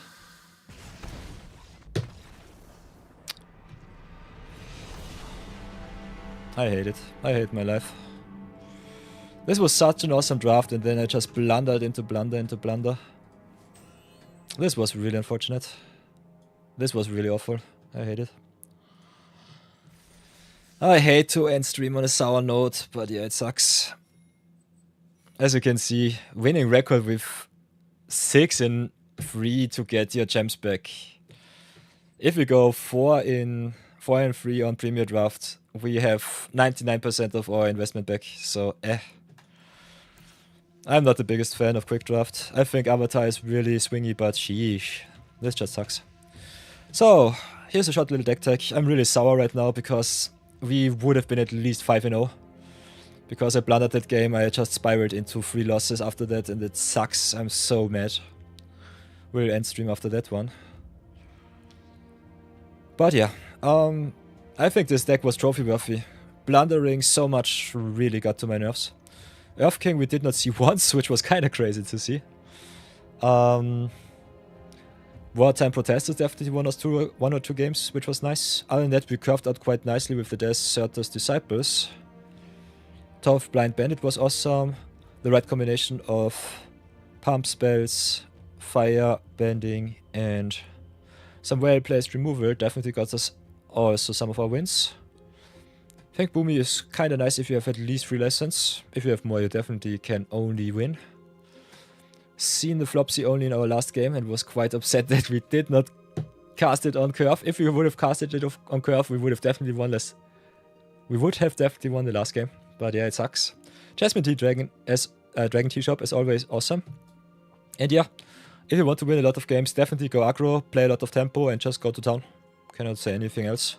Avatar is really aggressive of the format. Can be quite controlly, but the value pieces are so strong that it normally does not matter. So deck, I salute you. Sorry that I could only give you a 4 in 3. But nonetheless, you did great. By the way, for everyone interested, after 2 drafts of Quick Drafts, we picked up 10 rares and 1 mythic. I personally say, go into Premier Draft. Pack-wise, it's way more worth it. We only earned ourselves 2 extra packs if you do that same thing in Premier Draft. go 4 and 3 twice, you earn yourself way more.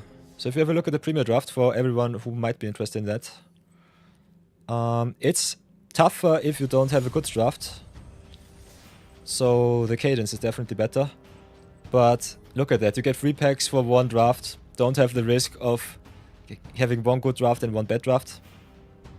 Pick up a way more rares and mythics because our opponents just pass them to us instead of the bots just taking them. And yeah. It's totally fine, Giorgio. I'm ending stream right now. I'm really sad. We had an awesome red-green deck. And I blundered the last 3 games and lost quite spectacularly. We would have been at least 5-0. But I missed my unblockability and lost a very close game in game 5. So yeah, this will be our draft experiment for today. My consensus is go into Premier Draft, even if you lose some, it's way more fun. You get past a lot of rares and mythics, which are really powerful, because humans just know what to pass and what to pick up. The bots just claw all of the nasty rares from your hand. So Decker, I salute you. I'm sad right now and mad right now. But nonetheless, we will draft again, because I love this set and I love this format. So I salute you, and see my YouTubers in the next video. My Twitchers I will see tomorrow, but for today I have to call it a day. I'm so mad. We had some solid winning records, but yeah. I lost a lot of gems today, so I'm really, really, really annoyed right now. Especially the first loss during our Premier Draft was just really hurtful. Wasting 1,400 gems just because it did not feel good. Still, I think the Quick Drafts were a lot of fun. Yeah, loss number 1 was a blunder, totally too much a cure. The last 2 were just unfortunate because of the shuffler and our opponent curving out perfectly. But that is the way of the limited goddess. She giveth and she taketh. Wahaha. So yeah, if you want to earn yourself some channel points, you can definitely raid. I will just drop the raid and then go maybe charge some grass, as long as it is not frozen.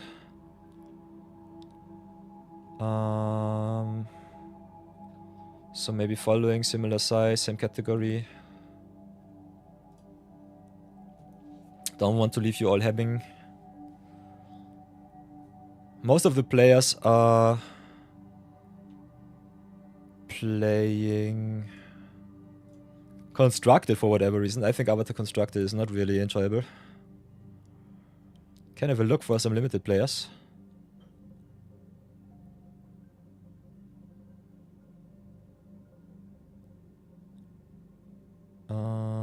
So yeah, if you want to join someone else, I will raid some small little streamer. Maybe just go for lots, start the raid off. And then I will see you all at the latest. During the viewer battle weekend, I will replenish myself, rest, and come back stronger than I have been before. Until then, be good, be brave, have an awesome time, and I will see you all tomorrow. Bye bye!